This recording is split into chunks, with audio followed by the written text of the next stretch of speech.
Marvel, Spider-Man? No, I'm Superman. This video is purely for entertainment and does not infringe on copyrights or laws. The rights to the novel and image belong to the original author. We do not claim ownership. Don't like waiting and want to listen to this fanfic in full now? Subscribe to our Patreon, where you'll find the best fanfics.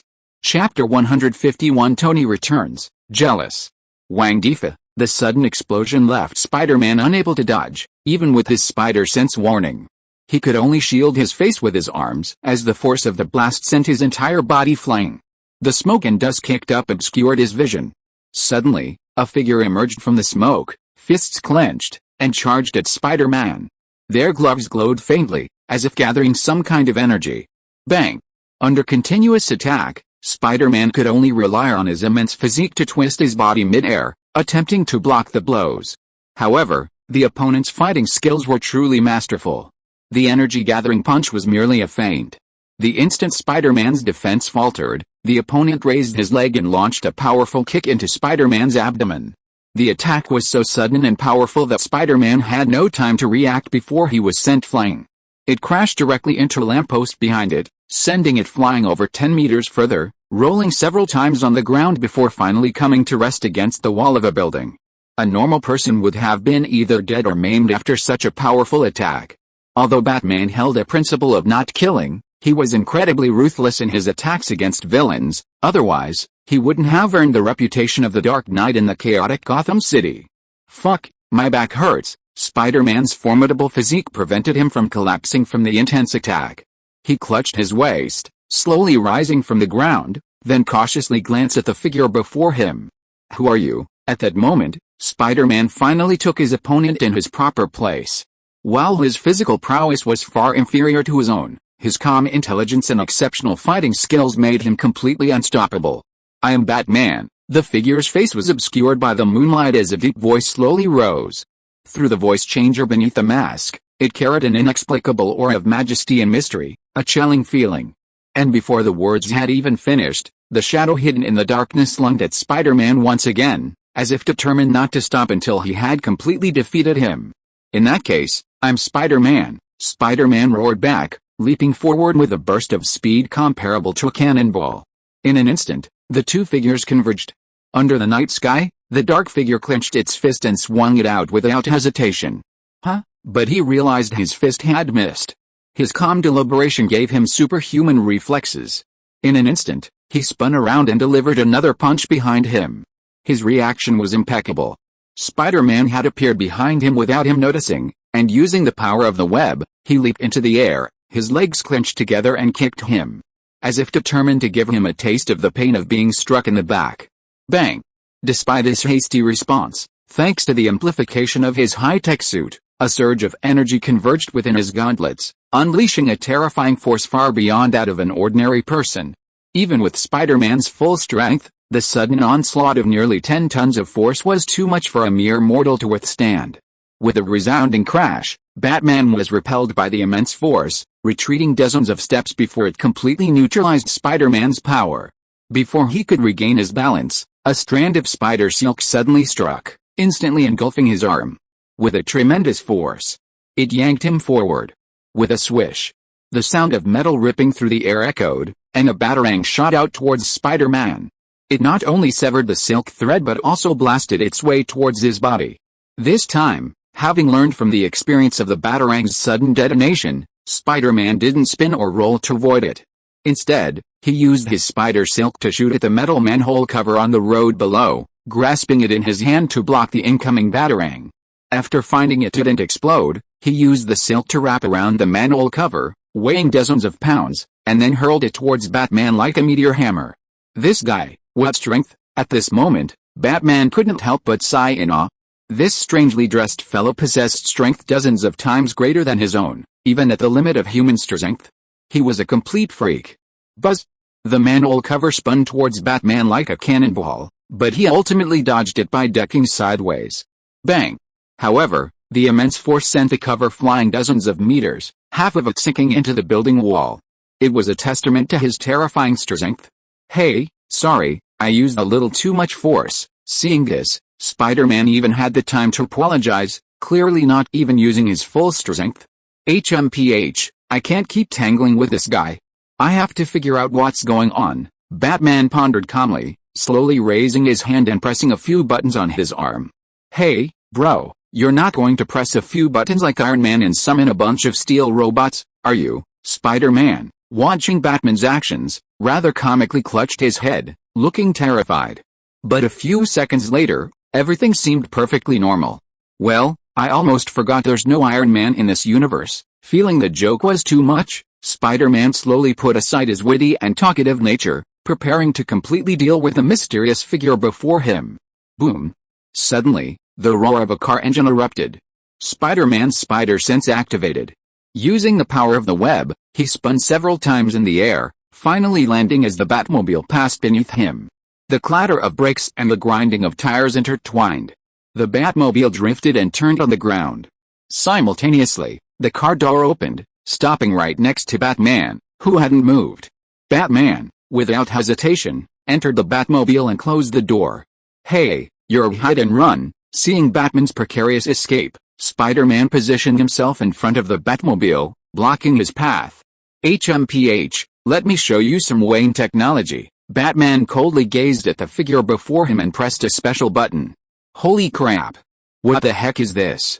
Are the robots invading Earth? Before Spider-Man's eyes, the sleek Batmobile, like an Autobot, swiftly twisted and transformed into an incredibly impressive fighter jet. Immediately, intense flames erupted from its engines, and the fighter jet rocketed forward. Fuck! Faced with a bizarre situation before him, Spider-Man was powerless to stop it and could only duck to avoid the fighter jet. With a whoosh, the fighter jet streaked through the night sky, launching itself into the air at a remarkably short distance. Meanwhile, as it passed overhead, could this guy be an alien spy hiding on Earth? Spider-Man gritted his teeth, realizing there was more to the situation than he'd seen before. Without hesitation, he unleashed a web of silk, attaching itself to the newly launched fighter jet. Oh my god, with a chorus of screams, he was carried skyward. Mr. Wayne, there's a stowaway behind us. Wayne technology was still trustworthy, even in this strange universe. Its artificial intelligence continued to function flawlessly. This lunatic, Wayne muttered inwardly, realizing Spider-Man had soared into the sky with him. He pressed a button, and two robotic arms suddenly emerged from the fighter jet, grabbing Spider-Man as he scrambled along the silk towards the fighter's base and restraining him. Damn it! Where the hell is this? After soaring into the air, Batman finally realized he had arrived in a completely unfamiliar city. The family-owned business towers that once towered over Gotham City had vanished. Strange buildings, one after another, appeared in the city. Immediately hack into this city's network and find out what's going on, Wayne, sensing something was amiss, commanded the AI. Invasion in progress, please wait, the AI's voice echoed, making Batman's expression tense. Unfortunately, the network intrusion failed. What?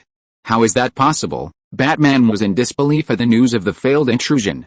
While the AI in his fighter jet was a simple weak AI, not the strong AI that controlled the network systems in the Alliance's watchtower, how could a simple intrusion into a city's network possibly fail?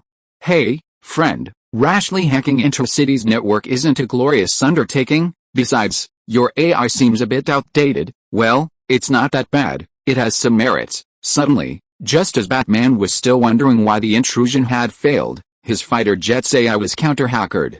A narcissistic voice boomed through the AI's voice, making Batman want to punch the person through the network cable. Damn it, who are you? Batman demanded, his eyes grim. Who am I? Hey, start cheering. Your hero is back. This time, the voice wasn't just emanating from the fighter plane. Almost across New York City, televisions, radios, and even active cell phones blared the narcissistic, provocative voice. At the same time, Batman noticed a golden halo suddenly appear in the distant void. At the same time, a figure clad entirely in a special metal suit suddenly burst forth, tracing a dazzling path through the air like a meteor before sprinting towards Batman's fighter plane.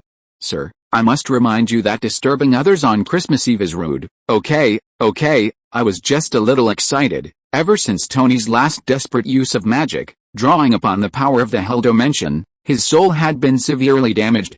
He had been forced to recuperate in Camartage, studying the mystical arts with the Ancient One to repair his damaged soul. Only now had he finally fully recovered, only to encounter another cosmic invasion. HMPH, you're trying to control my fighter. Batman could sense his fighter, now controlled by another powerful AI, slowing down. He watched the metallic figure slowly approaching him, his expression remarkably calm, as if he had completely given up resistance. The Ancient One made this incident sound so serious, but it's actually quite simple. Much easier than last time. Controlling his armor, Tony slowly approached the hovering fighter, gazing at the black-clad figure within, and spoke with a tone filled with sarcasm. Suddenly, Batman in the fighter pressed a button. The system, previously controlled by humans, suddenly disconnected, shifting to human control. Immediately, the fighter's engines, under Batman's control, erupted with powerful power. It accelerated suddenly, slamming into the narcissistic figure ahead. Bang! HMPH, didn't anyone tell you you're a bit narcissistic and deserve a beating? Tony, caught off guard, was sent flying by the sudden explosion of the fighter. He tumbled through the air 2.5 times before finally regaining control. Fuck, I was careless, Tony cursed inwardly, then without hesitation, controlled his suit and chased after the fighter.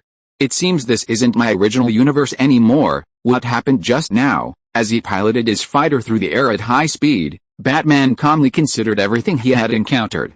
Undoubtedly, the unfamiliar people, the unfamiliar city, and the self-proclaimed hero, yet incredibly narcissistic and annoying. All these strange signs indicated that Batman had arrived in a strange world or universe. Here, a cosmic reality completely different from what he knew. However, the humans here seemed similar to those in their universe, and their technology seemed to share many similarities. Shit, this world has more than just technology, it has magic too. Just as Batman was pondering this, a massive golden halo suddenly appeared in front of his fighter. Passing through the halo, he saw a familiar figure in front of the fighter. Simultaneously, the figure raised his arm and performed a series of complex movements, and several golden energy barriers suddenly appeared around the fighter, completely enveloping it. No way, Batman didn't hesitate. The weapons on his fighter jet instantly opened fire, attempting to breach the energy barrier ahead. Bang, bang, bang. However, the countless bullets, apart from sparking showers of fire, did little more damage. Batman didn't hesitate, unleashing his more powerful weapon. A missile thundered through the air, instantly striking the barrier ahead. Crack! The barrier, finally unable to withstand the missile's onslaught, shattered and dissipated into a cloud of starlight. Damn it, Tony, witnessing this, recklessly charged towards the fighter jet that was about to break free. Boom! The fighter jet collided with the iron battleship, unleashing a massive burst of energy. Both plummeted towards the ground. Tony, however, quickly recovered and slowly came to a stop in midair. Ah! Help! However, they seemed to have forgotten that beneath the fighter jet, Spider-Man was restrained by a robotic arm. Buzz! Just as Tony was about to activate his suit and reach Spider-Man, a roar of energy rang out. Suddenly, a glider, gleaming with a green light, appeared in the sky and rushed towards the falling fighter. The next moment, under the glint of green light, what looked like an enlarged arm and hand suddenly appeared in the sky and suddenly grabbed the falling fighter. Chapter 152, Heroes from the DC World, Chaotic New York. Thanks, Hal. Aided by a green hand, the out-of-control fighter jet slowly descended to the ground, causing no significant damage. Bruce, what's going on? Hal Jordan, his suit gleaming with a green glow, slowly landed beside the fighter jet and asked Batman, who had emerged from it. I'm not quite sure. We seem to have arrived in a strange world. Batman, feeling insecure at suddenly being in this unfamiliar world, finally relaxed a bit as he gazed at the familiar figure before him. What? A strange world? How is this possible? Is there something wrong with Cyborg's research? Green Lantern stared in disbelief at the truly strange world, stunned by the absurdity of the situation. What's going on with that guy? Then, stunned, Green Lantern turned his gaze to Spider-Man, who was struggling beneath the fighter jet, his metal arms bent by the sheer force. I don't know. I just arrived in this world when this annoying guy shows up, but he's very powerful. Be careful of the people in this world. In reality, even Batman, who always has a plan B for every situation, didn't have many backup plans when he suddenly arrived in an unfamiliar universe. Damn. It seems we've been mistaken for intruders by the guardians of this world. Green Lantern was about to continue when he suddenly felt a dazzling flash of light from behind him. Oh no. Get out of the way. They both leaped to the sides in panic, rolling awkwardly on the ground. Boom! A crimson beam of energy, almost instantly after they separated, landed where they had been. The violent energy erupted like a missile, unleashing a terrifying force that swept towards the two nearby. Damn! Green Lantern's lantern ring flashed with an emerald green light, and the next moment, two transparent green shields suddenly appeared in the void, blocking him and Batman. The terrifying blast wave was mostly blocked by the suddenly appearing shields. A massive shockwave kicked up a cloud of dust, obscuring everything on the ground. However, a force from the void didn't stop, charging straight into the smoke. It wasn't that Tony knew the smoke, no harm principle, but rather that his armor, equipped with thermal imaging technology, prevented the smoke from obscuring his vision. Bang! A clang of metal echoed through the smoke. The next moment, two figures burst from the dust and soared into the sky. Of the two sudden enemies, Tony chose Batman without hesitation. It was as if he harbored an inexplicable hatred for this unsuspecting figure. Meanwhile, as Tony and Batman moved away from the battle, the smoke on the ground continued to dissipate. "Bruce, are you okay?" The smoke obscured Green Lantern's vision, and when he didn't receive a response from Batman, his expression changed. He then manipulated his ring again, relying on the power of illusion to create a green hurricane, attempting to disperse the smoke. However, a dark figure suddenly appeared from the smoke. The next moment, a figure suddenly burst through the smoke and dust, heading for Green Lantern. Another one impersonating Green Lantern. "What kind of special organization are you guys from?" It was Spider-Man, who had just broken free from his metal arms and rushed towards Green Lantern without hesitation. "Impersonating? No. I'm not impersonating anyone," Green Lantern shouted back, harnessing the power of his ring to create a shield before him. Crack! Spider-Man's powerful punch shattered the shield, sending it slowly dissipating into thin air. Damn it, Bruce was right. We really should be careful of the people in this world. Hal had never expected his own shield to be so ineffective against a single blow. This miscalculated him, and Spider-Man sent him flying. Fortunately, Hal, possessing the power of the Green Lantern, was also a hero capable of unfettered flight. "Whatever, let's subdue this guy first." After stabilizing himself in the air, Hal didn't bother explaining his origins and rushed directly towards Spider-Man, who was hovering above the ground. At the same time, green energy rapidly converged, transforming into a massive green fist in the air, smashing down towards Spider-Man. "Oh my god, a fist as big as a sandbag!" Spider-Man stared at the suddenly manifested fist, but instead of blocking it head-on, he shot out a web of silk and leaped upward, dodging Hal's fist. Bang! The massive fist slammed into the ground, creating a massive crater. "HMPH, where are you running to?" Green Lantern, observing Spider-Man weaving through the surrounding buildings, immediately gave chase. "Spider-Man, Spider-Man, does a spider can do whatever?" As Spider-Man dodged the incoming attacks from behind, his phone suddenly buzzed in his pocket. "What the hell is going on there? Do you need help?" Spider-Man pulled out his phone, staring at the cracked screen, revealing a black Spider-Man portrait. Without hesitation, he answered the call. Before he could say anything, a voice on the other end rang out. "I don't know what's going on. Some strange guys have suddenly appeared in our city," Spider-Man said quickly, dodging attacks from behind. "Is it like your sudden arrival last time?" "Yeah, almost. They showed up suddenly." "Wait, are you saying these guys, like me, are from another universe?" Spider-Man was still answering when he suddenly seemed to understand something and exclaimed in disbelief. "I can't be sure, but it's very likely. Hold on over there. I'll notify my father and rush over to you." Beep, beep, beep, the other end of the line hung up. Damn it. Why didn't I think of that before? Spider-Man was still recovering from the shock of the news. Ah! My holy sword, phone! Suddenly, a sharp green arrow flew towards him from behind. Although he dodged it with his spider sense, his phone was not so lucky. It slipped out of his hand and fell to the ground. At the same time, countless people throughout New York City witnessed what was happening. In the air, two figures darted through the void, leaving trails of light. Sometimes they plummeted to the ground, collided, and violent explosions echoed across several streets. Between the tall buildings, two figures were rapidly chasing each other. The figure behind him continuously launched attacks shimmering with green light, a green energy that seemed to be able to transform into anything. Come on, Spider-Man. Take down that guy behind you. Hey, Don't you think that guy behind Spider-Man looks familiar? He looks like a character from DC Comics. Humph, who cares where he's from? I only recognize Superman from DC Comics, no one else. That's right, and this guy is chasing our New York City hero, Spider-Man. He's definitely not a good guy. Countless people gathered beneath a giant screen in the street, watching the grainy images and discussing the situation. Unsurprisingly, given the widespread popularity of DC Comics thanks to Superman, many recognized the villain chasing Spider-Man as a character from the comics. Unfortunately, for many, Superman and Spider-Man were their true beliefs. Is that Bruce and Hal? Have they also come to this strange city? What's going on? Could the person fighting them be the culprit behind all this? A beautiful woman with a slender figure and striking long legs, clad in a unique suit of women's armor and wielding a sword and shield, appeared in the crowd. Surprise filled their faces as they watched the scene on the screen. Look! It's Spider-Woman.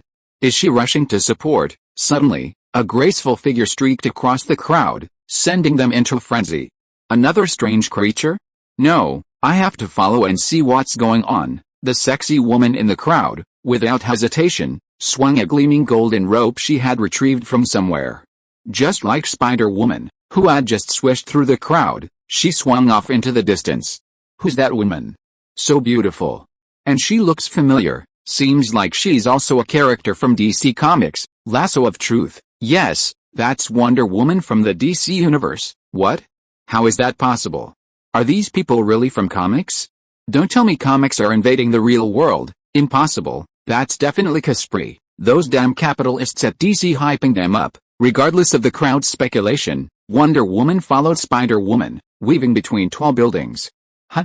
Is that guy behind me also from another universe? Gwen's powerful spider sense made it easy to spot the figure following her. Upon observation, she realized they seemed to be from another universe as well. This made her increasingly cautious. Let's test her first. Gwen hesitated, then slowly changed direction, heading towards a more secluded street. Wonder Woman behind her didn't hesitate, chasing Gwen. Where's the person? Diana followed the figure ahead when she suddenly changed direction, disappearing into a dark alley. Without hesitation, Diana landed on the ground and followed.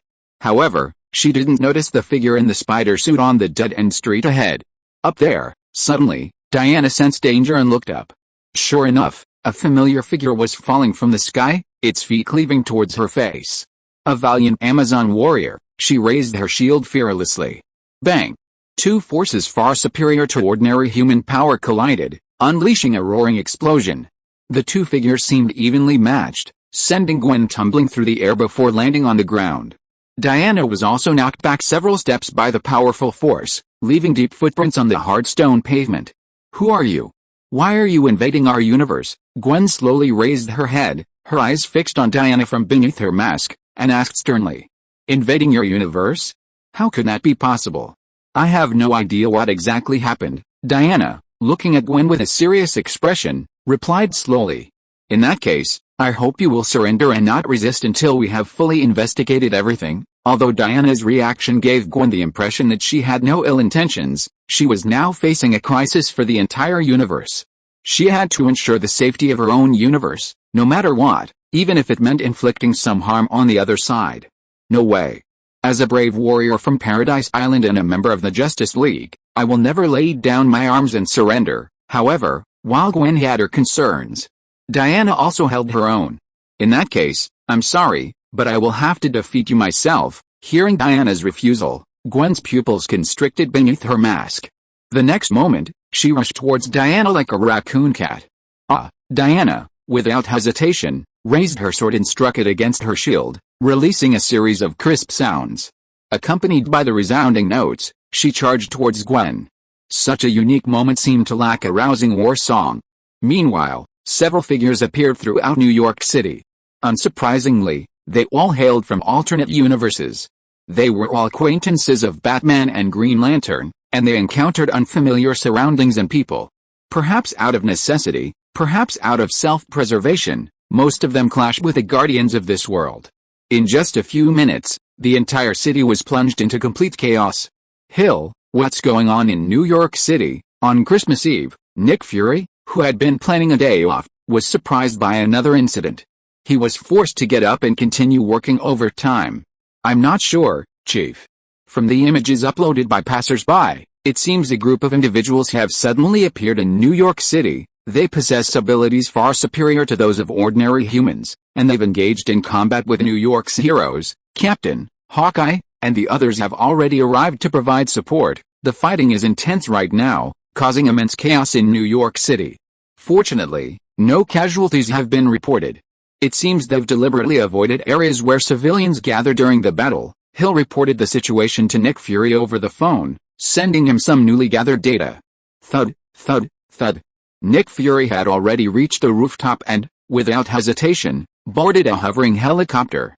Continue, Nick Fury said loudly to Hill on the other end of the line when the noise died down.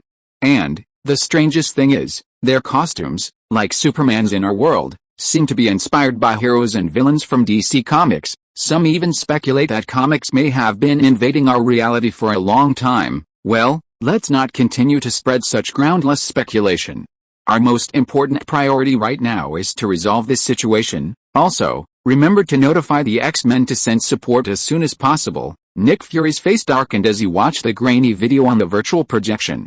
Perhaps it will be necessary to send these images to our swordsman, he said solemnly after a moment's reflection.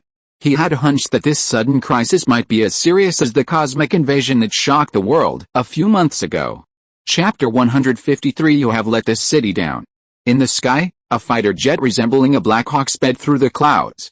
Charles, is the sudden crisis in New York City serious enough that we need all of us to provide support? Nearly every member of the X-Men was now aboard the fighter jet. Even Magneto, previously attending to the trivialities of Mutant Nation, was summoned to join the charge to New York. The situation is indeed serious.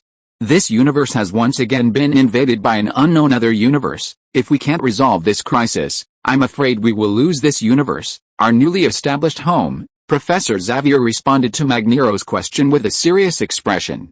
Based on the information he'd received from Nick Fury, he understood that this crisis was equally monumental, a matter of life and death for the entire universe. Even the Thanos they had fought together couldn't compare to this crisis. What? Lose the new home we built together? Absolutely not. I've worked so hard to finally establish a country that truly belongs to us mutants, where all mutants have the rights and proper treatment they deserve. I will not allow anyone to destroy our hard-earned peace. Although they all hailed from other universes, they were united at this moment, their sense of belonging to this universe strong. After all, within this universe, they had gained unprecedented respect and a hard-earned peace. They, the mutants, no longer had to face the animal-like gazes of countless humans, nor the hatred of countless humans. Without a doubt, this universe was a paradise for them. That's right, we will not allow anyone to attempt to destroy our new home. Hearing the gravity of the situation, the possibility of losing their newly built home, the X-Men were instantly filled with righteous indignation. Well, everyone, of course, must give our all to protect our home. Professor X observed the men's high morale, each willing to fight for their home, and a hint of relief crossed his eyes. In the previous universe, he and Magneto had fought tirelessly for their fellow mutants to achieve the same freedom and equal rights as humans. But in this universe, their ideals were finally realized, and he cherished this hard-earned opportunity even more than anyone else.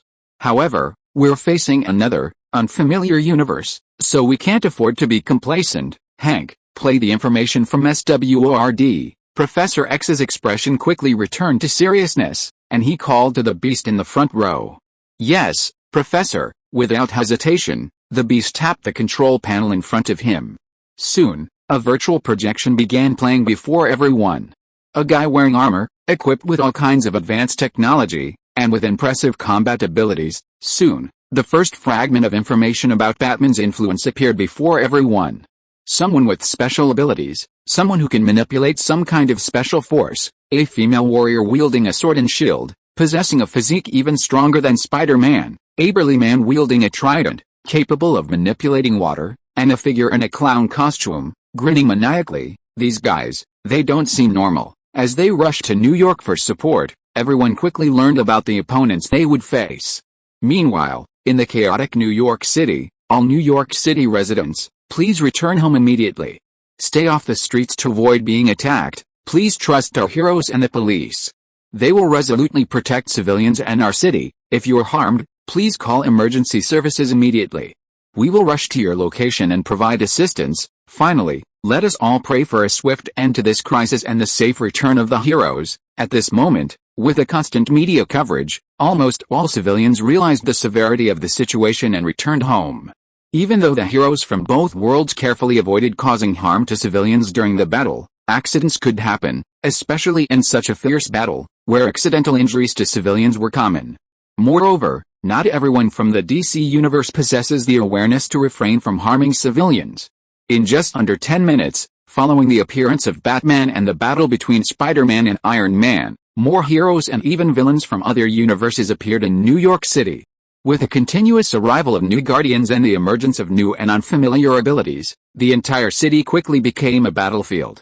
Chaos reigned throughout New York City, with two factions engaged in combat on almost every few streets.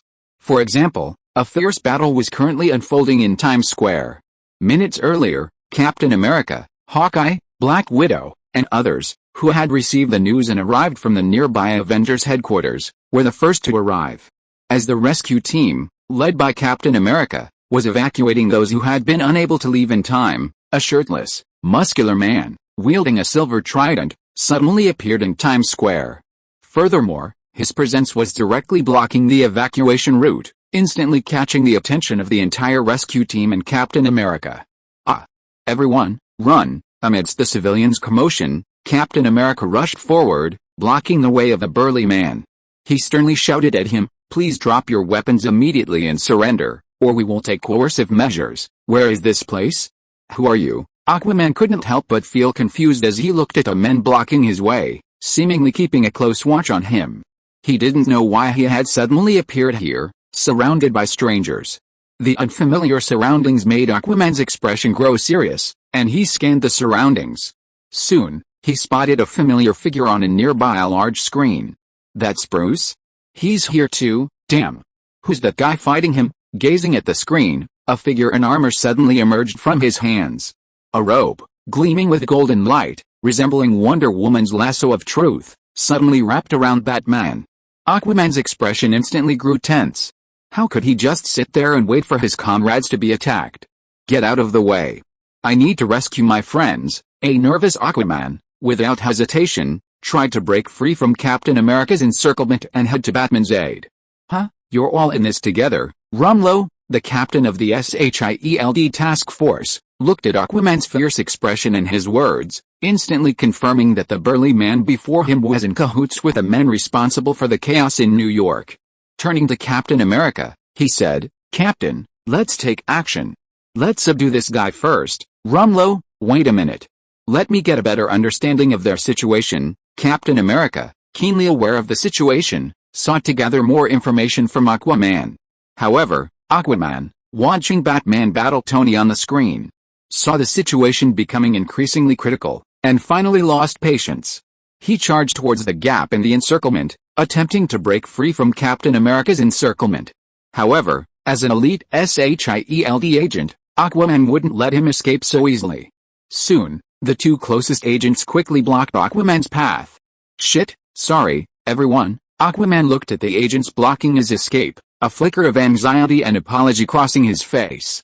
Without hesitation, he clenched his fist and launched a powerful punch at one of the agents. Though Aquaman had conserved his strength, the immense power of an Atlantean royal was ultimately too much for an ordinary person to withstand. In an instant, the agent was sent flying, slamming directly into a parked car, denting it. A moment's hesitation flashed through Aquaman's eyes, but his body didn't falter. He clenched his fist again and launched a powerful punch at another agent. Knowing he couldn't resist, the agent attempted to dodge Aquaman's blow. However, Aquaman was incredibly fast, and his fist was about to strike the agent's chest. A sudden, piercing sound echoed. Aquaman's eyes flickered with surprise as he gazed at the circular shield that had suddenly appeared before his fist. With a loud clang, the shield flew away, allowing the agent to dodge Aquaman's attack. However, Aquaman had no time to pay attention to the agent. He was acutely aware of a figure rapidly charging towards him. As Captain America charged towards Aquaman, a silver arc of electricity flashed from the gauntlet on his left arm. Instantly, the shield, which had been knocked away, seemed to be attracted by a strong force and flew back, landing on Captain America's arm. "Huh? This is unrealistic, Aquaman couldn't help but exclaim inwardly at the scene before him. A solemn look flashed in his eyes. He stopped using his fists and instead swung his trident at Captain America, smashing it down. Even then, Aquaman still didn't want to truly kill the men who stood in his way. Bang! The moment took only a split second.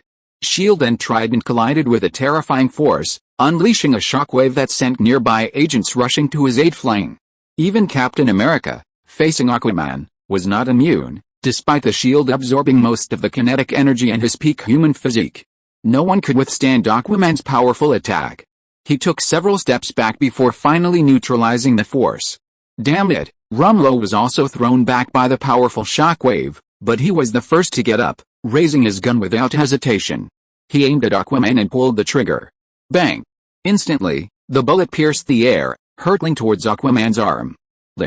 However, facing the onslaught of bullets, Aquaman unexpectedly blocked the bullet with his trident, causing a shower of sparks to erupt. How is this possible? Is this a coincidence? The surrounding agents were in disbelief. This guy could actually block a bullet with his weapon. Everyone, shoot! Rumlow, whose bullet was blocked, instantly became enraged and shouted to the other agents to open fire. Da-da-da. The next moment, the sound of gunfire rang out. However, Aquaman was prepared, spinning his trident rapidly, leaving a trail of afterimages. Ding, ding, ding. The bullets hurtling towards him were all blocked. Impossible, everyone exclaimed in disbelief. Now, it's my turn. As the gunfire ceased, Aquaman's inner rage finally erupted. Without hesitation, he grasped the trident with both hands and slammed it down to the ground. Boom! The moment the trident touched the ground, it was like a small earthquake.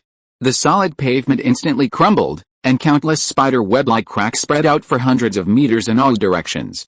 The terrifying shockwave, even more powerful than the last, sent countless agents flying dozens of meters, slamming to the ground, unable to rise. You asked for this. Glancing at the fallen agents around him, the anger on Aquaman's face vanished, and he prepared to leave to support Batman. Sorry, I'm not down yet. Suddenly, the shield flew towards Aquaman again, preventing him from leaving. You annoying guy, a hint of impatience flashed in Aquaman's eyes. At that moment, the image on the giant screen suddenly changed. Instead of broadcasting Batman and Tony's fight, it began showing Spider-Man and Green Lantern. Furthermore, the broadcaster seemed to be incredibly adept at capturing crucial moments. The scene being broadcast showed Spider-Man, after being chased by Green Lantern for a long time, finally finding an opportunity to strike back. Spider-Man seized the opportunity, and as he passed between two metal scaffoldings, he used his web to pull down the multi-ton scaffoldings, sending them careening towards Green Lantern behind him. Green Lantern, in turn, conjured a shield to block the falling metal. However, Spider-Man had already seized the opportunity, slipping through the gap between the scaffoldings and charging towards Green Lantern. Boom! Green Lantern's shield shattered, and Spider-Man slammed him to the ground. Damn it! Hall's here too, and needs backup. Aquaman saw this scene, instantly growing even more anxious. Atop a nearby tall building. I don't know why this fight started, but a figure in a green windbreaker and a green hood looked at the scene on the screen and the blocked Aquaman, and finally stopped hesitating. He slowly tightened his grip on a bow and took out a green arrow from his back. Then he aimed about Captain America on the ground. After a pause, he lowered the arrow a little, and with a slight movement of his lips, he released the bowstring. Whoosh! You have failed this city. Chapter 154. The green light is always on in the dark night. A green arrow streaked through the night sky, shooting towards the ground above Captain America, who was blocking Aquaman. However, just as the arrow was about to strike Captain America, a black arrow shot out from the side, striking the center of the first arrow with pinpoint accuracy, instantly breaking it. Thanks, Barton. Captain America, only then reacting to the sudden attack, couldn't help but express his gratitude to Hawkeye, who was hiding in the shadows. You're welcome, Captain. Just focus on that guy, and I'll take care of the rest. Atop a nearby building, Hawkeye slowly lowered his special metal longbow, his eagle-like eyes darting towards the tower next door. Meanwhile, Green Arrow, standing atop that tower, had already turned his gaze in their direction. Their gazes converged in the night sky, sparking a flash of lightning. This universe seems quite interesting. Even from 100 meters away, Green Arrow could clearly make out the figure in the darkness, a figure that shared many similarities with himself. A smile played at the corners of their mouths, but their eyes gradually grew sharper. Suddenly, almost simultaneously, the two men drew an arrow from their quivers and, with almost identical posture and speed, drew their bows and released their arrows. The moment the arrows flew, they dashed forward at full speed. Ling. Two arrows pierced the darkness, their tips colliding in midair with incredible precision, their powerful force simultaneously breaking them. Then, as if by agreement, they drew their arrows again and shot at each other. Whoosh! This time, their arrows didn't collide as before, instead gliding past the others and piercing the other's body. They both tilted their heads almost simultaneously, dodging the incoming arrows, a solemn expression in their eyes. After this brief exchange, each felt that the other's archery skills were comparable to their own. A special feeling of mutual appreciation arose in their hearts. And then, instead of launching their arrows rashly as before, they rushed towards each other. Upon reaching the edge of the roof, they leaped into the air without hesitation. As their bodies plummeted, they each drew a special arrow from their quivers and shot it at each other. The end of the arrow was unexpectedly attached to a thin metal wire. As it struck the tall building ahead, it lodged firmly there. Using the steel wire rope, they swung towards each other. Clang clang clang. As the two men were about to touch midair, they each used their longbow as a weapon, attacking and defending each other. The special metal longbows clashed, sending sparks flying. Their contact lasted less than 3 seconds before gravity forced them apart. Beyond archery, their second clash remained undecided. Both possessed superhuman melee combat prowess. After exchanging positions on the tall building, they followed a wire rope without hesitation, dropping to the ground. Then, as they rushed towards each other, they dodged another special arrow. Ling. This time, the sharp arrows collided midair. Boom. At the moment of collision, a resounding explosion erupted, sending up a massive cloud of dust. They were, in fact, two special explosive arrows. The two charged forward without slowing down, charging directly into the area shrouded in smoke and dust. Even with their eyes blinded by the dust, they relied on their keen hearing to engage each other. The relentless clashing of metal longbows echoed. And for a moment, it seemed impossible to determine the winner. Meanwhile, Captain America once again engaged Aquaman in battle. However, even with his superior physical prowess and fighting skills, he was unable to secure a 50-50 advantage. He could only defend himself against Aquaman's immense strength. It wasn't until a figure in a tight black leather jacket suddenly attacked from behind Aquaman and joined the fray that the two, together, managed to hold off Aquaman's attack. It seemed the two often collaborated, their coordination well developed. Captain America used his shield to block Aquaman's trident. Another figure suddenly erupted, striking Aquaman in the chest with a force far superior to that of an ordinary human. Aquaman took several steps back before finally withstanding the force. "You have angered me." A glint of fury and rage finally flashed in Aquaman's eyes. He slowly raised his trident and began to wave it through the air. "What's he doing?" Black Widow and Captain America watched Aquaman warily, wondering what he was doing. Bang, bang, bang. Suddenly, just as they were on full alert, Aquaman's relentless swing of the trident stirred the air around them as if by a strange force. The next moment, several fire hoses near them suddenly burst.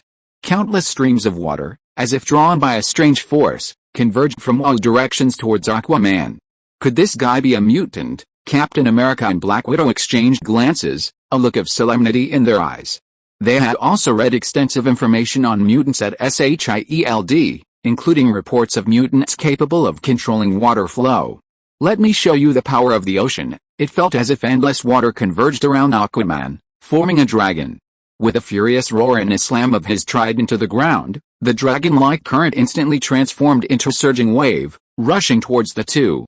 Run. Though the current was weak, the swift, surging flood and tsunami could destroy even a large city.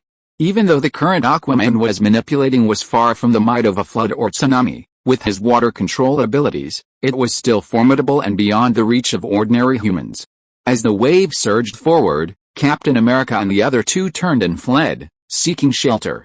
However, despite their swift movements, they could not escape the onslaught of the waves. Just as their bodies were about to be swept away by the surging waves like leaves, they were about to be swept away by the surging waves. "What's that?" "A meteor." Many looked up at the sky in disbelief, seeing a meteor suddenly plummet from the sky. "No, not a meteor, a person," But they soon realized it wasn't a meteor, but a person, a fiery figure engulfed in intense flames. Boom! The fiery figure instantly landed behind Captain America and his companion, who were about to be swept away by the massive wave. A scorching breath gushed out. Who is he? Captain America seemed so stunned by the scene before him that he forgot to run. In fact, he felt a strange familiarity towards the figure before him. This, Black Widow also stared at the flaming figure in shock, unsure of its identity. Captain, it's nice to meet you. You used to be my idol, but now, let's deal with this first, a voice echoed from the blazing flames. The next moment, the figure turned without hesitation to face the oncoming water. Then the flame seemed to burn even more fiercely. Sizzle! The water around him was instantly vaporized by the scorching heat, emitting a puff of mist. Suddenly, the figure raised its hands. A giant dragon of flames roared out, weaving through the sweeping water. As the vast steam evaporated, the torrent, resembling a miniature tsunami, dissipated with remarkable speed. In less than 10 seconds, it was completely evaporated. Simultaneously, as the flames continued to evaporate the water, a figure soared in the air, weaving between tall buildings on a continuous stream of silk. Behind it, a figure wielding a sword and shield, also swung by a golden rope, pursued her. Little one, all you can do is run away. Undoubtedly, Wonder Woman, a brave Amazon warrior with centuries of experience and a descendant of the gods, possessed divine power and strength far beyond the reach of ordinary humans. Even Gwen, now mutated and possessing immense strength, could not truly defeat her. After a brief exchange of blows, they could only make a strategic retreat. However, while retreating, Gwen saw a dazzling flash of flame in the distance, as if a fire had broken out. Even as she was being pursued by the enemy, her inner kindness compelled her to change course and head in that direction. However, upon arriving at the scene, Gwen discovered that all was not as she had imagined.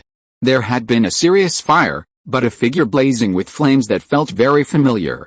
Mr. Richards, is that you? This momentarily filled her with excitement, for she understood the true significance of this figure's presence. Without hesitation, she clung to the spider's silk and landed in front of the flame man, her tone filled with surprise. As a fellow Stellar Tech employee, Gwen's status had brought her into contact with the company's top brass. Furthermore, during experiments, she had accompanied Peter and met Mr. Reed Richards, who possessed the ability to transform himself into flames. Haha, it's you. Are you here to avert this crisis as well? Seeing the figure before him, Reed knew its true identity. He slowly extinguished the flames, revealing his true face, and said to Gwen with a smile. Yes, Mr. Richards. Gwen nodded, then hesitated. Did he? You're asking Mr. Superman, right? He didn't come with me, but, seeing Gwen's seemingly disappointed expression, Reed added, don't worry, he'll definitely come. Arthur? You're here too. Meanwhile, as Gwen found her companions, Wonder Woman spotted Aquaman, who was staring at Flame with a look of shock not far away. Without hesitation, she landed beside him and asked in surprise. Diana? Have you seen Bruce and Hal? They need our help. Aquaman looked at Wonder Woman with surprise, but then, thinking of his companions in danger, a flicker of anxiety crossed his face. What's going on? Besides us, how many other companions have arrived in this strange city? Diana gazed solemnly at the unfamiliar city, pondering the reason for this situation. I don't know. I don't know if Clark came with us. If you were, our Justice League would fear no one. Aquaman couldn't help but think of the majestic figure known as the God of Men. If you were here, he would never have watched his companions fall into this crisis. Even if Clark isn't here, we won't give up hope. Diana didn't respond, but spoke even more firmly.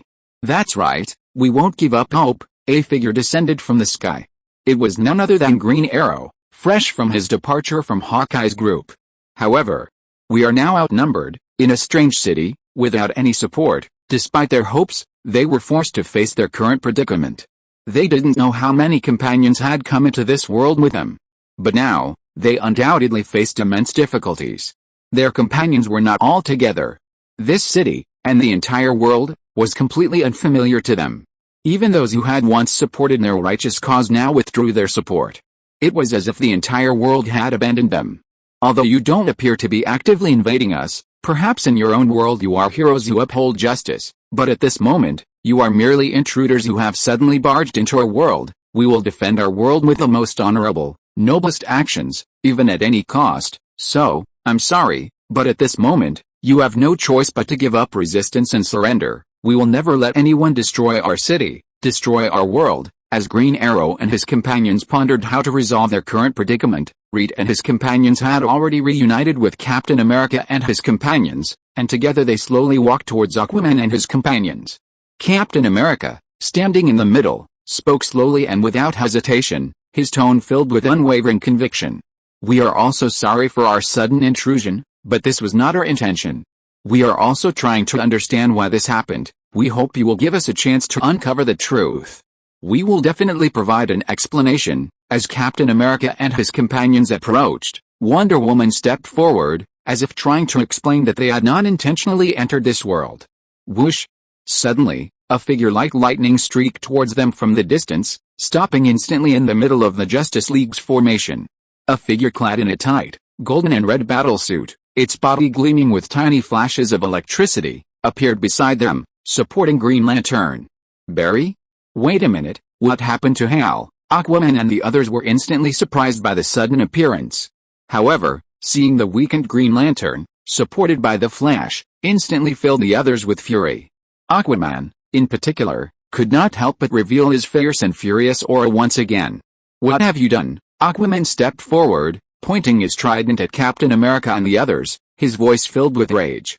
It's okay, he's just exhausted and a little weak. The Flash slowly placed the weakened Green Lantern on the ground. Hal looked at the ring on Green Lantern's finger, which gradually dimmed, and a hint of determination crossed their eyes. Sorry, we in the Justice League will never surrender. At that moment, everyone's hearts were filled with endless fighting spirit, not just for themselves, but to protect their comrades. The day is vast, the night is endless, evil spirits and demons have nowhere to hide, evildoers and treacherous parties fear my divine light. Green Lanterns burn forever, shining forever. With a faint voice, the lantern ring, which had been gradually dimming, slowly flared into a bright green fluorescence. Boom! Green light burst into the sky, seemingly illuminating the entire city. Crack! And at the same moment, in the air, bursts of thunder exploded, as if in response. Chapter 155, The Wrath of God. Thor fights Superman again. Earth, beyond space. A figure clad in a sky-blue bodysuit suddenly appeared amidst the dark starry sky, drifting across the boundless expanse. Beneath the murky cosmos, the Earth, emitting a blue glow, slowly rotated. Suddenly, a ray of light gradually rose from the horizon, the dazzling sun instantly illuminating the floating figure. Sunlight imbued with boundless energy bathed the figure, enveloping him in a golden glow. Instantly, his tightly closed eyes fluttered open, a flash of light glimmering within them. He slowly turned, his gaze spanning hundreds of kilometers to gaze upon the azure planet, the shimmering green light. A flicker of doubt crossed his eyes. Then, an endless stream of information flooded his mind. The next moment, his gaze suddenly grew serious. His entire body vanished in an instant. Like a falling meteor, he hurtled towards the surface at an incredible speed. Above, the two figures, facing each other, seemed to sense something, and slowly raised their heads, gazing skyward. Crack! A sudden burst of lightning tore through the night sky, illuminating the entire city. A figure streaked across the night sky, accompanied by thunder. Sonic booms exploded in the air. The condensed clouds were instantly shattered by the figure. Is that Mr. Superman? Captain America and the others gazed into the void with anticipation. At that moment, they undoubtedly imagined a terrifying figure. However, the result left them somewhat disappointed. Swoosh! With a sharp whistling sound, a towering figure streaked across the night sky almost instantly, then suddenly stopped above the crowd, its crimson eyes scanning the crowd below from above. Great! It's Clark, you're all doomed now. The sky blue tights, the fluttering red cape, and the symbol of hope on his chest made Wonder Woman and the others instantly recognize that this rival was the soul and pillar of their Justice League. As long as he existed, the Justice League would never fail. As Clark's figure gradually descended, a towering figure floated before the Justice League. They seemed to have rekindled their hope, standing behind Clark, their eyes filled with a fierce fighting spirit, as if fearless. Alice, this isn't our Mr. Superman. Meanwhile, Captain America's group, upon realizing the arrival wasn't their universe's Superman, though a flicker of regret flashed through their hearts, remained unflinching. Even though they were about to face perhaps the most powerful hero in the DC universe, they remained fearless. Clark, we Wonder Woman gazed at the figure ahead, a hint of hesitation on her lips. "I understand," Clark's voice echoed, filling them with hope. Then, he looked at Captain America and the others, the crimson glow in his eyes slowly fading. "Everyone, that's enough." Clark understood everything instantly. He knew that they were each heroes protecting their own universes. A fight between them was practically meaningless. "Apologies, we will defend our universe to the death." Captain America slowly stepped forward, facing the god of the mortal realm with his mortal body. He gently gripped his shield, his eyes never wavering in the slightest. "Yes, we will defend our home to the death," as the crowd behind Captain America declared. A fighter plane roared through the sky. Puff, puff, puff. The next moment, streaks of blue energy shone around Captain America and his companions. Several figures suddenly appeared in front of them, hand in hand. "Professor, thank you for coming." Looking at the bald old man in the wheelchair, Captain America's eyes flickered with respect. He had learned of Professor X's experience, and he held a deep respect for this elder who had dedicated his life to securing power and dignity for his fellow mutants. "Hello, Captain. I didn't expect we'd be fighting side by side again so soon." Professor X, maneuvering his wheelchair, approached Captain America, greeting him warmly while gazing at the figures ahead. "It seems we can't resolve this peacefully." Clark gazed at the sudden arrival of reinforcements, his eyes calm, but he knew things couldn't continue like this. He believed they had countless reinforcements on their way. If they dragged on, it would be extremely disadvantageous. "Unfortunately, we can't allow our universe to be exposed to any possible threats." In reality, both sides knew full well that there was no hatred between them. Yet, war was unavoidable. Captain America and his companions were fighting to protect their universe from invasion and destruction by outsiders. Clark and his companions, on the other hand, were fighting for their own freedom. They couldn't put their safety in the hands of strangers. Even so, they all wanted to leave this strange world as soon as possible and return to their original home. The clash between the two cosmic heroes was now unavoidable. "Barry, please leave here and inform our companions who have not yet arrived or have just arrived in this strange universe to reunite with us." As the momentum between the two sides continued to clash, before the actual battle began, Clark gave the order to the Flash behind him. "Understood, Clark." The Flash hesitated, realizing that while his speed was immense, his role was more important than simply joining the fray. Then, he transformed into a streak of lightning, hurtling towards the city. "Leave this guy to me." The mutant who had brought the professor and the others here, a demonic, blue-skinned figure, vanished in a flash of blue energy. Then, his figure flickered in the air, chasing the sprinting Flash. "We are the Justice League. We will never give up. We will triumph." Knowing that war was inevitable, Clark's figure slowly drifted into the air, his calm eyes once again gleaming with a captivating red glow. Just as everyone was bracing themselves for the ensuing battle, a thick layer of dark clouds suddenly gathered in the sky. Crack! Dazzling lightning ripped through the night sky, and thunder roared in everyone's ears. Even Clark, who had previously maintained a calm demeanor in the face of the impending battle, couldn't help but raise his head. A gaze far superior to that of an ordinary person pierced the dark clouds, gazing at the figure approaching with lightning. Crack! Lightning crashed through the center of the two camps. The next moment, everyone's attention was drawn to the figure accompanying the lightning. Who is that? At that moment, everyone in the Justice League couldn't help but stare solemnly at the figure, whose body was constantly flashing with tiny arcs of electricity. The aura it exuded was surprisingly comparable to Clark's. "Sorry, I'm late, but I finally made it." The imposing figure, clutching a gleaming axe, slowly rose. Its sharp gaze swept over Wonder Woman and the others, finally resting on the figure, its feet lifted off the ground, floating in the air. "Hey, friend, are you impersonating Superman?" Thor looked at Clark with a hint of confusion. In truth, he wasn't in the habit of familiarizing himself with the enemy he was about to face. Seeing the figure before him, whose attire vaguely resembled the Superman of his own universe, he naturally assumed he was impersonating Superman. "HMPH, you short-sighted fellow, look here. Clark is the real Superman." Seeing this out-of-nowhere figure defaming the very soul of their Justice League, Aquaman couldn't stand it and roared at Thor. "Huh? The real Superman? Sadly, I don't sense the power of a true mortal god in him. In my opinion, this guy is just a fake with some power." Thor slammed his axe into the ground, gazing at Clark with disdain, and spoke slowly with a nonchalant expression. Thor undoubtedly had the right to say this. He had once faced the most powerful Superman in the universe. While Clark from DC was equally powerful, to Thor now, he was a completely different beast. He still remembered the feeling of utter powerlessness he'd felt when facing this universe's Superman.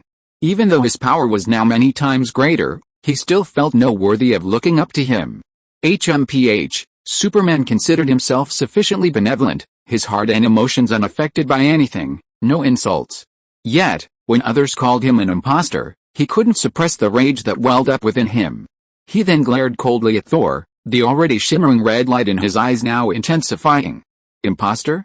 If so, then I'll show you my true power. A fierce crimson glow emanated from Superman's eyes, instantly releasing a brilliant red ray. It pierced the void between them and thundered towards Thor. Just in time, Thor roared excitedly, raising his axe to block it. A sizzling sound. As the intense heat of the rays burned the axe, a terrifying aura emanated from the surroundings. The dazzling light shone, causing some present to close their eyes in unbearable pain. After a few seconds, the glittering light gradually faded. In the void, the red light in Clark's eyes gradually faded, and the rage within him slowly subsided.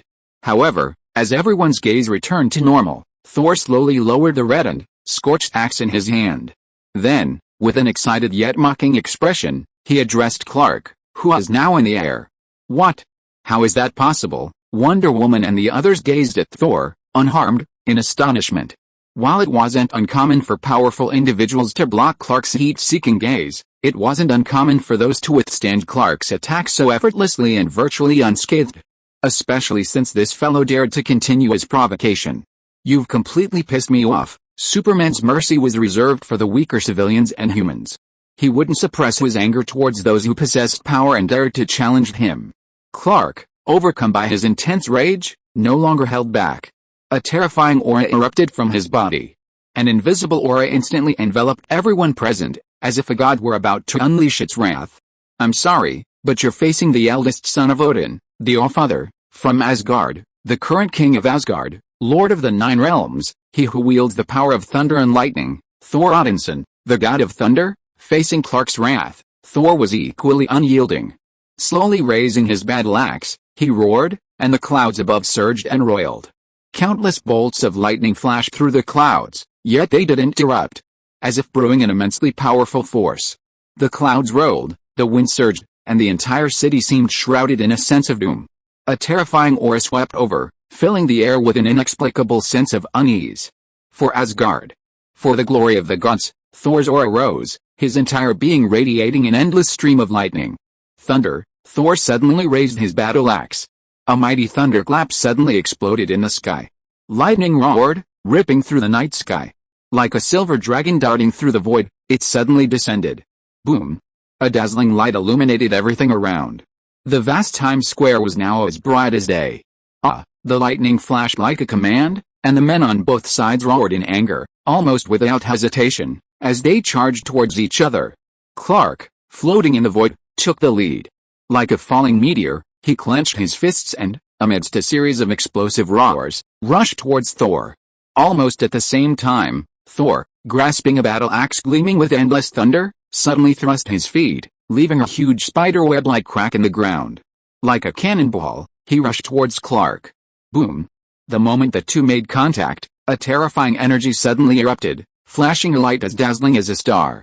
A visible shockwave spread with the light, instantly engulfing the entire square. Crack! The violent energy instantly shattered all the glass on the surrounding tall buildings, along with a large screen broadcasting the battle. Thor and Superman, after their initial confrontation, flew into the air. On the ground beneath their feet, members of both sides engaged in their own battles. The terrifying power surged, energy crisscrossing, even shaking the very ground. As his vision narrowed, he slowly detached from the surface of the earth, where the battle was taking place, and then from the universe itself, emerging beyond it. Peter's figure now stood in the endless void. Before him were two massive, connected spheres. The two spheres were converging, parts of each already merging. And this was the universe where two realities were constantly merging. If you're listening to this novel on a channel other than Fanfic World, it means they downloaded and uploaded it without effort. We cordially invite you to visit our channel, Mundo Fanfic Novelis. There you'll find the original version of this story and you can explore many other novels of various genres. We're waiting for you to immerse yourself in a world of incredible novels. Chapter 156. Separate the universe with both hands. What the hell is going on? Why are these two universes suddenly merging? Peter gazed at the two merging universes, his heart filled with confusion.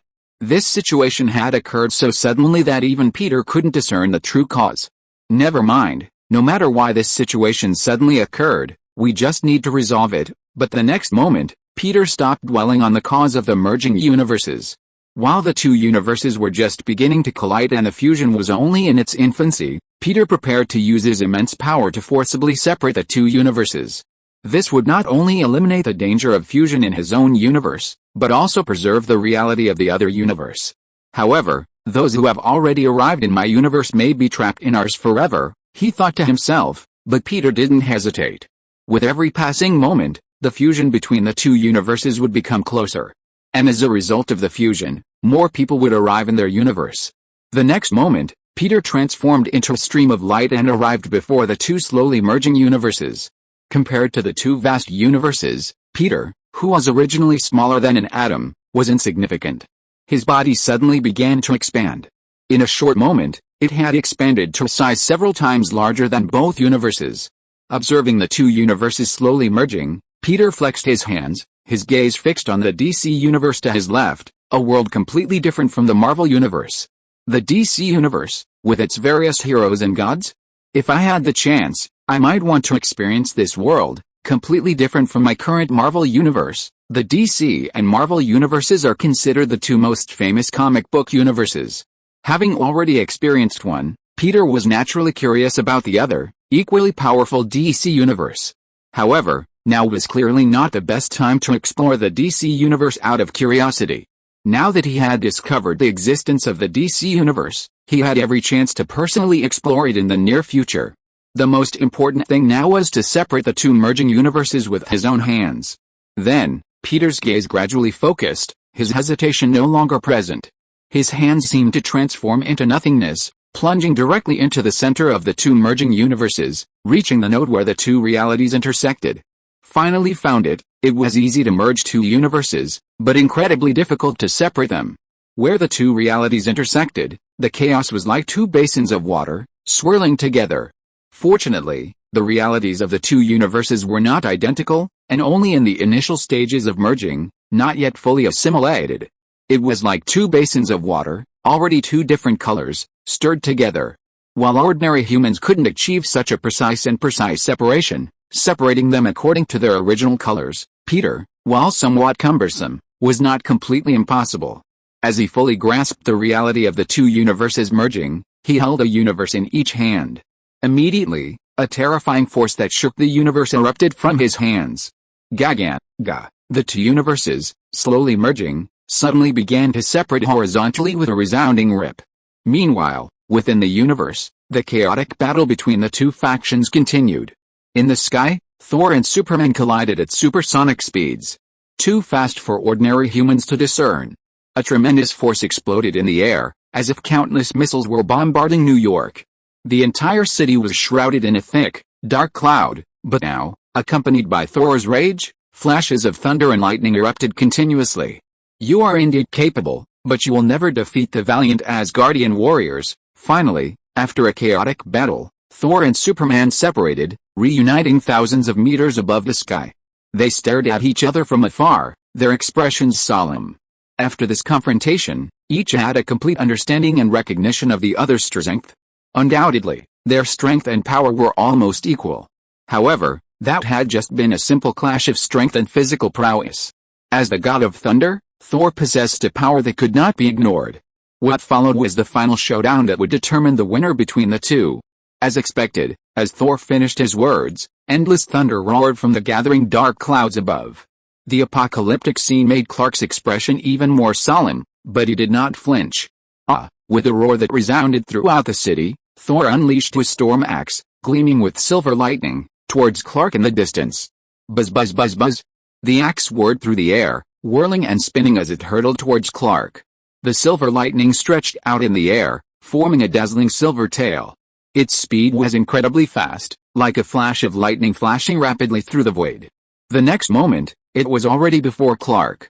Perhaps Thor hadn't learned his lesson, or perhaps he had no real intention of killing Clark. The axe didn't strike Clark's head, but instead aimed for his chest. Clark's expression remained unchanged, as if he had been waiting for a moment. He suddenly stretched out his hands to block the incoming storm axe. However, the furious force within the storm axe clearly exceeded Clark's expectations. Even though his immense strength temporarily slowed the axe's speed, he still felt the raging force emanating from it. The axe he grasped continued to tremble, the lightning swirling around it now becoming even more ferocious. Zzz! Zzz! Endless lightning raged, crackling and snapping sounds resonating throughout the void. Stop! Facing such a violent force, Clark's inner competitive spirit was aroused. He chose not to dodge, but instead withstood the relentless onslaught of lightning and thunder, his hands tightly gripping the trembling storm axe. Instantly, he erupted with unmatched power. HMPH. Don't waste your energy. I can even split planets apart. Thor, watching from afar, a flicker of anger crossed his face. He then manipulated the endless thunder gathered in the sky, thundering down towards Clark. Crack! Crack! Bolts of lightning continuously exploded in the void. Dazzling lightning, like silver dragons, struck Clark's position. The explosions of thunder seemed to cause no damage to Clark's body. But after being baptized by thunder, the storm axe suddenly erupted with even greater and more violent power. The raging thunder continued to rage, and even greater power seemed to surge from within the storm axe. Clark, who had previously been able to withstand this force, was now forcibly suppressed by the storm axe's power. The axe's blade, gleaming with lightning, inched ever closer to Clark's chest. The raging lightning even broke through his biofield, impacting his body directly.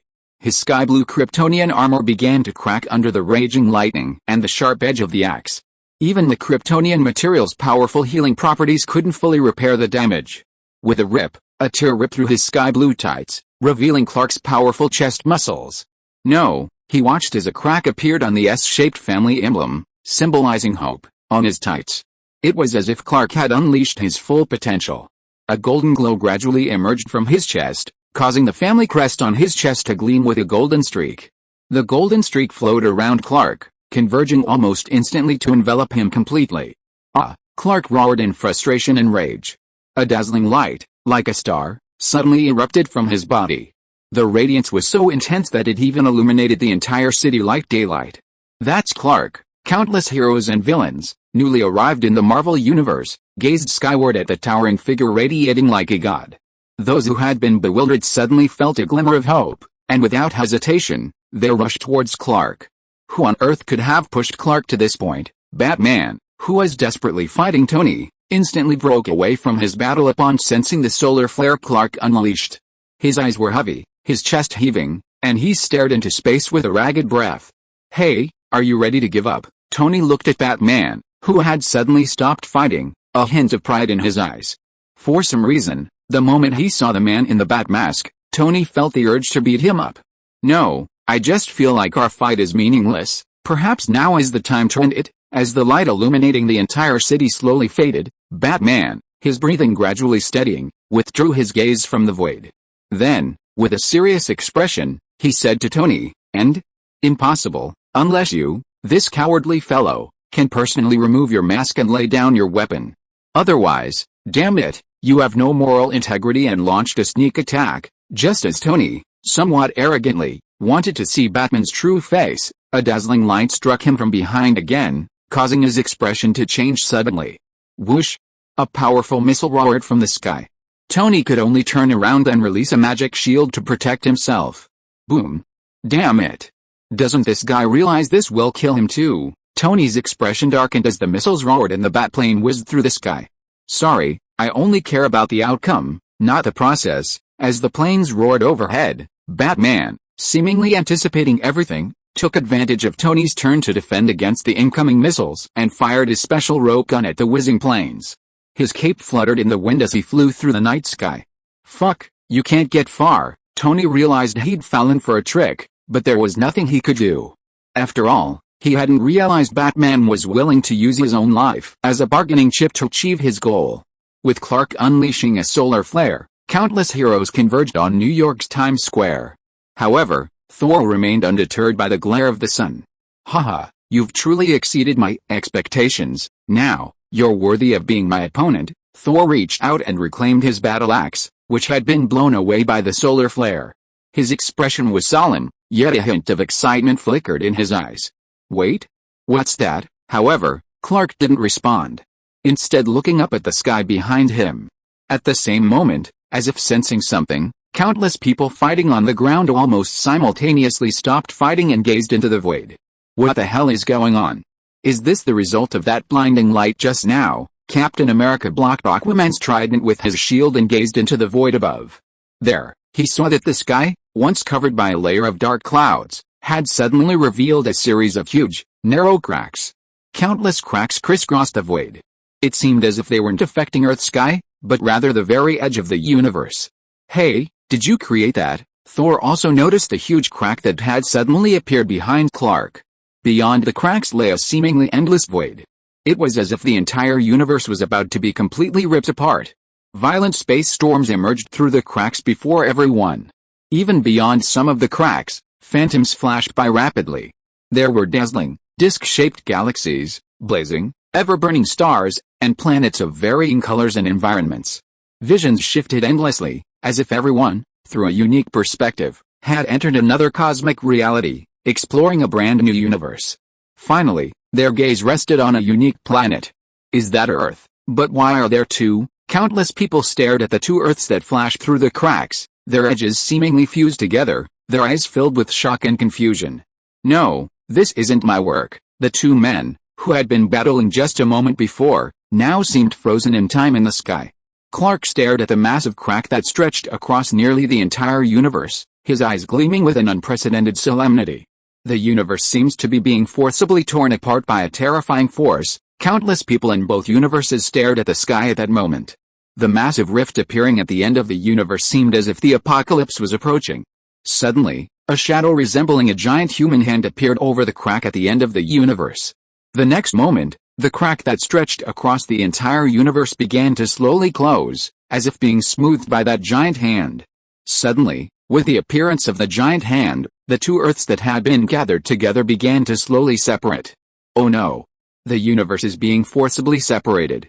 We may be trapped in this universe forever." The Flash, who was speeding through the city, saw the scene in the void and seemed to realize something was wrong. Chapter 157, Plan to Leave the Universe. Countless people watched as the cracks across the sky were slowly being smoothed out by a massive hand. Is that hand the owner of our Mr. Superman? Although the exact nature of the situation remained unclear, everyone in this universe felt a strange sense of relief. Those who knew Peter well, in particular, speculated that the one smoothing out the cosmic cracks with their hand might be the very Mr. Superman they all admired. However, some from another universe seemed to sense something ominous. The Flash, in particular, with his knowledge of the multiverse, sensed that as the cracks in the sky completely closed, they would likely be left in this unfamiliar universe. "No, I must inform everyone of this important information." The Flash watched the cracks in the sky gradually smooth out, his eyes filled with a solemn expression. Realizing the gravity of the situation, the Flash, without hesitation, transformed into a streak of lightning, darting through New York City. What on earth has happened? In the sky, Clark gazed at the vast cosmic crack, his expression becoming profoundly solemn. Through the cosmic rift, he seemed to sense an aura of immense terror. Suddenly, Clark's gaze lifted from the rift, gazing into the distant sky. There, a strangely shaped fighter plane roared toward him. "That's it? Bruce." Seeing the familiar bat fighter, Clark's previously solemn expression softened. If he was the hope and soul of the Justice League, then Batman was its heart and brains. They were both incredibly important and indispensable to the entire League. The fighter plane moved at breakneck speed, arriving in front of Clark in the blink of an eye. The two men seemed to be in tune with each other, seemingly understanding each other's gazes even though they were thousands of meters apart. Bruce nodded to Clark in the distance, then, without hesitation, took control of the fighter plane, roaring towards the other League members below. By this point, the chaotic battle between the two sides had long been brought to a sudden halt by the unexpected event. Although the battle had been intense, leaving both sides exhausted to varying degrees, no irreparable casualties had been inflicted. "Great! It's Bruce." The Justice League stared at the familiar bat plane in the sky, their eyes instantly filled with excitement. Whoosh! The plane roared through the sky. But before the plane even landed, Batman suddenly leaped from it. His cape fluttered behind him, the moonlight enveloping him, like a bat dancing beneath the moonlight. Thud. His distinctive combat boots clattered to the ground with a silent sound. Good evening, everyone. Batman slowly stood up and looked at his companions. Great. Bruce, you're finally here. Aquaman walked over to Batman without hesitation, clapping his hand on his shoulder, his voice filled with excitement. Swoosh. At that moment, a sound of breaking air echoed from the sky. Bruce, Clark, a figure slowly descended from the sky. Clark and Bruce exchanged a glance, no words needed. Great. We, the Justice League, are finally assembled here. Green Lantern gazed at the arrival of the League's two core members, his eyes flashing with uncontrollable excitement. Just as everyone was excited about gathering in an unfamiliar environment, a flash of red and yellow lightning suddenly appeared in the distance. In the blink of an eye, a figure in a red battle suit appeared before them. Everyone, we might be in trouble. Seeing the Flash's timely response, everyone's excitement intensified. However, the Flash's expression lacked the excitement they had felt when their companions gathered. Instead, he looked at everyone with a solemn expression and slowly spoke. What are you saying? We might be trapped in this universe forever. No. I absolutely can't. My family is waiting for me. I can't be trapped in this damn place. The Flash quickly explained the danger they faced, and the excitement of the Alliance's gathering completely vanished. It's no wonder that few people, without having experienced something extraordinary, would want to remain in a completely unfamiliar universe. Back in their own universe, they still had friends and family, waiting for their safe return. Bruce, what do we do now? Everyone's hearts were heavy, and then, as if in sync, their eyes focused on Bruce. Because in every previous difficult situation, it was Bruce, with his exceptional wisdom, who had devised solutions and plans. With the complete closure of the cosmic rift, will the two universes be completely separated? Will we be trapped in this universe forever? Batman slowly pondered the shocking information he had received from the Flash, a hint of solemnity crossing his resolute face. The rift caused by the separation of the universes. As Batman pondered, a sudden thought struck him, and a hint of surprise crossed his eyes. Bruce, do you have a plan? Everyone sensed Batman's anomaly and asked with anticipation. Yes, perhaps that rift is the key to our escape from this universe. Batman nodded slowly to the crowd, then turned his gaze to the shrinking crack in the sky and spoke in a deep voice. Just as everyone's eyes followed Batman's gaze, they turned to the enormous rift in the sky. Batman turned his gaze to the Flash. Barry, are you sure you can open a space-time portal in this universe to ours? I'm sorry, Bruce. When I first arrived in this strange universe, I tried to use my speed to open a space-time portal back to ours, but unfortunately, I failed. Faced with everyone staring at him with anticipation, the Flash, though reluctant to dash their hopes, could only speak the truth. Fuck. Hearing the Flash's words, Aquaman couldn't help but curse, though of course, his criticism wasn't directed at the Flash. No, Barry, I think your initial inability to open the portal was because the two universes were merging, their realities overlapping, and space becoming incredibly stable. Not only could you not open a space-time portal in such a stable space, but you couldn't use the Speed Force to locate the coordinates of our universe. However, Batman remained steadfast in his gaze, speculating on the reason for his initial inability to open the space-time portal. Bruce, what do you mean? Hearing Batman's speculation, the Flash seemed to suddenly understand something, and a hint of surprise crossed his face. That's right.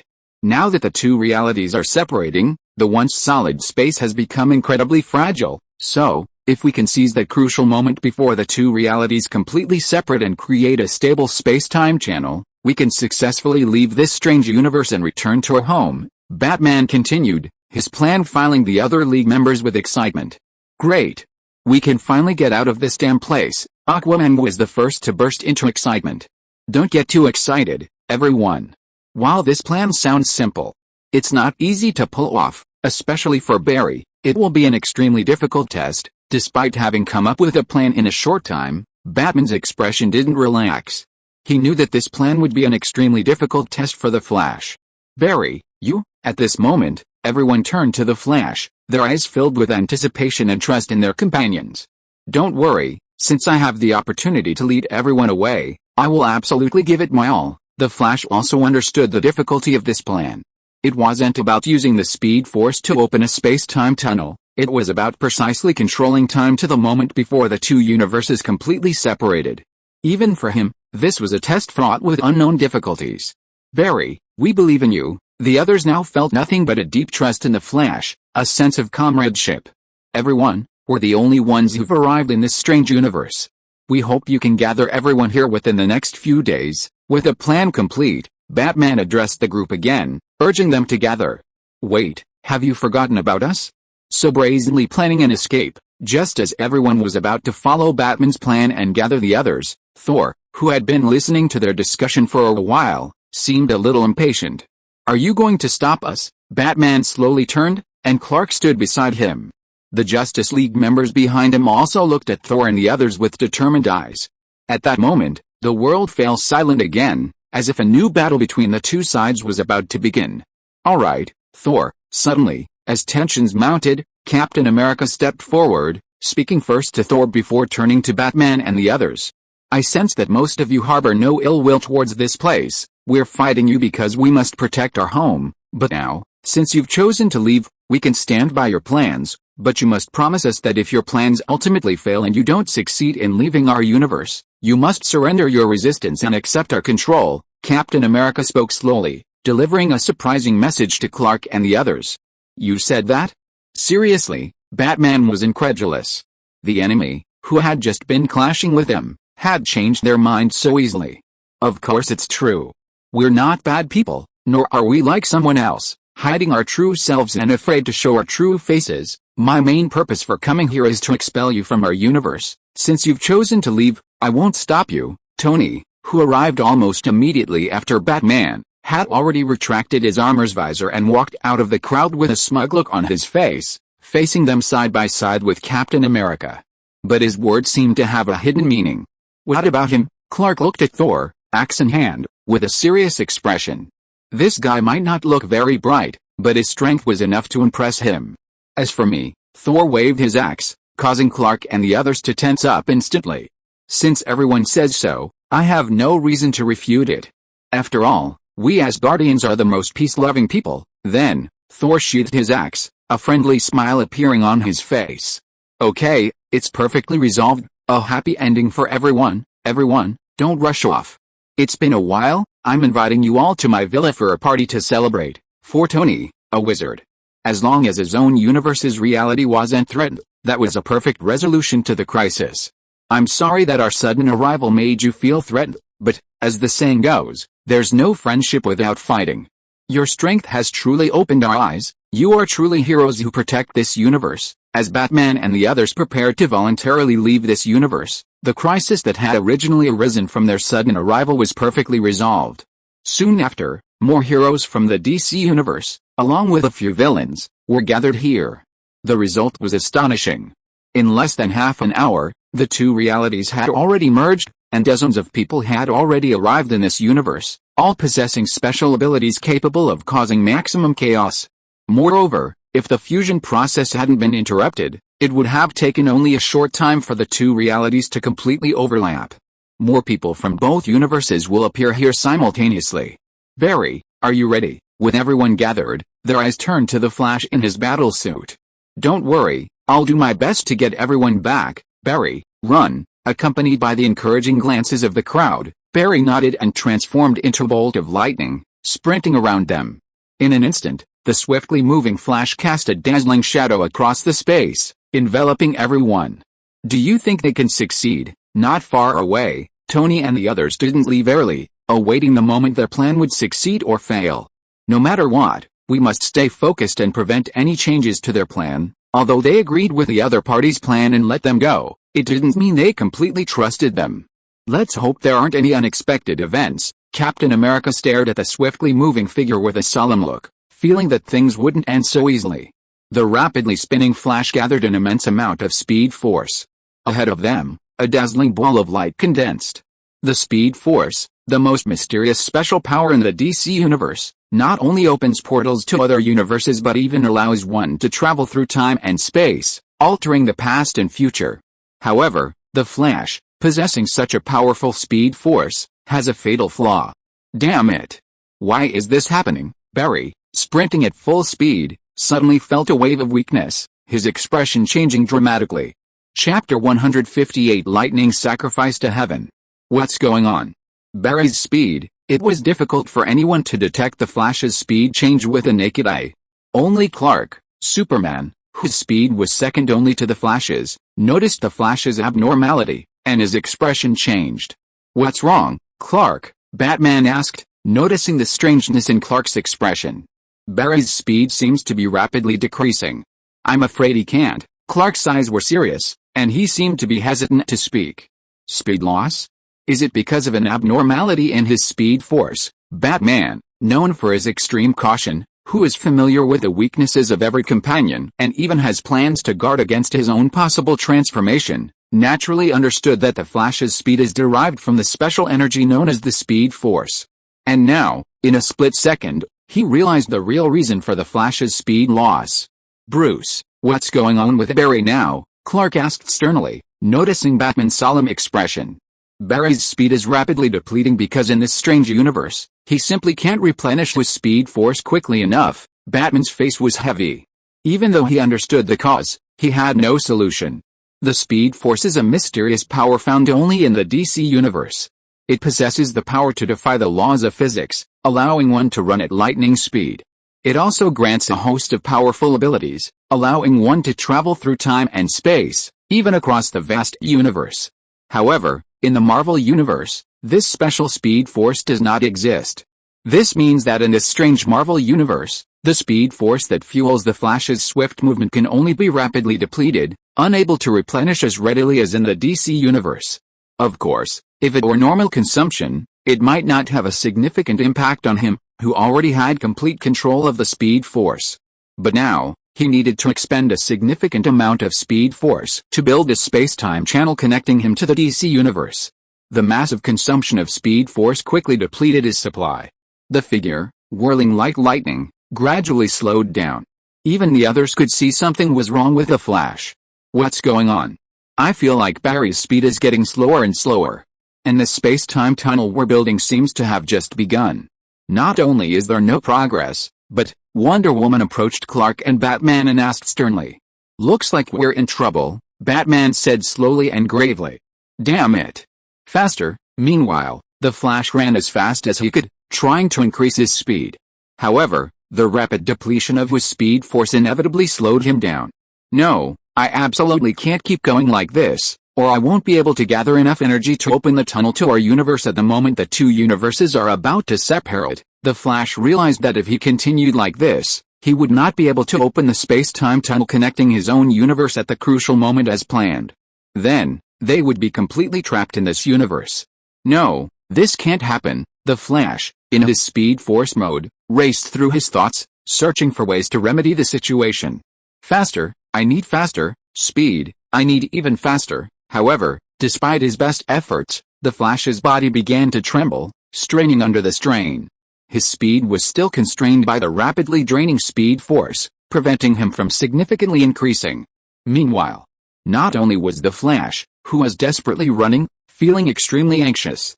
The others, waiting for the space-time tunnel to be constructed, were equally anxious. As time passed, the separation between the two universes seemed to accelerate. In the sky, the vast rift that once spanned the boundary between the universes was slowly being smoothed by a giant hand. This meant that time was running out. Can Barry break this impasse? Clark stared intently at the relentlessly moving figure, a hint of worry in his eyes. "I'm afraid we're running out of time. It seems this is fate." Compared to Clark, a sense of powerlessness was already rising within the others. Our last ray of hope is about to be shattered. As the crisscrossing cracks at the edge of the universe gradually smoothed over, the last one was gradually smoothed over by the giant hand. But no one cared. Before them, the ever-increasing Speed Force energy failed to connect to their original universe at this crucial moment, opening the door back to their home. It seems they've failed. Meanwhile, Captain America and his companions, not far away, noticed their expressions of regret, having lost their last hope. "Now, it's time to fulfill the promise we made." Though they deeply sympathized with them, knowing they would never see their longed-for loved ones again, or return to their beautiful home, Captain America and his companions could not hesitate for the sake of their own universe's safety. They prepared to step forward and force them to fulfill their earlier agreement. No, with a cry of resignation, the entire world suddenly and without warning came to a complete standstill. Time seemed to have completely stopped at that moment. Almost everyone lost the ability to move or even think.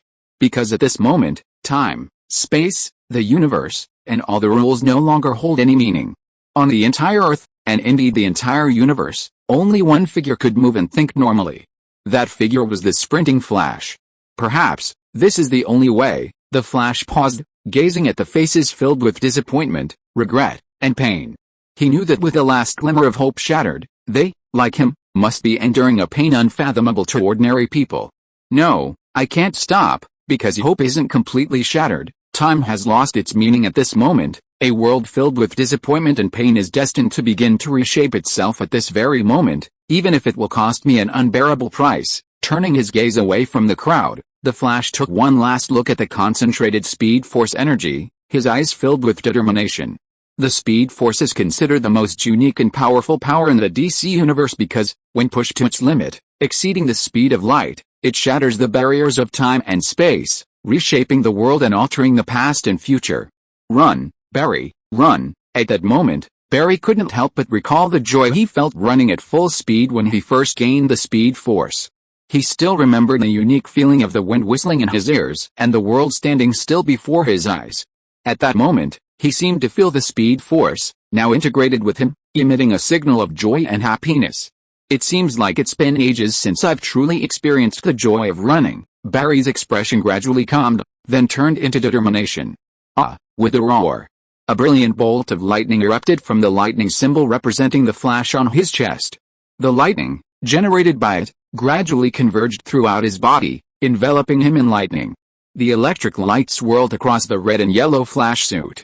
The next moment, Barry's expression was determined, and he took his first step forward without hesitation. The moment Barry took a step, the entire universe seemed to be covered in lightning. Lightning raged in the sky, as if the entire universe was about to experience apocalypse. Bolts of lightning thundered down, landing in front of and around Barry, seemingly trying to stop him from running. However, faced with the lightning's resistance, Barry suddenly closed his eyes. Upon opening them again, a flash of lightning suddenly glimmered within his resolute pupils, illuminating them with a dazzling brilliance. In the next moment, it was as if the lightning raging across the universe had been completely controlled by him. Endless lightning, no longer hindering his run, fell before him, shattering the entire reality of the world and completely shattering it. Simultaneously, as the Flash's footsteps fell, more lightning bolts followed behind him, using his footsteps as a fulcrum to reshape the entire world. Crack! As Barry ran at a leisurely pace, like an ordinary person, the world was triumphantly reshaped. There's probably no time to wait. How could Barry suddenly be so fast? What's going on? Time flashed back to a few seconds ago, when everyone's faces were solemn, as if they knew their last glimmer of hope was about to be shattered. The Flash, already sprinting at breakneck speed, suddenly gained several times the speed. He seemed to be completely absorbed in the whirling lightning. Zzz! His immense speed caused the gathering of the Speed Force to soar exponentially. The Speed Force seemed to shatter space, continuously converging before them. Great! The space-time portal is about to open. The disappointment in their eyes, at that moment, completely transformed into surprise and anticipation. Gazing at the rapidly gathering mass of Speed Force light, it shone dazzlingly in space, representing their true hope of returning home. It seems he's finally chosen this, Batman said, his expression solemn, perhaps tinged with a hint of grief, as he gazed with a complex gaze at the figure that had merged with the lightning. Crack! Suddenly, as the last crack on the boundary of the universe slowly healed, a bolt of lightning pierced the void and landed with a crashing sound on the Speed Force mass. Boom! A resounding bang echoed throughout everyone's ears, and simultaneously, a ball of Speed Force light exploded, creating a space-time tunnel shimmering with lightning. Hurry, now, Batman shouted to the crowd around him, without a moment's pause. Time was running out, the two universes were about to separate completely. This tunnel might only last less than 10 seconds. If they didn't leave while they still existed, they would be trapped in this universe. Suddenly, with Batman's somewhat urgent voice, Clark, standing beside him, grabbed the two people and quickly flew into the tunnel. But in an instant, he returned empty-handed, grabbed the two people again, and re-entered the tunnel. And so, except for those with quick speed and reflexes who crossed the tunnel on their own, Clark carried the others, who were slower, into the tunnel. On the other side of the tunnel. Great. We finally made it. The air back home feels more homely. Countless people took in that strangely familiar atmosphere, their eyes filled with nostalgia and relief. However, many members of the Justice League weren't basking in the joy of returning home. Instead, they anxiously gazed at the still present time tunnel, as if awaiting something. However, as seconds passed, they still saw no sign of anyone emerging from the tunnel. Hurry, Clark, Barry, Aquaman, Wonder Woman, and the others' faces were filled with anxiety. If time hadn't been constrained, they might have already re-entered the tunnel to search for Clark and the Flash. Fuck. However, as seconds passed, the tunnel finally seemed to lose its stability and began to vibrate and flicker. Swish. Just as everyone was filled with worry, a figure, taking advantage of the moment the tunnel disappeared, swooped through it. Great, Clark, you guys, wait, are you alone? Where's Barry and the others? Before they could even smile, they realized at the last moment that only Clark had returned through the tunnel. The Flash was nowhere to be seen. Barry's gone. Clark's face was filled with grief. Across the tunnel, he strained his powers to sense Barry. In a matter of seconds, he could sense the presence of nearly every person in the city, but he couldn't find the Flash. It was as if he had vanished from the universe completely. Fuck. This is impossible. Hearing Clark's words, everyone understood that he had done his utmost to find Barry, rushing back from the other universe just as the tunnel was about to disappear. However, this didn't mean they could accept the Flash's disappearance, or even death. No, Barry must have returned to our universe before we noticed. That must be it. Let's go find him. Aquaman, overcome with reluctance, attempted to grasp the possibility of a last, almost impossible scenario. I'm sorry, I've just used my powers to search this universe for hundreds of kilometers. Unfortunately, there's no sign of Barry. Barry, with his own life, protected our last ray of hope. Clark spoke slowly, his resolute face finally unable to suppress a hint of sadness at the loss of his companion. Why is Barry so foolish? Just as everyone was mourning the passing of the Flash, a sudden, eerie laugh echoed through the crowd. Joker, what are you laughing at? Don't forget, the Flash saved you, too. Countless people glared at the Joker, who laughed.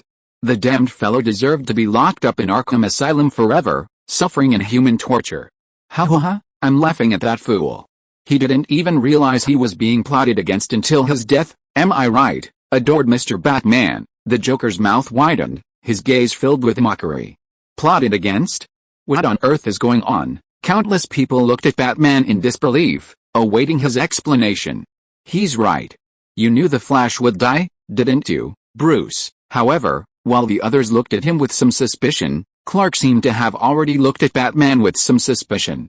That's right, but it was Barry's choice. Chapter 159. A figure emitting blue light. You actually reverse time at the cost of your own life. Almost no one in the entire universe could perceive the original course of time, now forcibly reversed by the Flash at the cost of his own life. Yet, outside the universe, Peter, who was separating the universe with his bare hands, could sense the shifting timelines within. It's true that in good times, Superman relies on you, in bad times, Batman, and in desperate times, Flash. Peter couldn't help but sigh. He then stopped paying attention to the scenes within the universe and focused on completely separating the two universes. Simultaneously, the realities of the two universes were gradually separating under Peter's power. The two universes, once merged, no longer overlapped in reality. But now, it's time to completely separate these two universes. Peter's expression was serious. The separation of the overlapping realities had just taken more energy than it actually took.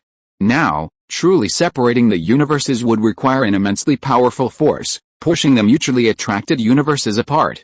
The two universes were now like two magnets with immense gravitational pull, each exerting an immense attraction. To separate them would require a force many times greater than their own. Even Peter couldn't help but take it seriously. After all, this represented two universes. Then, with a solemn expression, Peter slowly extended his hands, each holding a sphere representing the two universes, and gently exerted force. Under Peter's immensely powerful force, the two universes, once tightly connected and attracted to each other, began to gradually separate. A tiny gap finally appeared between the two universes. A sizzling sound. However, Just as the gap, barely visible to the naked eye, appeared, a terrifying attraction suddenly emerged between the two universes. Powerful energy instantly surged from the translucent sphere, converging into a torrent of energy like an electric current, sweeping across the entire universe. Two different colored energy stirred waves of energy from the translucent sphere. Finally, each converged at the point closest to the other universe. The energy began to transform into a cosmic entity, continuously expanding. Finally, they converged in the gap separating the two universes. Then, as the two cosmic energies came into contact, they began to entangle with each other. The energy gradually transformed, twisting into a twisted knot, ultimately forming a tightly locked energy chain, tightly binding the two universes together. HMPH. Break it. Peter had anticipated this sudden, overwhelming pull. His gaze grew firmer, and the strength in his hands steadily increased. Crack, crack, crack, as Peter unleashed a force beyond the power of a single universe. The energy linking the two universes instantly tightened like a chain pulled in opposite directions by two immense forces, sending a tremor rippling through the entire universe. Damn it! What the hell is going on? Is this not truly over yet? At that moment, whether it was the Marvel Universe heroes about to party to celebrate the resolution of the crisis, or those who had returned to the DC Universe to mourn the passing of the Flash, they all felt this cosmic tremor. Their expressions suddenly changed. After all, such a powerful tremor was even more terrifying than the cosmic separation they had just experienced, as if the end of the universe were unfolding. Perhaps this was just the beginning. And now is the true moment of separation. Peter, unconcerned with the apocalyptic impact on the universe itself, was instead carefully observing the dark energy gradually emerging from the energy chain between the two universes, already on the verge of collapse, as his power grew. It seems this cosmic invasion isn't a coincidence, although he had long suspected it. At this moment, as he separated the two universes, Peter clearly sensed a unique force between them, preventing him from completely separating them. It was this inexplicable force that caused the two universes, originally destined for never contact, to transcend the barrier of the omniverse, collide, and merge. Perhaps this cosmic fusion is related to the individual who created the Doji universe. Feeling the strange power strengthening the connection between the two universes, Peter suddenly recalled the multiverse event that had occurred not long ago. The individual who had gathered countless powerful beings from the universe and exiled the victor to his own universe might have been connected to this sudden event. Alice, no matter who you are, I will never let your plans succeed. But at this moment, Peter cared nothing for any conspiracy, as he gradually unleashed even greater power. A crimson flame emerged from his massive hands. Even in the cosmic void, devoid of any burning matter, the Phoenix Force, representing annihilation and rebirth, burned fiercely. The dazzling flames of the void completely engulfed both universes. If Peter had wished, he could have used the flames to completely consume both realities, utterly annihilating them. However, he naturally would not do so at this moment. Under the raging inferno, countless beings in both realities witnessed a terrifying flames enveloping the universe's edge. Ah, what is happening? Is this the end of the universe? Countless people were filled with utter fear, for at this moment, it felt as if the true end of the universe was imminent. And outside the universe, as Peter controlled it, the blazing phoenix fire gradually contracted across the cosmic sphere, finally converging rapidly at the innermost center of the two universes. The next moment, blazing flames swept along the energy chains connecting the two universes. The immense gravitational chain, already strengthened countless times by the dark force, now ignited by the phoenix fire. The dark force within it simply couldn't withstand the phoenix's burning power. Almost instantly, it was completely consumed. Crack! With a resounding roar that echoed throughout the universe, the force connecting the two universes shattered. Then, without hesitation, Peter used his hands to push the two universes apart. Under the immense force, the two universes finally separated completely, drifting away from each other in the cosmic void. However, the story didn't end there. As the two universes separated, Peter watched as the sphere representing the DC universe began to fade, as if transforming from a tangible entity into an untouchable nothingness. In an instant, the universe became incredibly dim, almost completely transparent. Peter waved his arm, attempting to touch it, but it simply passed through it. It was as if the universe had long ceased to be a physical entity, a mere shadow. Did I enter an anomalous dimensional passage? However, Peter discovered that it wasn't a shadow, but a real universe at that moment. It seemed, however, now in a unique dimension. Inaccessible. And in the blink of an eye, the universe vanished completely into the multiverse's void, as if it had never existed. Looks like this isn't completely over, Peter wondered, watching the universe suddenly appear and then vanish just as suddenly. Then, Peter's gaze wandered to the surrounding multiverse void. Within this vast expanse of nothingness, countless spheres, representing individual universes, shimmered in the darkness, dim lights like stars. Everything seemed perfectly harmonious and tranquil. It was as if this moment was infinite eternity. The next moment, Peter withdrew his gaze, and his enormous body began to shrink until it returned to normal, then passed through the cosmic barrier and returned to his own universe. Meanwhile, in a unique universe, similar to the Marvel universe, yet completely different from it, hundreds of universes are tightly packed together, forming a unique multiverse. Suddenly, a sphere representing a universe appeared in the void of this multiverse. Though it appeared suddenly, it seemed as if it was destined to appear in this location. The universe, which had been relatively dim, gradually brightened after its sudden appearance, gradually returning to normal from its void. With the emergence of this universe, the entire multiverse seemed to be truly complete in this moment. It seems that the first step of the plan has failed. Suddenly, a voice suddenly echoed in the deserted void. The next moment, a figure suddenly appeared in front of the newly emerged universe. Staring intently at the universe before him, a hint of disappointment crossed his eyes. Why hasn't the person I made a promise with appeared? The massive figure slowly turned, its sharp gaze seemingly able to penetrate the endless void, even piercing the barrier representing the omnipotent universe, to see the reality of another omnipotent universe. His eyes revealed a hint of doubt and a hint of anger at being stood up. HMPH, do you really think I can't complete my grand plan on my own? The next moment, the anger vanished, replaced by a fierce confidence. Since you don't cherish this hard-earned opportunity, then I will complete this plan alone. I will use my wisdom and power to completely uncover the true secrets of the universe. Then, I will become the master of the infinite universe. Not even the wall of origin can stop my plan. Just as this mysterious figure, brimming with confidence, prepared to complete his grand plan, seemed to sense something, and his expression changed. Then, without hesitation, he vanished from the spot, as if he had never appeared. In the instant he vanished, a figure suddenly flew out from the infinite, single universe. His blue skin glowed faintly. He floated in the void of the universe, his face, also radiating a blue light, almost expressionless. His expression, neither sad nor happy, coupled with his striking bald head, gave him the appearance of a venerable monk who had seen through the mundane world. His gaze lingered briefly on the spot where the mysterious figure had vanished. Then, he shifted his gaze to the universe that had suddenly appeared. He stared at this newly emerged universe with emotionless eyes. The next moment, countless images flashed through his mind. Familiar and unfamiliar scenes continuously played through his mind, like a film depicting the entire history of the universe.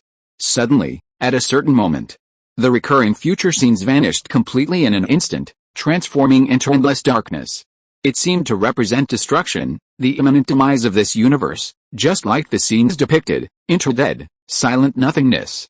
Is it, like my universe, destined for destruction? Through the constantly emerging future images, he had thoroughly explored this universe, every process and future until its destruction.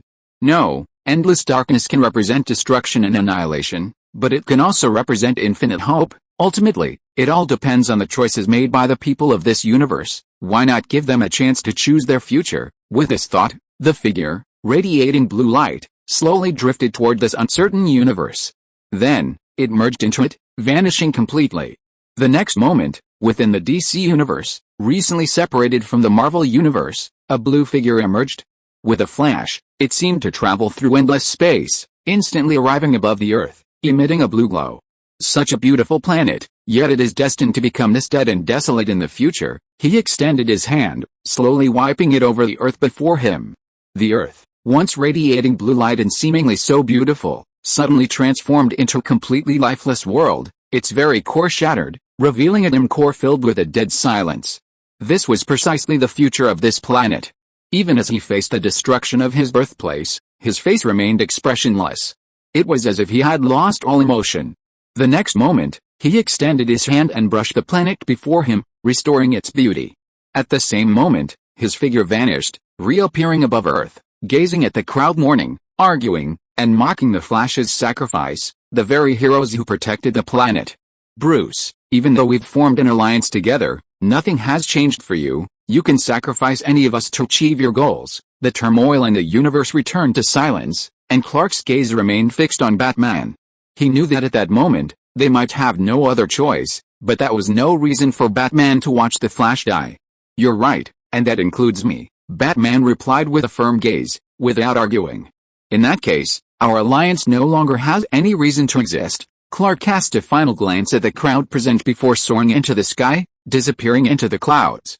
Argument, anger, reason, sadness, hatred, such familiar human emotions, but unfortunately, I can no longer experience them. The blue figure stood before everyone, quietly watching everything that had just happened. No one noticed his presence, not even Superman, who had just flown away. And at this moment, his eyes finally showed a slight fluctuation, as if he was reminiscing.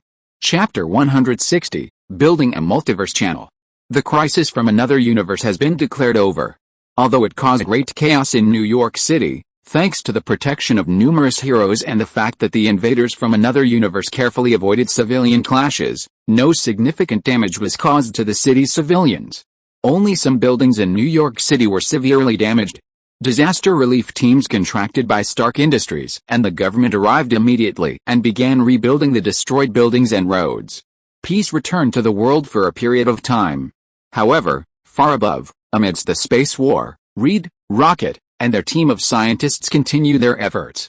The suddenness of this crisis also indirectly confirmed that their previous exploration and research into the universe was on the right track.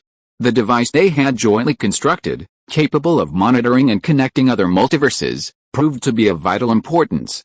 It could monitor the invasion from the DC universe, and naturally, the infinite Marvel multiverse as well. After a period of careful inspection, continuous experimentation, and dedicated refinement, it was finally completed. Mr. Superman, we finally succeeded. Less than a month later, Peter, who had been idle, finally received a message from Reed. This special device, capable of connecting to other multiverses, had finally been declared a complete success. The next moment, Peter, without hesitation, opened the portal and appeared in the multiverse laboratory within the space station. Mr. Superman, you're here. Our research has finally been completed. We can now build a channel connecting to other multiverses. Before Peter could even survey his surroundings, Reed, sensing Peter's arrival, was filled with excitement.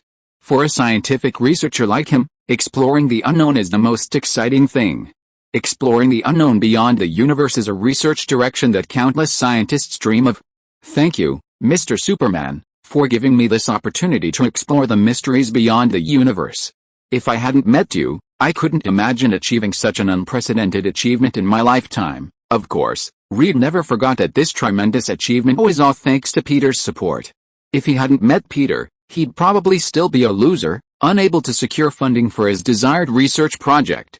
Don't thank me, you've earned it through your own hard work. Peter didn't care about scientific achievements. To him, researching these technologies simply served his own purpose. Hey, Reed, shouldn't you thank me too? Suddenly, a somewhat disgruntled voice rang out from the side. Rocket was now reclining comfortably on the sofa, a glass of red wine in hand, looking incredibly relaxed and content. You humans really know how to enjoy life. If Lyra and the others were still alive, they'd definitely love it here. After only a few months on Earth, Rocket had already completely fallen in love with life there. While Earth lacked the thrill of exciting space adventures, he didn't have to worry about the ever-present dangers. He also thoroughly enjoyed the delicious food and drinks created by humans. Mr. Superman, it's right. Without Mr. Rocket's help, I wouldn't be able to fulfill your request or explore the universe on my own. Mr. Rocket's brain is simply the most perfect and intelligent being in the entire universe. Reed also had immense respect for Rocket.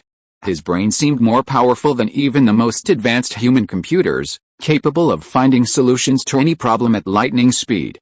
The fact that the device connecting the multiverse was built in such a short time was crucially due to Rocket's help.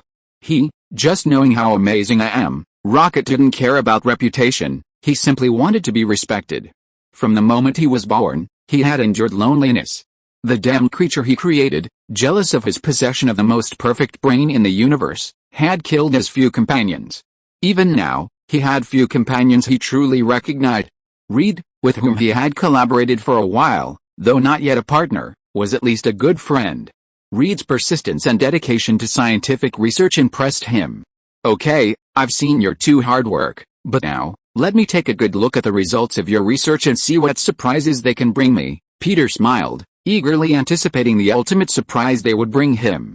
Don't worry, everything you see next will absolutely blow your mind. Reed knew Peter's strength, but Rocket was undaunted.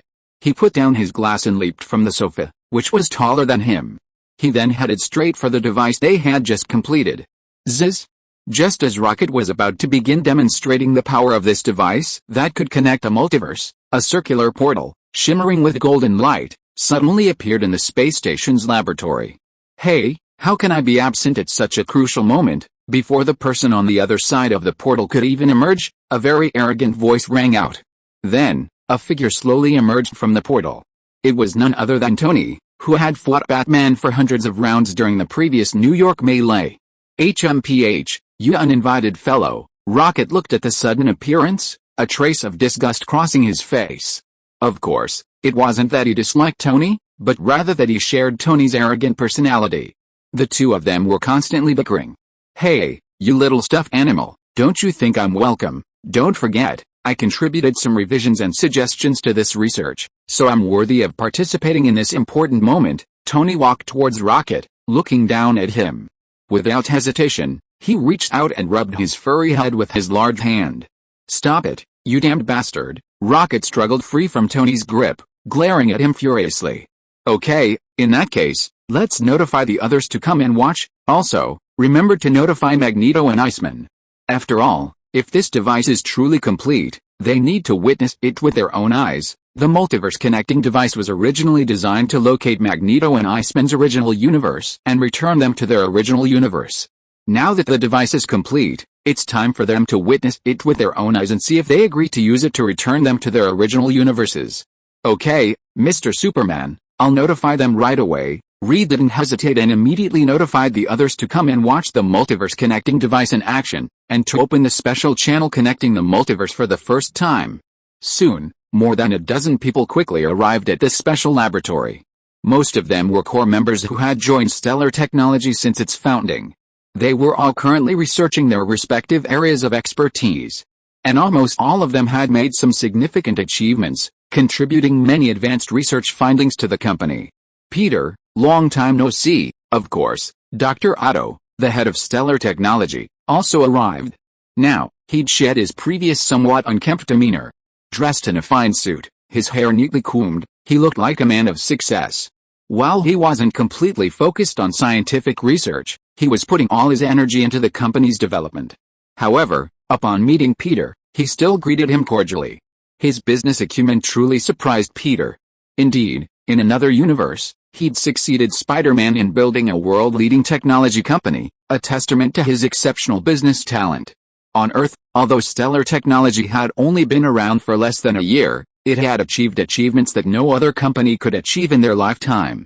It had become a dominant force in countless sectors, even surpassing Stark Industries, a century-old family business, to become the most renowned and powerful individual enterprise on Earth. Of course, Peter's reputation within the civilized universe was also a factor in this success. Thank you for your hard work, Dr. Otto. However, this couldn't erase Dr. Otto's dedication to the company's development. It's all I should have done. If I hadn't met you, I'm afraid I wouldn't be here now. Alright, without further ado, I've called you here today to see a groundbreaking research achievement. Thanks to Reed and Rocket's efforts, we've finally completed our exploration of the multiverse beyond our own universe, and today, in front of everyone's witness, we'll build a space-time channel connecting to other universes, completely opening the door to the infinite multiverse. Peter spoke slowly, his words shocking everyone present. What? Multiverse research has yielded such astonishing results so quickly. Incredible. That's the multiverse. Opening the door to other multiverses will mean unlimited resources. Why do I feel like the door to the multiverse is like Pandora's box? Once opened, we might face not only benefits, but also terrifying disasters. Some present had heard of the company's research on the multiverse, but they hadn't expected such astonishing results to be achieved in such a short time. Some were incredibly excited, for the opening of the infinite multiverse meant countless resources could be plundered from other universes. Meanwhile, others felt a strong sense of crisis and fear. After all, Less than a month had passed since the last world-shaking cosmic invasion. While they could plunder endless resources from other multiverses, they would also inevitably face the dangers posed by those other universes. However, no matter their current thoughts, they could not change what would happen next. Fortunately, the godlike presence of Peter alleviated their worries. Then, the lab gradually quieted. "Alright, Reed, Rocket, you guys get started." Peter stood before them, his imposing presence imbuing them with a strong sense of security.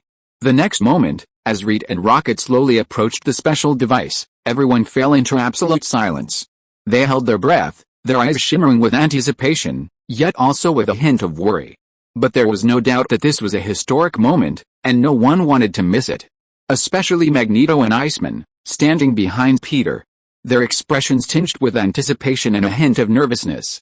"We finally have a chance to return to our original universe. The success or failure of this experiment to build a connecting passageway to the universe will determine whether they can safely return to their own universe. Everyone, are you ready to welcome the arrival of a new era? Next, we will present the outside of the universe to everyone." Standing before the special device, Reed and Rocket exchanged a glance and, without hesitation, pressed the start button. The next moment, the entire laboratory was plunged into darkness, the lights completely extinguished. "What's going on?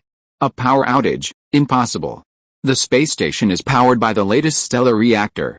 A power outage is impossible. Could it be that even a stellar reactor can't power this device connecting the multiverse?" As the entire laboratory suddenly plunged into darkness, some people couldn't help but panic.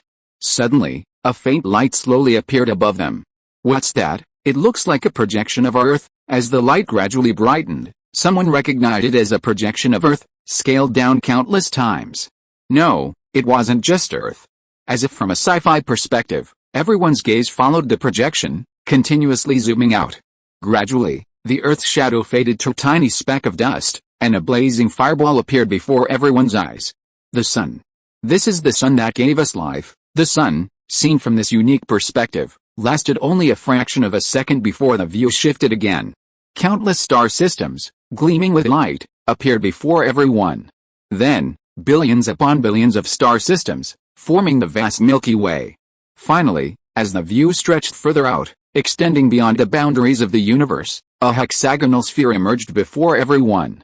Could this be our universe? Countless people gazed at the glowing red sphere, a hint of shock in their eyes.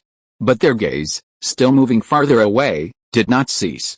After the massive sphere slowly shrank countless times, a fainter sphere slowly appeared before everyone's eyes. Until, within the darkened laboratory, hundreds, perhaps thousands, of spheres of varying sizes, some dim and some bright, filled the air. Only then did their gaze finally settle. "These are all the multiverses we can detect now. We number our universe as universe number 1, and number the other universes one by one according to their distance. Finally, we detected the same cosmic frequency fluctuations as those in Magneto in universe number 838, and next, we will build a space-time channel between universe number 838 and send Mr. Magneto back to his original universe. I wonder, Mr. Magneto, are you ready to return to your home?" With the illumination of countless universes flashing with red fluorescent light, countless people looked at the excited Magneto, waiting for his answer. Chapter 161, Stargate to the Infinite Universe. "Of course, I can't wait." Magneto watched the pale red spherical universe slowly enlarge before everyone's eyes, his eyes gleaming with anticipation and excitement. He had been inexplicably transported to this unfamiliar universe for months. He finally had the chance to return to his original home, and how could he not be thrilled? Even if this might expose him to unknown dangers? A brave choice. Rocket looked at Magneto with admiration. After Peter nodded beside him, without hesitation, he entered the corresponding universe number and cosmic coordinates into the device. As the coordinates were entered, the projection of the universe before everyone began to rapidly expand. Everyone's gaze was rapidly transported into this unique universe. Spanning the almost boundless expanse, passing through the endless starry sky, it finally came to a stop on the azure planet in the solar system of the Orion arm of the Milky Way. Is this the Earth in another universe? It doesn't seem much different from our own. Could there be another of us out there, also striving to discover the existence of other universes? The infinite universe means infinite possibilities. Everyone present gazed at the familiar Earth in another universe, their eyes filled with curiosity and anticipation. Cosmic positioning is complete. Should we immediately establish a stable cosmic channel, although the final coordinates were only accurate to an entire planet in another universe and couldn't pinpoint a specific location on a planet's surface, for coordinates spanning across universes, this minimized the gap. Of course, Reed wasn't overly excited about successfully locating Earth in another universe. He was intently watching the information displayed on the device, making sure everything was normal. This is my former home. I can finally go home. Magneto gazed at the Earth, which felt strangely familiar, his excitement evident in his eyes. He couldn't maintain his composure anymore, and his eyes were filled with impatience as he looked at Peter. Begin building the cosmic passage, Peter, sensing Magneto's eager and excited gaze, nodded to Reed without hesitation. A cosmic passage of interstellar magnitude is being built. The laboratory will be completely sealed immediately, and backup energy is being activated. Reed breathed a sigh of relief after receiving Peter's approval. He couldn't keep his composure. After ensuring everything was in working order, he suddenly pressed the button to activate the cosmic passage. The next moment, the entire laboratory was completely sealed off by a nearly 1 meter thick layer of vibranium. Above the vibranium, a nearly solid energy shield emerged, impervious to even nuclear bombs. Simultaneously, the laboratory's space was sealed, preventing anyone from leaving or entering this special lab, even with a teleportation gun or other special abilities capable of traveling through space. Meanwhile, the entire laboratory activated its independent energy system to ensure normal operation. After all, at this moment, a space-time passage connecting two universes was about to be opened, and no amount of caution would be enough. All the measures now in place were designed to completely isolate the laboratory from all contact with the outside world. While protecting everyone and everything within the lab, it also protects those outside from any threat from its contents. The lab even has a hidden self-destruct system. If no one actively disables it within a few hours, the lab will immediately self-destruct, hurling everything inside into the turbulent space-time of the universe. Despite these rigorous, even harsh, defensive measures, some of the researchers in the lab felt a sense of trepidation.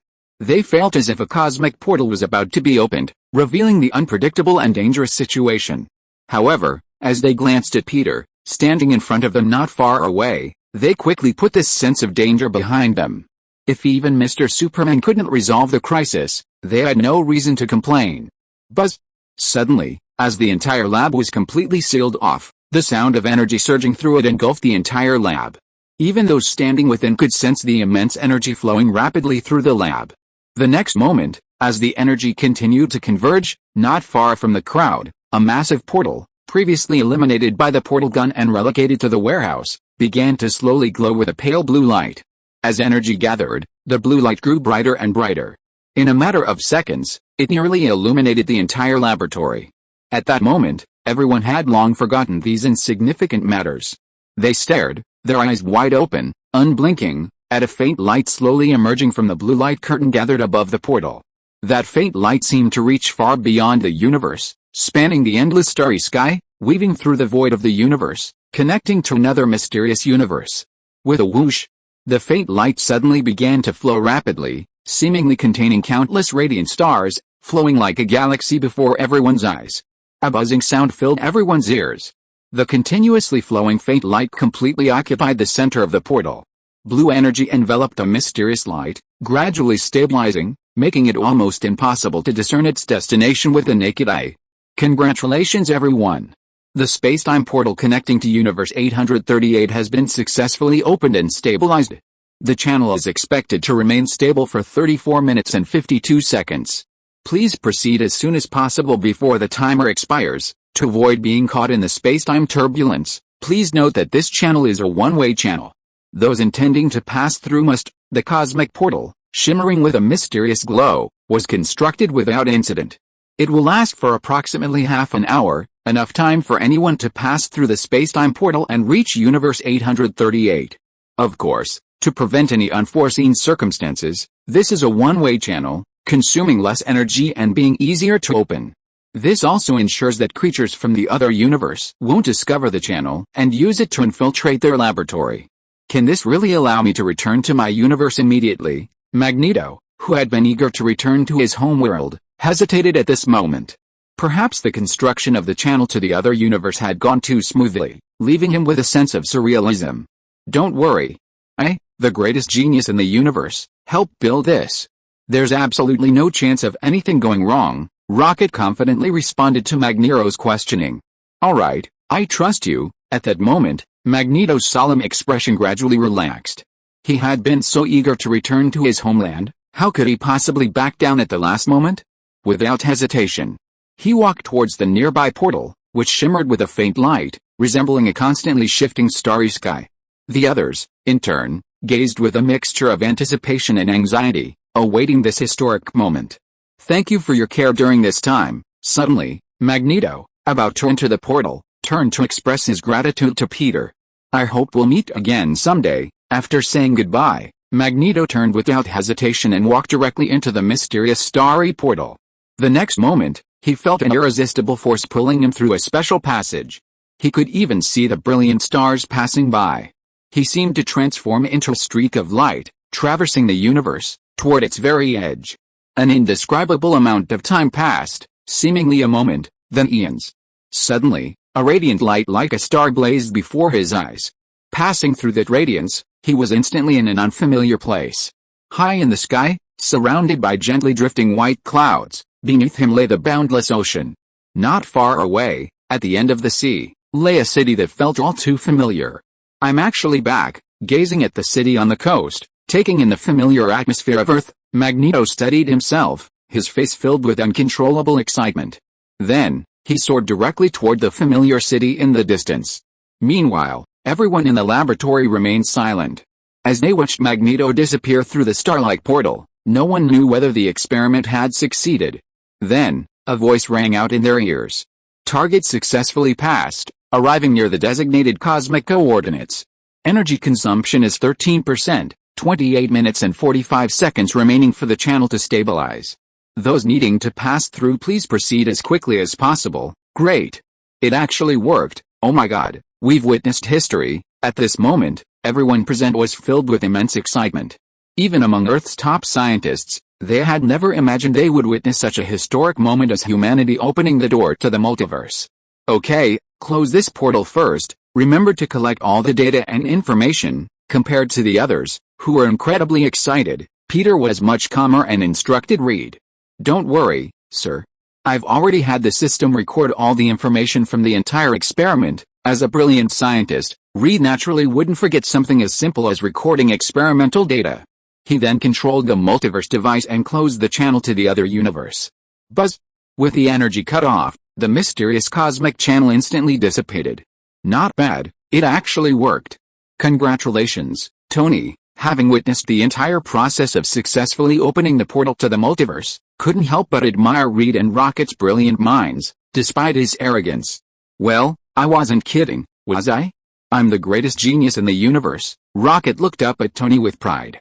Haha, barely okay.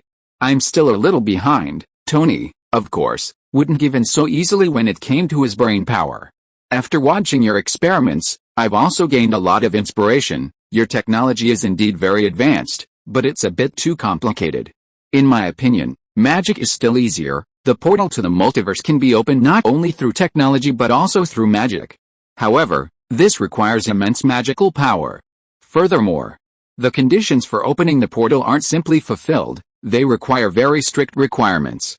But one day, I'll be able to open portals to other multiverses with even greater ease than you can. Tony waved his hand proudly, opening a portal nearby and returning to Kamartaj to practice magic. Alright, forget about this guy. You should be able to open new cosmic portals soon, right? Peter ignored Tony as he left, instead looking at Iceman, who had already grown impatient after watching Magneto successfully depart. He then continued calmly. Superman, we still have plenty of energy. We can open several new cosmic portals, Reed replied without hesitation, which also made Iceman's expression bright with anticipation. Then, following the same process, they first located Iceman's universe and then successfully established a portal to that target universe. Everyone, I hope to see you again someday. Iceman, without hesitation, excitedly stepped into the portal leading to his home. Buzz! As the portal slowly closed, everyone present finally confirmed that they had mastered the incredible technology that could lead to an infinite universe. Are you really not going back to your own universe like them? Peter asked Wanda, who seemed unmoved. No, I'm perfectly fine living here with you. Wanda slowly shook her head in defiance. There was nothing in her universe left that made her want to stay. Peter didn't insist. After a tedious process to verify the lab's security, he successfully unlocked the lab. Everyone, amazed, left this extraordinary lab that had changed the course of cosmic history in an orderly manner. Soon, only Reed and Peter were left, inspecting the equipment. "Reed, you're doing great," Peter praised Reed with a smile. "Mr. Superman, I'm truly honored." Reed didn't object to Peter's compliment. But that's not enough. However, Peter wasn't satisfied. "Mr. Superman, what do you mean?" Reed looked surprised, confused as to what Peter was referring to. "We can't just focus on this seemingly endless multiverse. Beyond the multiverse similar to our own, there are even more unknown and special universes. Even the cosmic laws and evolutionary histories there differ from ours." Peter slowly turned and gazed out the laboratory window at the endless starry sky. "Sir, are you referring to those people who suddenly appeared in our universe last time?" Chapter 162 The remaining Speed Force on the timeline. Reed was incredibly clever, instantly realizing that Peter was referring to the group of extraterrestrials who had suddenly appeared in New York City. "But Mr. Superman, didn't you completely resolve that crisis? Furthermore, I can sense that the vast majority of them harbor no ill will towards us. Perhaps the truth is just as they claim, that they accidentally arrived in our universe and have no intention of invading it. More importantly, while they appear powerful, the strongest, a man named Clark, appears to be roughly on par with Mr. Thor. They shouldn't be a threat to our entire universe." Reed couldn't understand why Peter was still so concerned about something that had already been resolved. After all, not to mention that the other party harbored no significant ill intentions. Even if those people did return one day and attempt to invade their universe again, their strength wouldn't be enough to defeat a world protected by a true Superman. Although the current crisis has been resolved, those people may not pose much of a threat, but I have a premonition that a greater crisis is brewing. As the two universes separated, Peter sensed a special force secretly controlling everything. At this moment, it seemed the crisis had been completely resolved, and peace had returned to both universes. However, a greater crisis might be brewing in the shadows, potentially imminently approaching their respective universes. Furthermore, perhaps its true target extends far beyond our single universe. Peter, confident in his own strength, believed he could survive a crisis sweeping across the multiverse and its destruction. However, the DC Universe, as one of two unique universes coexisting alongside the Marvel Universe, possessed powerful entities that should not be underestimated. Just like the eternal God he had seen in the Infinite Void, possessing an infinite universe as his form, so too did the DC Universe possess beings capable of destroying infinite universes with a single wave of their hands. Therefore, even with a nearly unbreakable barrier between the two universes, they could not afford to let their guard down. Could the impending crisis engulf countless universes, both those we've discovered and those yet to be discovered? For the first time, Reed saw a hint of solemnity in Peter's expression. He couldn't help but contemplate the horrific scene of the impending catastrophe. At that moment, a peculiar image emerged in his mind. The pale red spheres that had just appeared before him, representing countless universes, shattered in an instant. Countless universes, countless lives within them, as well as himself and all his loved ones, would be completely annihilated at this moment. The multiverse, brimming with life, would be reduced to eternal nothingness in an instant. No one could ignore such a tragic scene. "No, Mr. Superman, we will never let this happen." Reed's shocked expression gradually turned to determination. Even if faced with a crisis that could destroy the entire multiverse, he would do his utmost to prevent it, without a single flinch. Moreover, before him lay their last hope. "So, Mr. Superman, what do you need me to do now?" Reed calmed his composure and slowly spoke to Peter. "I need you to open the gate to that universe before the impending crisis, then, I will personally go and extinguish this potential crisis before it happens." Peter spoke slowly, his eyes fixed on the dark starry sky. The DC Universe and the Marvel Universe were no longer a matter of distance. They existed in two completely different realms. Even Peter, at this moment, found it almost impossible to cross the barrier between the two vast universes and open a passage into the DC Universe. Even eternity, incarnating as the multiverse, would probably be unable to traverse the barrier and reach the other universe. However, this did not mean that he had no way to reach the DC Universe. "Mr. Superman, are you saying that those guys who appeared last time came from an unknown place outside the multiverse we've just learned about?" As Peter explained, even Reed couldn't help but express disbelief. They had just successfully opened the gate to a nearby universe less than 10 minutes ago. But now, with Peter's explanation, Reed finally understood that those guys' origins lay beyond the many universes they had just learned about, infinitely distant, almost beyond their current understanding. Mr. Superman, I think you think too highly of me. Even if I were given tens of thousands of years, I wouldn't be able to research a channel connecting the two vast universes. Reed, originally full of ambition, eager to protect their universe alongside Peter, couldn't help but reveal a hint of fear after learning everything. It was like a demon on the journey to the west tasking his subordinate with single-handedly wiping out Tang Sanzang and his disciples. It wasn't just difficult, it was simply impossible. Haha, I understand your intentions, and I certainly wouldn't give you something you're completely incapable of doing, Peter said slowly, looking back at the somewhat flattered Reed. Mr. Superman, you mean? Reed's embarrassment faded, and he asked Peter with some anticipation. Before completely separating the two universes, I thoroughly explored the aura of that universe and replicated it completely. It can help us find its location. Peter had personally separated two universes that had begun to merge, so he naturally had to fully understand the differences between them. Recording every bit of information about that universe wasn't difficult for Peter at that moment. Just as no two leaves are exactly alike, universes also possess subtle differences that are difficult for ordinary humans to detect. It was precisely these differences that allowed Reed and his team to locate the universe Magneto and Iceman originally came from, amidst the vast multitude. Of course, the differences between the DC and Marvel universes were even greater. If one DC universe were placed alongside countless individual Marvel universes, the distinctions between them could be distinguished with the naked eye. Great, Mr. Superman. As long as you can provide me with the aura of that universe, I can definitely locate it. Reed was initially excited upon hearing Peter's words. But in a flash, his expression darkened again. Wait, I might be getting a little carried away. Even if we obtain every bit of information about that universe, we still can't cross the barrier between the two omnipotent universes and locate its coordinates, let alone open the door to that universe. Of course, Reed wasn't to blame. Their technology simply wasn't capable of exploring beyond the multiverse. Don't worry, I've got a solution for this. Peter, facing Reed, whose expression shifted between surprise and dismay, suddenly cracked a smile. He raised his hand, used his portal gun to open a portal, and stepped through first. Where is this? New York's Times Square. Reed, without hesitation, followed Peter out of the portal. Taking in the familiar surroundings and the gathered crowd, he instantly knew where they were.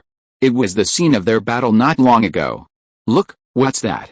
How did it suddenly appear here? Wait, someone seems to be coming out of there. Oh my god, that's Superman. Wang Difa, it really is Superman. Mr. Superman, I love you. Can you give me an autograph? As Peter and Reed emerged through the portal into the newly rebuilt Times Square, the pedestrians around them instantly recognized Peter, the Superman. Their faces lit up with delight, as if they had just met their favorite global superstar. They swarmed in, blocking the entire street. Mr. Superman, why are we here? Reed looked around and was initially shocked by their sudden appearance, but the moment he saw Peter, who was Superman, he became extremely frantic. He looked at the crowd of pedestrians gathered there and asked Peter curiously. You'll find out in a moment. Peter ignored the cheering crowds rushing towards him, slowly raised his hand, and brushed his palm across the air. What the hell is going on? The next moment, Reed was shocked to find that the crowd, which had been cheering and surging, making the entire street extremely noisy, had suddenly become utterly silent. All pedestrians and vehicles suddenly stopped in their tracks. Even a passing helicopter in the sky now hovered, its propellers still. Could it be that time has stopped? But why haven't I? At this moment, Reed looked at Peter with a look of intense shock. He knew Peter's power was beyond his comprehension, but this was the first time he knew that Peter was powerful enough to control time. Everything in the world was frozen in place by the halting of time. Peter, of course, didn't have the same idiosyncratic hobbies as those who lived comfortably. He raised his hand and slowly turned it. The world suddenly began to move again. Is time flowing backwards? This is incredible. Gazing at the suddenly reactivated world before him, Reed was utterly shocked to discover that everything was moving backwards.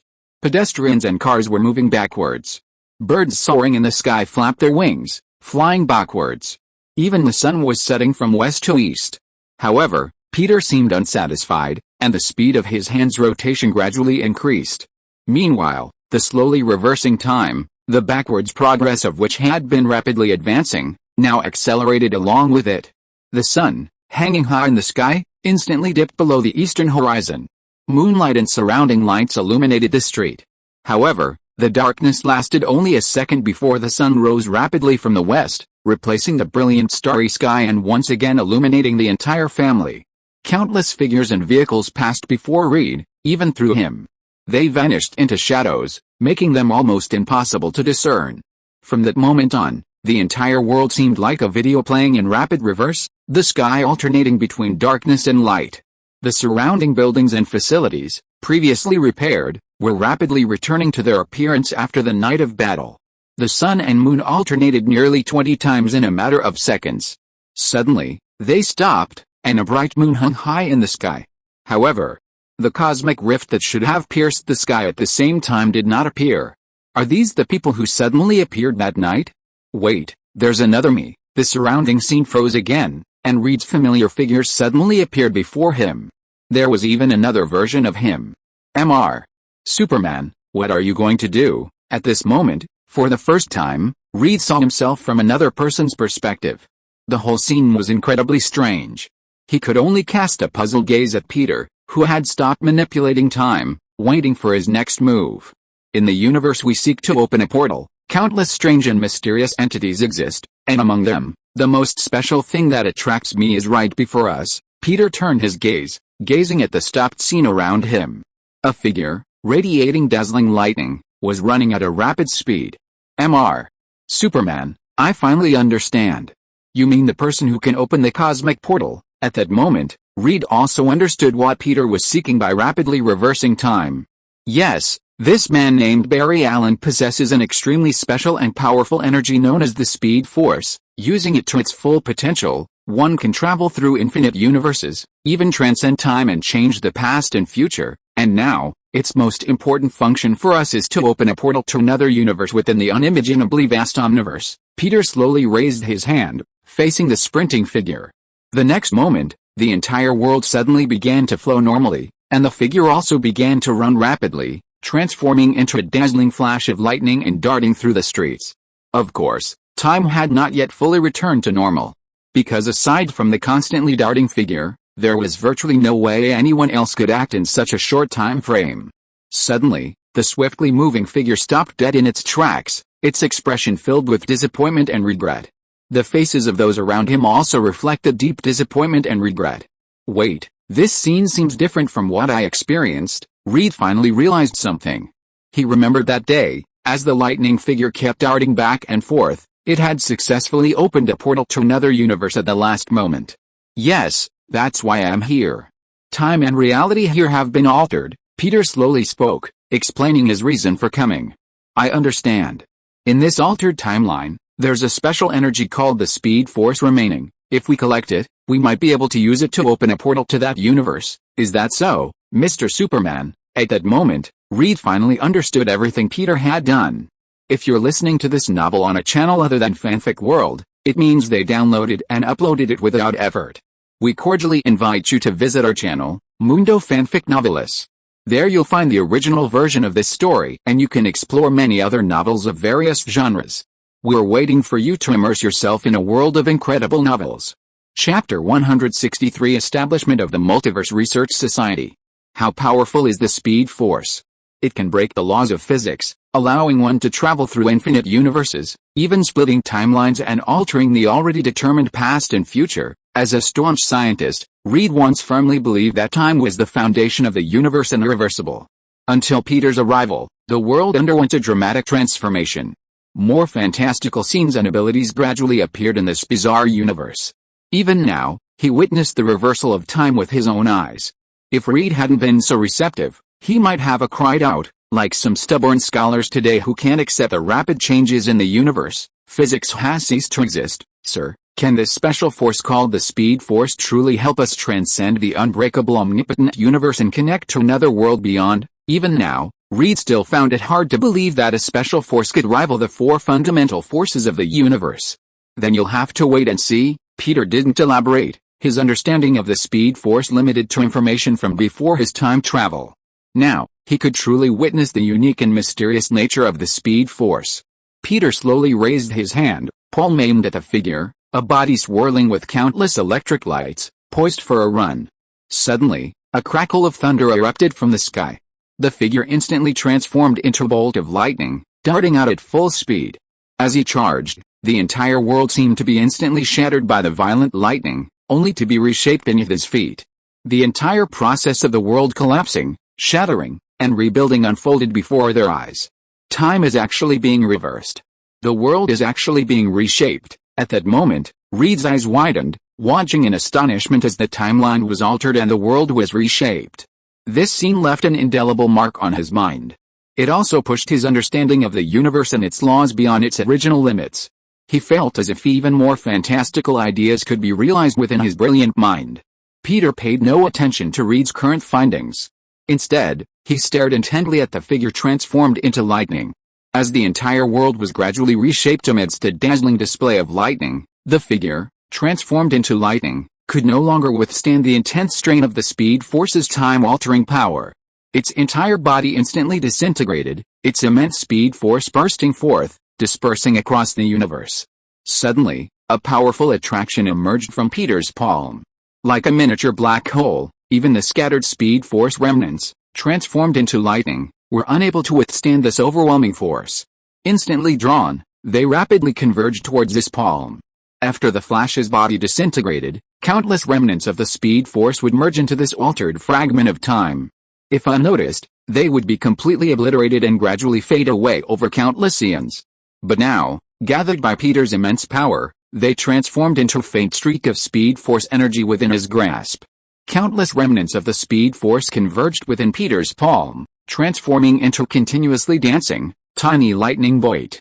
The fragment of timeline originally formed by the remnants of the Speed Force could no longer be sustained.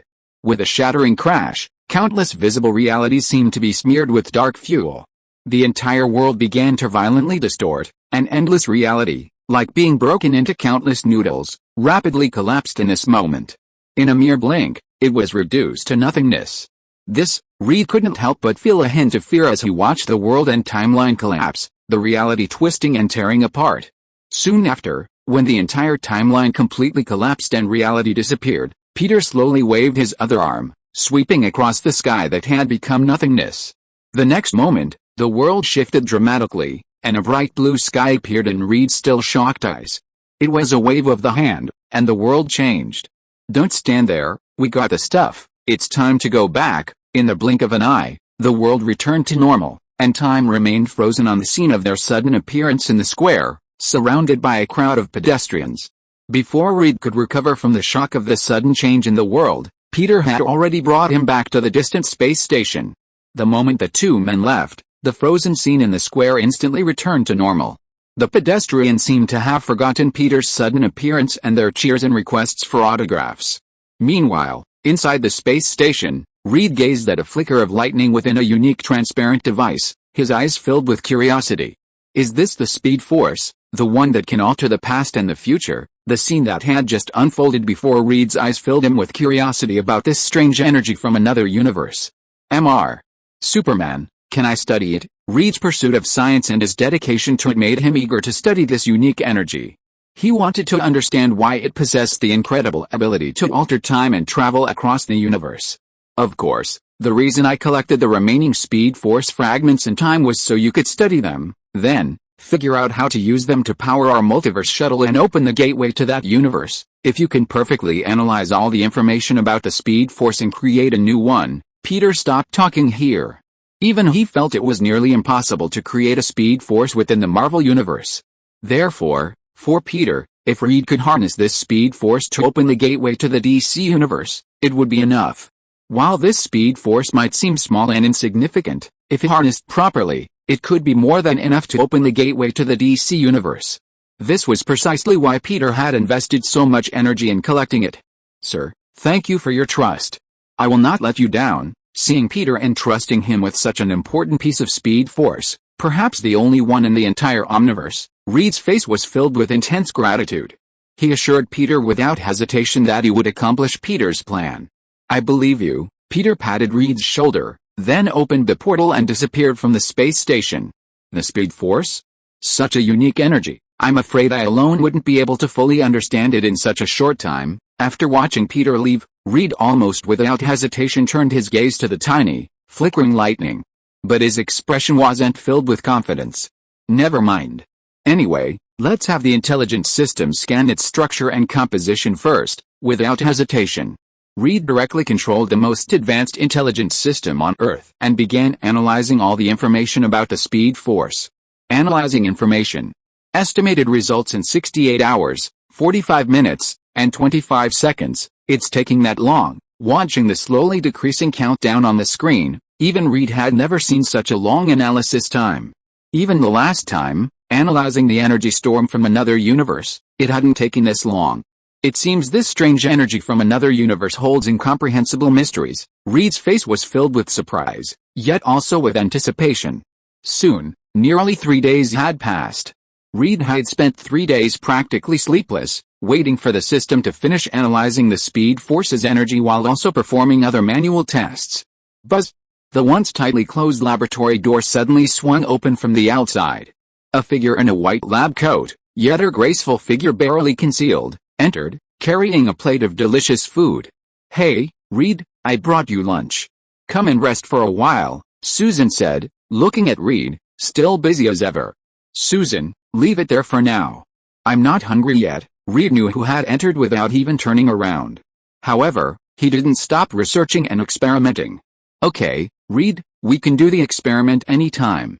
Mr. Superman told you to take care of yourself." Susan came up behind Reed and firmly pulled him to the dining table.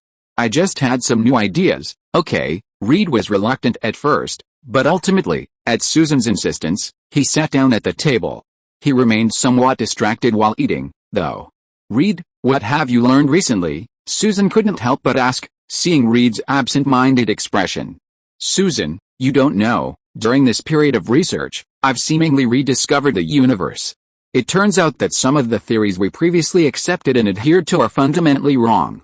Not completely wrong, but incomplete and subject to change." When Susan brought up the topic, Reed, previously absent-minded, suddenly became incredibly excited, as if he'd been excited in college when he'd discovered a new theory. Really, Susan was a little incredulous. Although humanity's understanding and control of the laws of the universe were still at a very low level, if it weren't for the sudden and massive leap in human technology not long ago, they might not have been able to live in space like they do now, let alone travel across light years. "You may not understand what that energy represents." Reed looked at Susan with a gaze filled with a thirst for unknown knowledge and the mysteries of the universe. "That represents a future of infinite possibilities, the possibility of reshaping the universe." Of course, Reed couldn't do any of that at the moment, but he saw hope in that energy. Just relying on that one flash of lightning, Susan was incredulous, but she knew Reed wouldn't deceive her. She couldn't help but look at the ball of lightning not far away, flickering and seemingly forever. Soon, the two finished lunch, and Susan left the lab to continue her research. Meanwhile, Reed, still filled with anticipation and excitement, continued to explore the mysterious Speed Force. Position and energy analysis complete. Please click to view as soon as possible. Suddenly, a system voice chimed in the quiet lab. Reed, who was currently conducting an experiment, looked up excitedly at the screen and opened the analysis report without hesitation. Silence fell once again in the lab, a pause that lasted for several hours. It seems this energy truly comes from outside our universe. Although Reed had never doubted Peter's words, at this moment, through systematic analysis, he had truly confirmed, theoretically, that this energy didn't exist in their universe.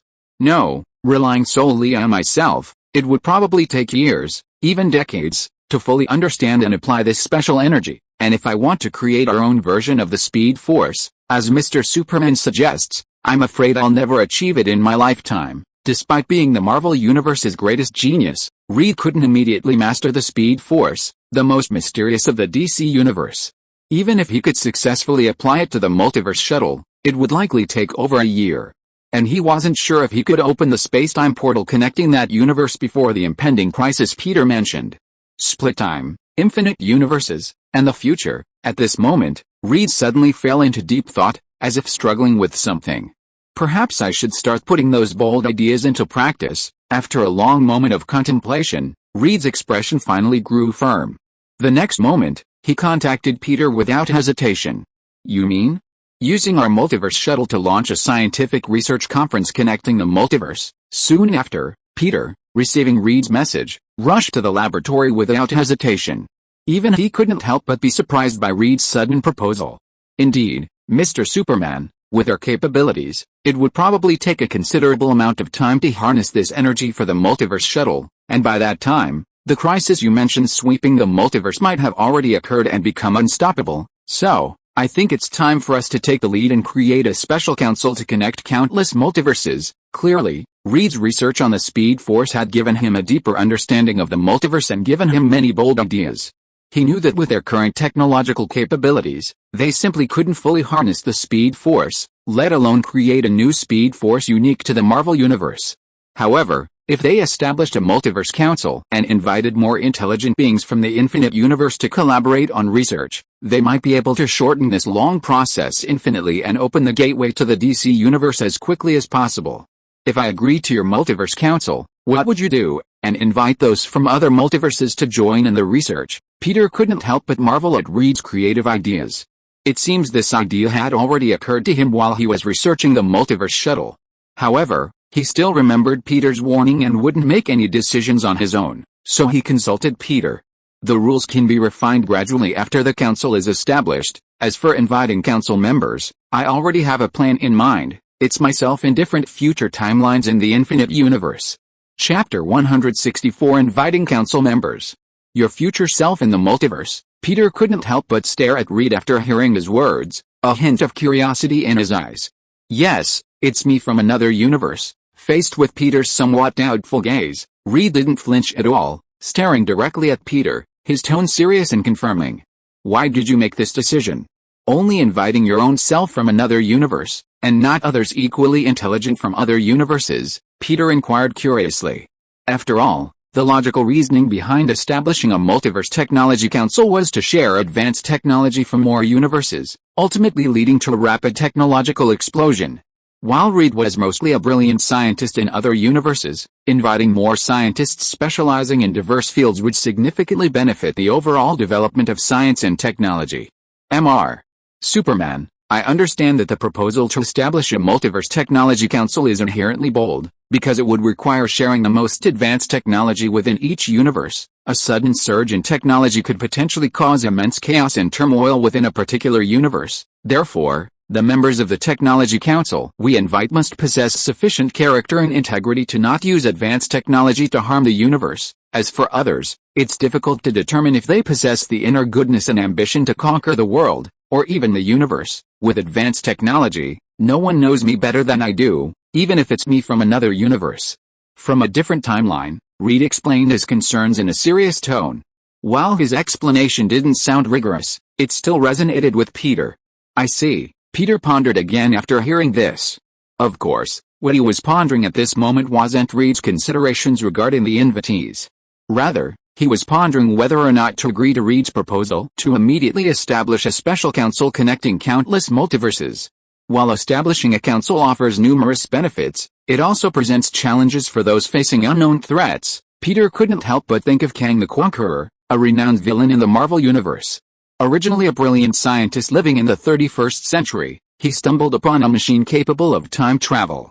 Ultimately, using this machine, he traveled endlessly through various timelines, acquiring countless advanced technologies. He had once used this powerful technology, along with countless other versions of himself, to establish a multiverse council known as the Council of Kang. Interestingly, Kang the Conqueror was actually Reed's future descendant. Reed watched Peter, lost in thought, but didn't press him. He knew his idea was too bold and could potentially pose even greater threats. But at this moment, he could only leave his bold idea and suggestion to Peter. Of course, he had no idea his descendants would follow his will and establish the famous Council of Kang, much like he had, nearly bringing the multiverse's timelines to a complete standstill. I have to say, your idea is truly bold. After a long moment of contemplation, Peter's expression finally relaxed, as if he had made a decision. Fortunately, Reed hadn't concealed his decision and established this special council on his own. Otherwise, he would have immediately eliminated this council, which could potentially destroy the multiverse. But now, he had a different idea in mind. So, sir, do you agree? Seeing Peter's relaxed expression and the faint smile on his face, Reed speculated with some disbelief. In fact, there's no need to refuse. Perhaps right now, in the infinite universe, someone with the same idea as you has already established a council connecting the multiverse. Time is not a fixed, linear process.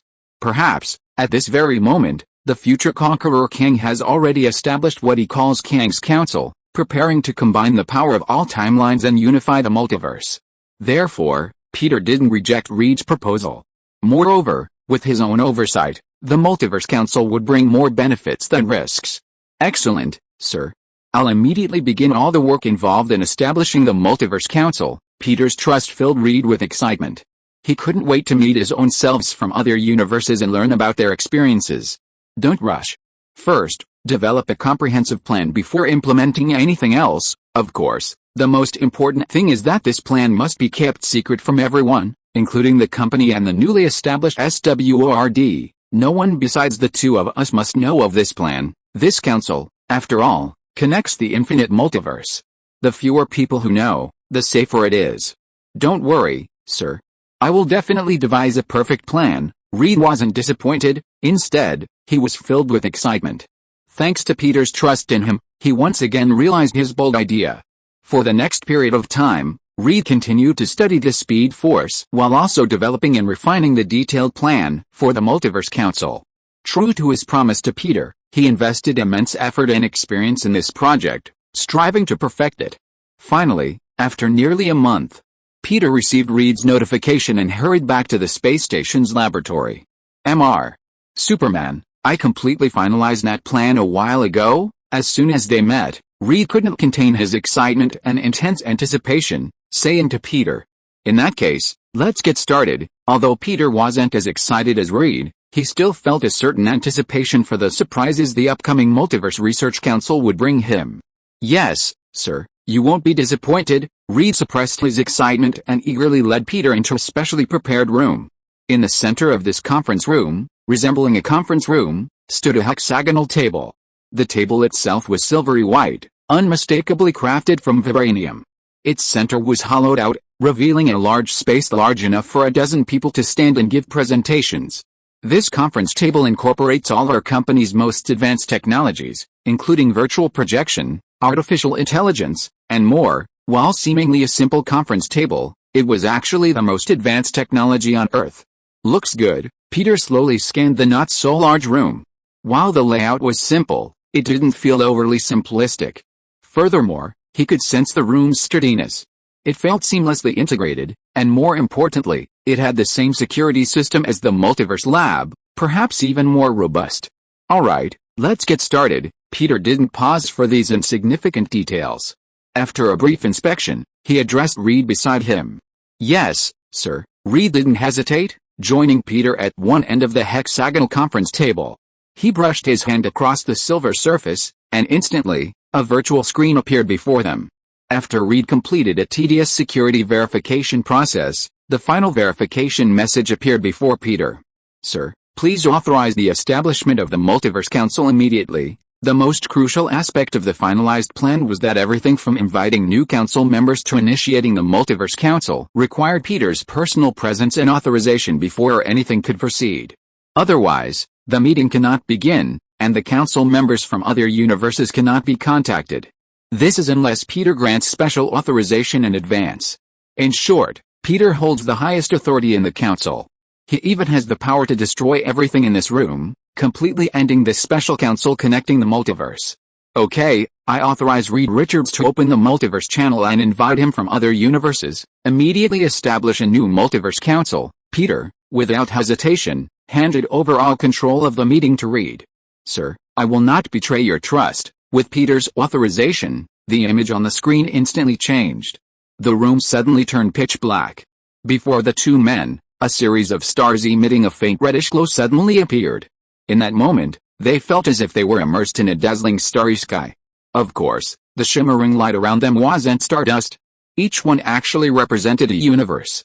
"Sir, now, let me introduce you to the council members we have invited." For nearly a month, Reed had done more than simply refine the plan for the Multiverse Council. He also improved the newly completed Multiverse Shuttle, building it with a more powerful independent energy system. Now, connected to the small teleportation device he had built, the Multiverse Shuttle could simultaneously open space-time channels connecting several universes within the conference room. This eliminated the cumbersome process of opening a portal to a single universe's coordinates as before. More importantly, the modifications to the Multiverse Shuttle allowed for more precise portal coordinates, unlike before, which limited it to connecting portals to unknown locations across an entire planet. Of course, Reed didn't need to explain all this to Peter in detail. A virtual projection of the endless universe appeared before them. Countless pale red hexagons, representing individual universes, resembled a starry sky, captivating them. Suddenly, Reed gently waved his right hand. The next moment, the entire multiverse began to rapidly rotate and expand. In the blink of an eye, one of the multiverses stopped before them and began to rapidly expand. As the universe rapidly expanded, their gazes drifted to vibrant blue Earth. This time, the magnification didn't stop abruptly on the planet. Instead, it continued to expand, passing through the atmosphere and over wisps of white clouds, ultimately reaching the heights of a city. They looked down upon a city that felt familiar to both of them, yet strangely alien. Is this New York from another universe? Because it was still New York City, they felt an inexplicable sense of familiarity. But what struck them as strange was that this New York City was completely different from the one they had imagined. The entire city seemed to have undergone a profound transformation. Between the towering skyscrapers, unique roads snaked through the sky, seemingly built high in the sky like a roller coaster. Special trains, like long silver snakes, sped across it, crisscrossing the city in the blink of an eye. And above them, countless small aircraft, resembling cars, lined up in an orderly formation, gliding through the void. The entire city resembled a high-tech, futuristic metropolis. One can't help but marvel at how technologically advanced this world has become. Sir, I'm sure the scene before you will astonish you, and this is the universe from which the first member of our council is to be invited. Seeing the hint of curiosity on Peter's face, Reed didn't hold back and began to introduce it. This universe is Universe 86, and I think it's the closest one to us among the members we can invite. As you can see, sir, the timeline of this universe is 30 years in the future. This universe is full of harmony and has not suffered the crises of destruction that frequently plague our universe. The entire Earth is developing harmoniously, and technology is constantly improving, heading towards an even more prosperous future. As Reed introduced himself, his gaze darted across the futuristic city, finally stopping at a towering skyscraper. Before them appeared a middle-aged man with graying hair, looking to be in his 50s or 60s. Dressed in a suit, he stood in a luxurious office, gazing down at the technologically futuristic city below. Sir, I never thought I had the potential to become a company leader. Reed looked at the figure in a suit, and even he himself was a little bit unbelievable. However, although me in this universe founded a company and became one of the richest people on Earth, but my passion and exploration of science and technology have never disappeared. After observing, I found that he is also kind enough. The company he founded is often committed to charity. The rapid development of the entire city has played a significant role in this, and he is worthy of being our first invited member of the council. Chapter 165, Survivors of a Zombie Universe. Reed's plan called for the first group to invite 5 Reeds from different universes. The man in front of him was the first member Reed was planning to invite. He was simply a leader of a world-renowned company, devoid of any superpowers. Later, Reed introduced Peter to several other versions of himself who would be invited as members of the council. Besides the first Reed, who came from decades in the future, the first group of invited members included 4 others from various universes. Unlike the Reeds from the other 2 universes, the Reeds from the other 4 universes all had remarkably similar initial fates. During a special space mission, they all encountered a cosmic storm, which granted them special abilities that allowed their bodies to deform, compress, and twist like rubber. Together with 4 other companions, who were also exposed to the storm's radiation, they formed Earth's most famous superhero organization, the Fantastic Four. However, their subsequent fates were altered in various ways, both slightly and significantly. For example, one of them, after gaining these abilities, successfully defeated an investor who had also been gifted with superpowers during a space mission. Not long after, he married his girlfriend, Susan. At the start of the wedding, They encountered an extraterrestrial invader, a monster riding a silver surfboard. Ultimately, the Fantastic Four united to influence the Silver Surfer, and together they expel Galactus, the planet-destroying creature that threatened to devour Earth. I never thought that in another universe, Susan and I would actually be married in the near future. Reed watched his alter ego, now wedded to Susan, a flicker of envy and anticipation in his eyes. Don't worry, your wish will come true soon, Peter encouraged the envious Reed, then agreed to the invitation and once again traveled through the endless universe to the universe of the new invitee. This time, the new invitee's fate was similar to that of Reed, who had already married. However, their subsequent fate was completely different. Sir, this is a special universe quite similar to our own. Here, not only are there the Fantastic Four superhero organizations we just met, but there are also many other superhero organizations like the Avengers, the Defenders, the Thunderbolts, and Big Hero 6. Even Reed was amazed by the uniqueness of this universe when he first learned about it. This universe is like a paradise for superheroes and supervillains. Battles between heroes and villains unfold almost daily across the world. Special campaigns pitting one organization against another are also held from time to time. Not long ago, even the Avengers, the world's largest superhero organization, split, leading to a widespread civil war between supporters of both sides. Countless heroes suffered varying degrees of injury during the Civil War, and the losing side was even imprisoned. Later, perhaps to prevent such unusual civil wars from recurring in the future, the leaders of several superhero organizations discussed forming a special organization called the Illuminati. This organization, hidden from the public, known only to its members, is comprised of many of Earth's brightest minds, dedicated to resolving threats from beyond Earth and within the universe. They also guarded against potential friction or chaos between various organizations on Earth. And the person we're about to invite is Reed. A member of the Illuminati and leader of the Fantastic Four, Reed couldn't help but sigh, as if he were doing quite well in every universe. Peter had no objections to the third member being invited. Although the name of the Illuminati made him hesitate, it was still a relatively new organization and shouldn't cause much of a stir. Then, as the two of them traveled through the infinite microcosm of the universe again, their vision slowly entered another special universe. A sun, seemingly only a few years old, slowly appeared before them. As the virtual projection slowly emerged, Peter noticed a strange expression on Reed's face. His eyes were filled with admiration and envy as he gazed at the child playing alone with Lego in a living room. Reed, you're not going to tell me the fourth member is this child? Peter, knowing the source of Reed's peculiar emotions, couldn't help but tease him.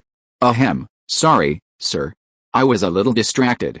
Of course, the person we wanted to invite wasn't just a child. Hearing the teasing in Peter's tone, Reed seemed a little embarrassed and hurriedly said, as if finally remembering their original purpose.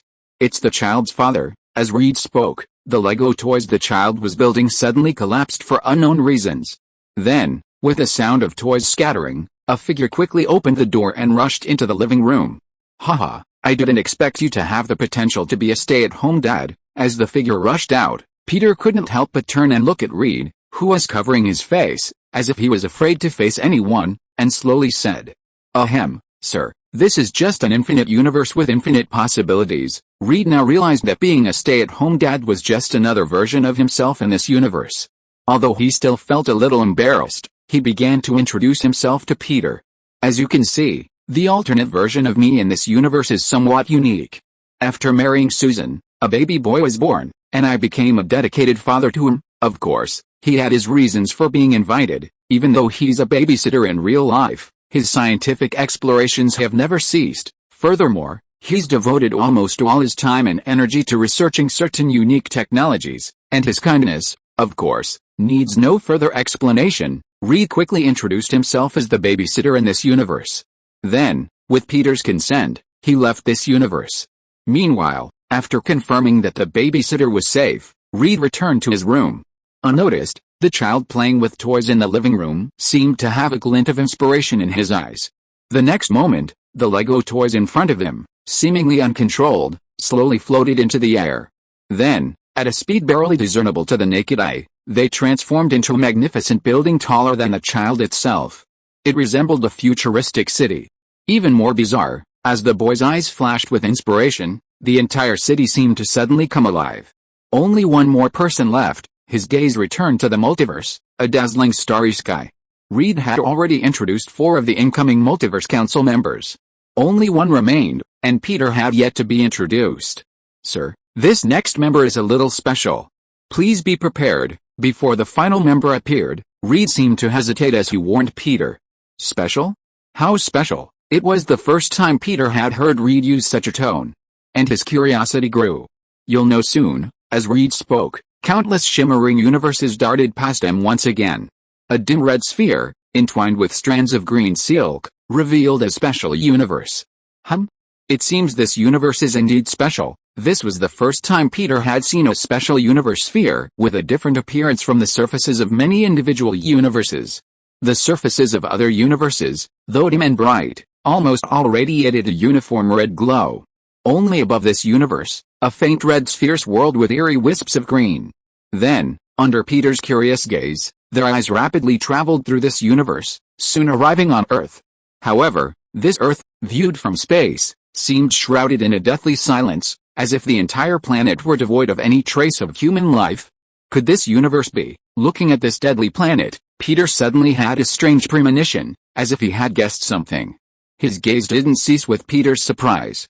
Their gazes slowly approached the Earth's surface, entering a modern city.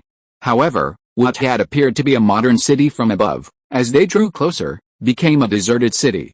Grass grew thickly on the streets, some of it growing rapidly, creeping up the tall buildings.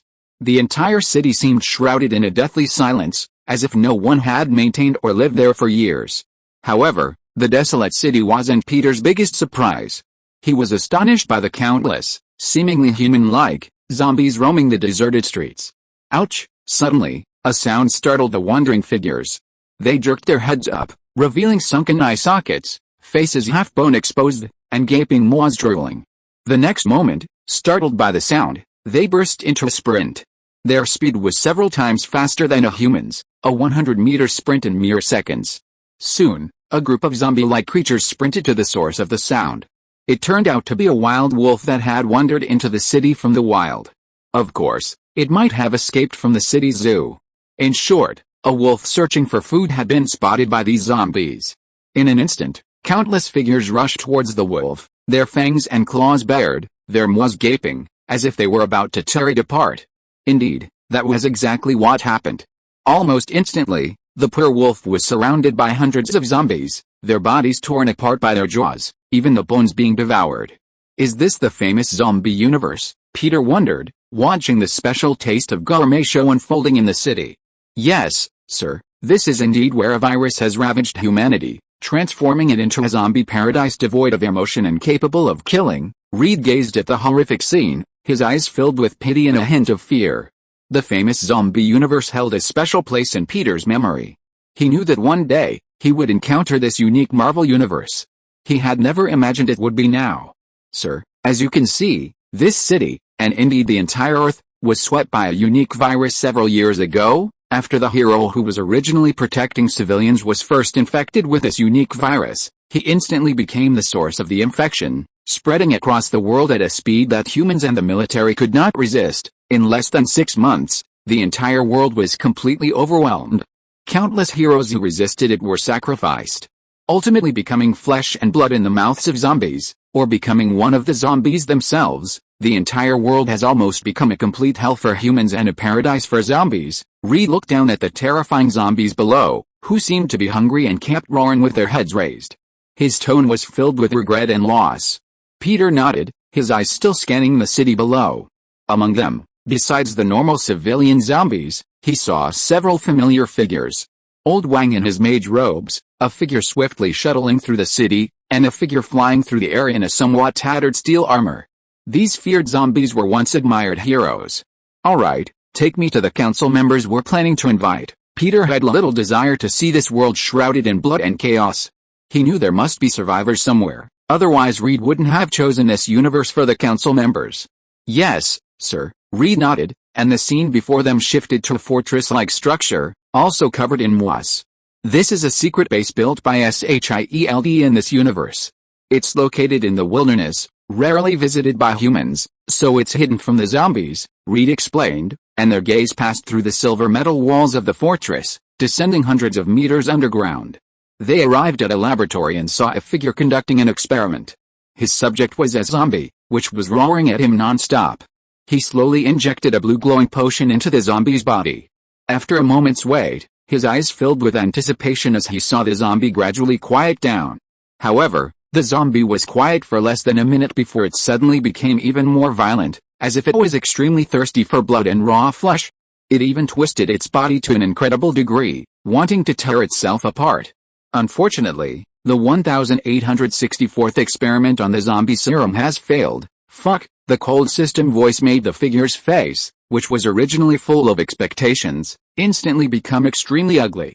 The old and earthy face was full of disappointment. Give it a quick death. As he spoke, a raging flame suddenly ignited on the experimental device, and soon the zombie was burned to ashes. Record the experimental data and prepare to start the next experiment. Chapter 166 Members who accepted the invitation.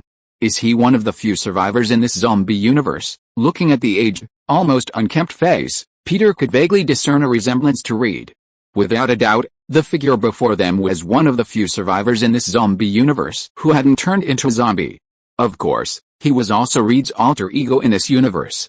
Indeed, the origin of the unique virus sweeping this universe is unknown, but what is known is that the entire Earth has been destroyed for several years now. Of the billions of people in the world, only a handful remain. Of course, humanity hasn't given up the fight. Led by heroes, they continue to strive to defeat the zombies and reclaim their home, and this man before us is one of them. Ever since the virus spread, he's persisted in researching a cure for the zombie virus. It's a pity that, in years, he hasn't succeeded in curing a single zombie-infected human. Reed, using only the multiverse shuttle to briefly understand the recent history of this universe, could empathize with the almost unbearable pain of seeing his family, friends, even entire cities, the entire human population of the planet, transformed into heartless, devouring zombies in a short period of time. He also recognized his own version of himself in this universe, who had persisted for years in researching a cure for the zombie virus. Because if it were him, he would have made the exact same choice. The zombie universe doesn't know which of the many zombie universes this one belongs to. Peter knew that within the Marvel universe, there were numerous scenarios that could trigger a loss crisis. The most famous was the perfectly closed-loop Marvel Universe 2149. The exact cause of the zombie crisis in this universe remained unknown. However, Peter now faced a decision, whether to accept the invitation of the man before him. Sir, I know you're worried about the zombie crisis invading our universe. To that end, I've implemented strict safety measures. I promise that inviting him will not bring the same crisis to our universe. Reed saw Peter seem hesitant. Being a thoughtful man, he already knew the real reason for Peter's hesitation. He knew the true horror of the virus that had transformed the entire human population of Earth into zombies. If they accepted this man as a member of their multiverse council, they would have to consider whether doing so would introduce the zombie virus to their universe, or even leak it out, plunging their universe into a similar apocalyptic scenario. This was definitely not a scenario any of them wanted to see. Of course, Reed had considered all of this when he prepared to invite his alter ego from the lost universe. To this end, he had implemented meticulous measures, doing his utmost to eliminate any potential viral threats. Since that's the case, do as you wish. Peter gazed at Reed's resolute expression, ultimately trusting his decision. Of course, even Peter, at this moment, didn't want to be infected with this incredibly bizarre zombie virus. After all, in the Marvel universe, even a powerful being like Galactus could be infected. The entire universe 2149 had become a zombie paradise, and even the observers were unable to resolve the zombie crisis. Fearing its spread throughout the multiverse, they were forced to create a specific cosmic cycle. Only then was the spread of the zombie virus finally contained. Thank you, sir. Reed's expression was filled with gratitude upon hearing Peter's agreement. He had a selfish motive in inviting this alter ego from the zombie universe. He wanted to rely on the power of the Multiverse Technology Council to offer him a glimmer of hope, to help this alter ego, who had persevered in fighting the zombie crisis, rebuild humanity's home. The two of them wandered freely through the multiverse, their thoughts drifting freely. The first group of invited council members had already completed their tours. Although Peter had been surprised by a few incidents, he ultimately refused to reject Reed's proposal for member invitations. He accepted his suggestion for 5 special members. The next moment, Their gazes left this once human paradise, now zombie paradise, and returned to the mysterious, infinite void of the multiverse, like a starry sky. At that moment, between the spheres representing the infinite universe, 5 selected universes shone with a particularly dazzling light. In that case, let us begin our first meeting of the Multiverse Council. Peter's gaze swept over the 5 spheres, which stood out more than the others, and he spoke without hesitation. Understood, sir. Reed's eyes shone with intense anticipation, and without hesitation, he opened the first special council connecting the multiverses. As the council opened, the countless star-like universes within the infinite universe slowly dimmed, leaving only the 5 selected universes still radiant. Suddenly, 5 incredibly bright beams of light shot out from the universe representing Peter's location, piercing the endless void and shooting towards the 5 universes. At the same time, within the realities Peter and his companions had just visited, 5 stargates, each shimmering like a mysterious starry sky, appeared. In the first universe, atop a futuristic city building, a mysterious stargate suddenly appeared behind the suited figure. What the hell is this? Middle-aged Reed, overlooking the city below, suddenly noticed a faint light reflected from the window in front of him. He turned abruptly and saw the mysterious stargate. The dark starry sky streaking through it seemed to hold the secrets of the universe, waiting for his exploration. Even Reed, a middle-aged man over 50 and with a rich life experience, was astonished by the sudden scene before him. For a moment, he paused before the mysterious stargate, hesitant. Mysterious stargates also appeared in other universes at almost the same time. Undoubtedly, no one would dare venture into such a sudden, mysterious stargate. Where did this thing come from? Why did it suddenly appear in my room? Even Reed, a man of immense intelligence and experience, struggled to pinpoint the origin of this mysterious stargate. It seems to be a unique portal. After a brief exploration, they quickly confirmed it was. But, where does this portal lead to? However, even after confirming that it was a portal, they were still unsure of its destination. Just as they were filled with curiosity about the origin and destination of this unique portal, rays of starlight suddenly emanated from it. Surprisingly, they appeared before them, as if they were living objects. The brilliant starlight, as if controlled by some mysterious force, slowly flowed before them. Eventually, it formed a line of text. Do you wish to explore the true mysteries of the infinite universe? Do you wish to study the most advanced technology in the universe? Do you wish to understand the other selves in the infinite universe? If so, then you are welcome to join us. A sincere invitation from the Multiverse Council. Seeing these words suddenly appear before their eyes, almost everyone who received the invitation felt an overwhelming shock. The Multiverse Council, an invitation from the multiverse. Could there really be other parallel universes beyond the bounds of the endless universe? At that moment, countless thoughts and curiosities filled their minds. That line of text composed of starlight filled their hearts with an irresistible attraction. Infinite universe, endless knowledge, does it mean I have a chance to save our home? Gazing at the slowly fading starlight and the eerie, mysterious stargate, Reed, who had just begun to conduct another experiment in the zombie universe, could not help but reveal a glimmer of longing and brilliance in his eyes, which had become extremely cloudy and almost completely despairing. I hope you won't let me down again. Suddenly, without a single hesitation, he took the lead and walked through the mysterious stargate, heading towards the brilliant starry sky. I didn't expect him to be the first to accept our invitation. In the conference room, Reed watched as a light, representing acceptance, shone brighter from a universe connected to his own. A hint of surprise crossed his eyes. It's understandable.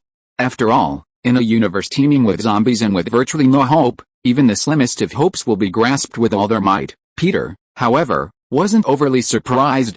They all knew that hope in that universe had almost completely vanished. If it weren't for a shred of inner determination, the survivors there would have long since given up resistance and become one of the endless zombie hordes. We will not let him down. We will do our utmost to resolve the crisis he faces. Reed's eyes shone with determination. Since the establishment of their Multiverse Council, besides studying the Speed Force, their primary goal has been to resolve the zombie crisis in their universe. Reed, the members you invited won't be afraid to refuse our invitation, right? However, after the light representing the zombie universe shone, the other 4 universes remained silent for a while. It was as if their fear of the unknown prevented them from so easily accepting such a mysterious invitation.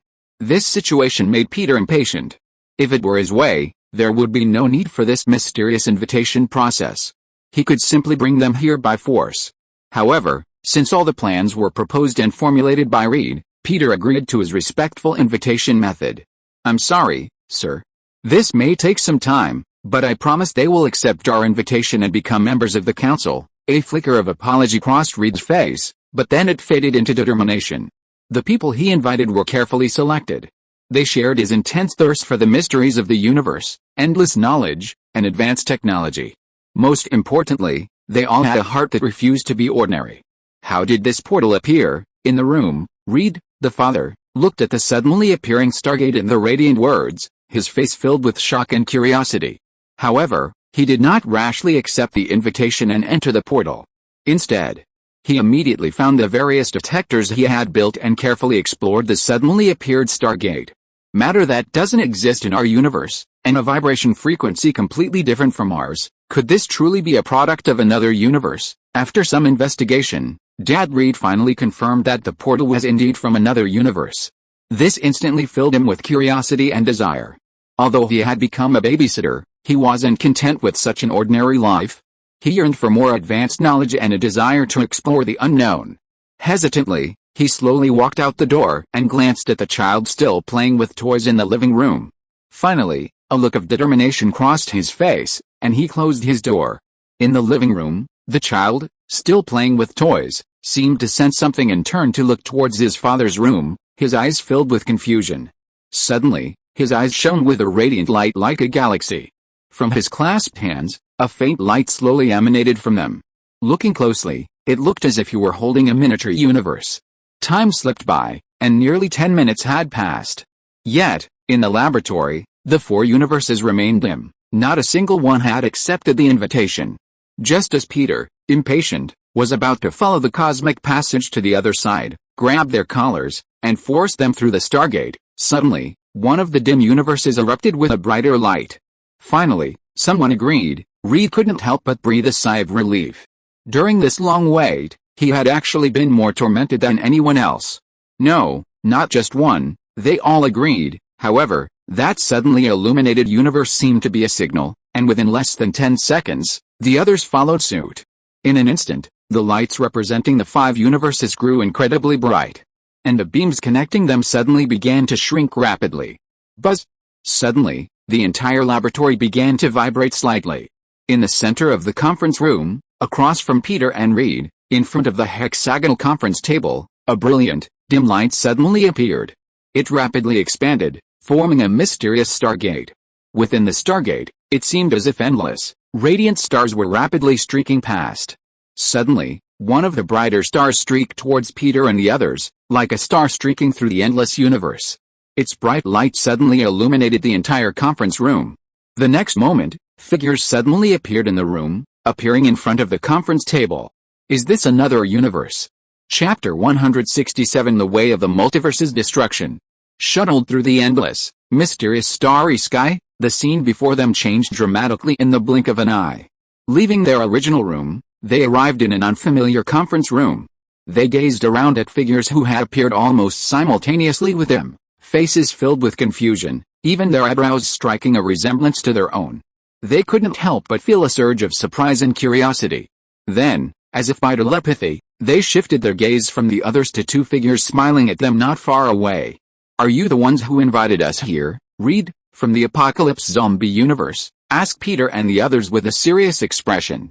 "Yes, we are the ones who invited you to come and jointly establish the first Multiverse Council. On behalf of the Multiverse Council, I welcome you. I believe that in the near future, you will be honored by your choice." Peter didn't reply, instead motioning to Reed beside him to explain everything. "The Multiverse Council, what kind of organization is that? Is it like the Illuminati in our universe? Dedicated to resolving potential crises in the universe, and why did you choose me?" After hearing Reed's simple explanation, some of the people who had just arrived through the cosmic portal remained silent, lost in thought. Others slowly spoke, raising further questions. "Everyone, I'm sure you've all noticed that we seem to have many similarities." Reed smiled, his gaze slowly scanning the different expressions of the people before him, before speaking again. "Yes, he looks exactly like me 20 years ago. What the hell is going on?" Reed, from the future universe, gazed at the younger Reed, freshly married to Susan, a look of disbelief on his face. Ignoring his clothing style and personality, the man before him was almost identical to his younger self. It was as if a time-framed mirror held between them, reflecting the past and future. "Yes, I sense a very familiar aura from you, too, as if you're me from a different future." Young Reed stared at everyone with a look of shock. With the exception of the man who had invited them, who looked almost as young as he was now, the others looked like themselves from different future timelines. "Could it be us?" Suddenly, as if a sudden thought struck them, they all turned their gazes, their eyes filled with shock, to Reed. "You're right, everyone. Nice to meet you, I'm Reed Richards, from 2010, Reed slowly introduced himself, seemingly anticipating the scene. "What, Wang Difa, how is that possible?" Doomsday Reed, whose inner passion had been extinguished by the endless zombies, showed no significant reaction.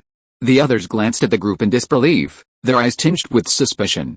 "I'm Reed Richards too, from 2008, me too, from 2040, I'm from 2023, 2015, soon." Several people took turns introducing themselves. Of course, their names were all unmistakably Reed, but they were in different timelines. As 4 of them finished introducing themselves, the shock and curiosity in their eyes grew. Then, they all turned their gazes to the last person, Reed from the zombie universe, who hadn't yet introduced himself. 2025 Reed from the zombie universe remained remarkably calm, perhaps numbed by the torment of the previous apocalypse. Even now, confronted with his own versions of himself from different timelines, he uttered only a few soft words in response. "What, 2025? How can that be? You look already." "Oh, sorry, Illuminati." Reed stared at the face before him, which appeared even older than Reed from 2040, with a mixture of disbelief. What has he been through? At that moment, almost everyone sensed the difference in Reed from the zombie universe, their eyes filled with surprise and curiosity. "Everyone, although we come from different universes, different timelines, and even our experiences are unique, but we all share a common goal, to protect our world and maintain peace in our universe, and our unwavering passion for advanced technology, boundless knowledge, and the mysteries of the universe. And now, we will join forces to establish a unique council from across the multiverse. We will share our knowledge, technology, information, and everything else with everyone here." Reed spoke passionately, his face filled with excitement. Inwardly, he had been waiting for this moment for a long time. "Wait, is the purpose of establishing this multiverse council simply to share our knowledge and technology?" However, Reed from the future universe slowly spoke, expressing doubts about the true purpose of the multiverse. "Of course, sharing our known technology and knowledge is only the basic requirement for establishing the council. Our true purpose is to maintain harmony within the infinite multiverse and resist multiverse-level threats." Reed, his expression solemn, slowly revealed the true purpose of their establishment of the council. "What? A multiverse-level threat? Could anything be so powerful as to destroy countless multiverses?" The Reeds had previously gained a detailed understanding of the multiverse, though they had never transcended the limitations of their own universe to explore the existence of other universes. But now, with their selves from different timelines and other universes standing before them, they couldn't help but believe in the existence of the multiverse. However, they found it difficult to imagine what could, with an imaginable power, destroy the infinite multiverse. Just a single universe might already be vast beyond your imagination, and a nearly infinite multiverse is something you absolutely cannot reach. But within the infinite universe, countless unknown threats exist, powerful enough to easily wipe out your own universe, even leading the infinite multiverse to destruction and extinction. Finally, Peter, beside Reed, broke his silence. As he slowly spoke, the lights in the entire laboratory suddenly dimmed. At the same time, brilliant starlight rose from the distance, representing the radiance of the infinite multiverse, illuminating everyone's face. Suddenly, as if drawn by some force, 2 distinct universes began to rapidly rush towards each other. The moment they collided, an incredibly violent cosmic collision occurred. Both universes collapsed under the violent collision. Everyone's vision seemed to penetrate the shattered cosmic barriers, witnessing countless lives instantly annihilated by the violent collision. How is this possible? Terror filled the eyes of several people as they watched the instantaneous cosmic collapse before them. They couldn't imagine how they could possibly survive such a violent cosmic collision. However, the scene before them continued to shift, infusing them with even greater fear. A seemingly enormous, humanoid figure slowly emerged from the endless cosmic void. The next moment, It suddenly opened its bloody mouth and swallowed the cosmic sphere before it, representing an entire universe, into its body. Is this Galactus? Impossible. In my universe, we've already defeated him, one of the reeds exclaimed in disbelief at the terrifying scene before them. However, no one answered his question. The scene before them continued to shift. Countless waves of cosmic destruction unfolded before them. A giant, as colossal as a god, destroyed a single universe with a single punch. A figure, stringing countless universes together like candied haws with energy, waved his hand continuously. Wherever he passed, with a single thought, he could annihilate countless energy bodies of individual universes. In the void of the universe, a robot, battling a giant-headed being, waved its hand, and its chest illuminated with a dazzling array of colors. The aftermath of the battle instantly destroyed all surrounding universes. And the crimson flames blazed through the void, like a phoenix, incinerating countless universes wherever it passed. At that moment, countless universes seemed like balls of mud, easily crushed and shattered by these unknown and powerful beings. The entire multiverse seemed filled with a threat of instant cosmic destruction. And finally, an indescribable, eternal figure, composed of countless multiverses, suddenly exploded, plunging the entire multiverse into endless darkness and nothingness. The virtual image before them ended. The lights returned, but the fear in the eyes of those who had witnessed the utter annihilation of the infinite universe lingered for a long time. Will all these crises actually happen? At this moment, Reed, from the peaceful future universe, couldn't help but ask in confusion. He couldn't imagine the horrific consequences of these major crises in their universe. Some haven't happened yet, or may never happen, but some, perhaps, are happening right now. In the infinite universe, Peter slowly began, offering a response that left them speechless. For example, his universe, if unchecked, will eventually infect the entire multiverse. Suddenly, Peter slowly looked up, gazing at Reed, from the zombie universe, who remained silent, his face numb even in the face of the annihilation of the infinite universe. The next moment, the lights suddenly went out. In a universe stained with a bleak green, countless hideous zombies roared to the sky, as if they wanted to devour all life in the infinite universe. Suddenly, a green light from above the universe began to rapidly spread through the cosmic void, drifting across the entire multiverse, infecting the countless nearest universes. Until the green light spread to the entire infinite multiverse, the multiverse was once again destroyed in a way that few people had ever known. The eyes of the people present instantly turned to the silent Reed. Is his universe really experiencing such a cruel and terrible crisis? At this moment, they seemed to finally understand why they, from another universe, whose timeline was not far behind, looked so much older than their future selves. As if they had lost their souls, they had become numb. So, can the council we have established really solve this terrible crisis facing my universe? At this moment, the numb expression on Reed's face from the zombie universe finally eased, replaced by an uncontrollable excitement. He spoke so many words for the first time, as if fearing his hard-earned hope would suddenly vanish in his hands. An unknown, unique virus can actually infect the entire universe? Incredible. At that moment, several people marveled at the power of this unknown virus.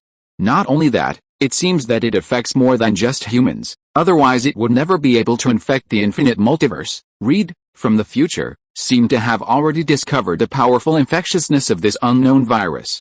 So, since the establishment of our council, the first crisis we will face and resolve is this unknown virus crisis. Illuminati Reed's expression was serious. He had fully accepted the cosmic threat that joining this special multiverse council would bring him to face and resolve. No. We're not dealing with a crisis in his universe right now. However, Reed slowly spoke, denying their speculation. What? Not a virus crisis? Is there a greater crisis about to occur, waiting for us to resolve? A virus crisis that could sweep across the entire multiverse was already a daunting prospect for them. Otherwise, with their wisdom, it would be impossible for them to be unable to resolve a simple virus, turning the entire Earth into a zombie paradise. Even his surviving self had become numb and aged. That's not wrong, he thought. A crisis that could destroy the entire multiverse may strike soon. What we need to do is understand and even eliminate this massive threat before it strikes. Besides, who says the virus crisis and the unknown crisis can't be solved together? A smile crossed Reed's face, and he tapped the table in front of him. The next moment, a virtual projection suddenly appeared on the table in front of them. At the same time, a passage leading underground suddenly appeared in the center of the hollow conference table. Then, A faint light slowly illuminated the dark passage, growing brighter and brighter. Until, a lightning bolt, enclosed in a special container, slowly appeared before them. Speed Force? Could it be just this tiny flash of lightning? It can open channels connecting universes, even travel through the past and future, modify and reshape reality. How is that even possible? Just this tiny flash of lightning. Can it resolve a crisis threatening the entire multiverse?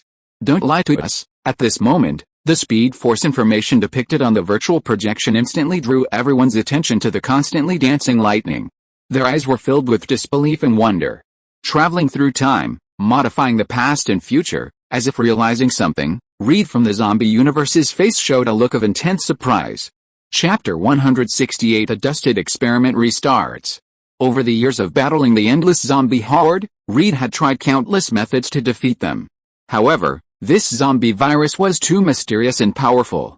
Its speed and efficiency far surpassed any known virus. Even superheroes with special powers were unable to resist, instantly infected and transformed into zombies who, while retaining their abilities, were heartless and focused solely on preying on their loved ones. Overwhelmed by the numerous zombies that retained their superpowers, the virus swept across the earth in just a few months, infecting nearly the entire human population. Only a handful of heroes with special abilities remained to resist. Reed had also tried to join other heroes in the fight against the zombies. However, their strength was ultimately too limited to withstand the endless onslaught of tens of thousands of zombies. Ultimately, Reed's companions were eaten or infected in the war against the zombies. Reed then confined himself to a secret underground base, diligently researching a cure for the zombie virus year after year. Until today, he has been chosen by a special council from the multiverse, and has come to realize the mystery and vastness of the universe. He also witnessed a special energy that he felt could completely remedy his universe's zombie crisis. Can this Speed Force truly travel through time and alter the past and future? At that moment, Reed, from the zombie universe, remained silent, his gaze fixed on the mysterious, lightning-like energy at the center of the conference table. His eyes held intense excitement, yet a tinge of doubt remained. So, what do we need to do now? Undoubtedly, nearly everyone was captivated by this tiny wisp of Speed Force, finding it hard to believe it contained such astonishingly vast power. At the same time, they knew that even if it weren't for resolving the crisis sweeping the multiverse, they would never miss the precious opportunity to study such a special energy. Since everyone agrees on the establishment of the council, then I hereby declare the inaugural Multiverse Technology Council now in place. I have already presented the rules for joining the council and becoming a member. Please remember them and abide by them. If you have any disagreements about the rules, you may raise them. After unanimous approval by all members, new rules will be established. Following Reed's excited announcement, a long list of council rules appeared on the virtual projection in front of everyone. First and foremost, you cannot disclose any information about the council's existence to others.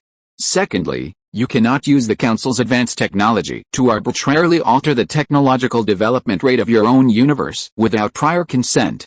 You cannot endanger the security of any universe by any means. You cannot enter other universes at will, and so on. There are dozens of rules among cosmic civilizations alone that must be followed. Violating any of these rules will result in the complete erasure of all memories of the council in the presence of all council members, and you will be exiled back to your original universe. If the consequences are severe, causing the collapse and destruction of your universe, you will be exiled to the endless void, enduring endless loneliness. Everyone, I trust you understand the rules you'll need to follow after joining the council. After a moment's pause, Reed saw no objections from the others. A faint smile playing on his lips. He continued. If you can accept everything we've said so far, then please place your palms on the conference table in front of you. Hearing Reed's words, the others slowly lowered their heads, looking towards the silver conference table. Suddenly, a glowing pattern, the shape of a palm, appeared on the table, awaiting their final approval. Buzz! Reed from the zombie universe, with almost no hesitation, placed his right hand on the table. The next moment, all of his identity information, including his universe number, was uploaded to the Multiverse Council system terminal. Snap! Suddenly, a cloud of special nano-metal particles appeared on the previously empty table, instantly converging into a unique silver device on Reed's wrist. What is this? A watch. The sudden appearance startled him, but a hint of confusion crossed his eyes as he saw the wristwatch-like device suddenly appear on his wrist. This is your credentials as a council member. It possesses numerous powerful special functions, such as creating an energy shield capable of temporarily withstanding the impact of a small nuclear bomb explosion, opening a portal to the council, uploading and downloading information from the council system, and so on. Reed spoke slowly, briefly explaining this special device. By the way, it doesn't require verbal communication, it can read your thoughts and control them. Despite its small size, its capabilities are immense. View my profile, Zombie Universe. Reed thought, ready to try out this special device. Almost instantly, a virtual screen appeared above his watch. Name, Reed Richards. Origin, Zombie Universe Number 1. It contained all his information, including a brief overview of his universe. View Council Tech Data. The next moment, Reed closed his profile and eagerly began to review the current technological data held by the Council. Almost instantly, the virtual projection before him changed accordingly. Countless technological data was displayed, divided into broad categories such as energy, materials, and biology. Within these broad categories lie countless subcategories. Furthermore, countless technological documents, ultimately interconnected like a technology tree, form unique achievements, such as spaceships, energy shields, energy cannons, and iron armor. As a council member, Reed possessed ample authority to research the technologies contained within.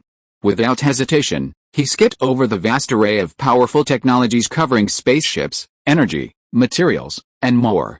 He directly entered the biology section, searched for information on virology, and began to peruse it carefully.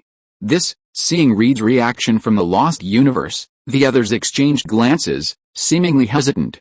There's nothing to hesitate about. I can't wait to learn more about advanced technology. Soon, someone, unable to contain their curiosity, pressed their hand against the lines of approval. Although Reed, the council member who had invited them, modestly stated that all members joining the council would share their technological data and information, as if to gather advanced technology from their own universes to enrich the council's scientific arsenal, they all understood that since they had been able to reach across the vast universe and invite them from so many different universes, they were clearly unaware of the situation.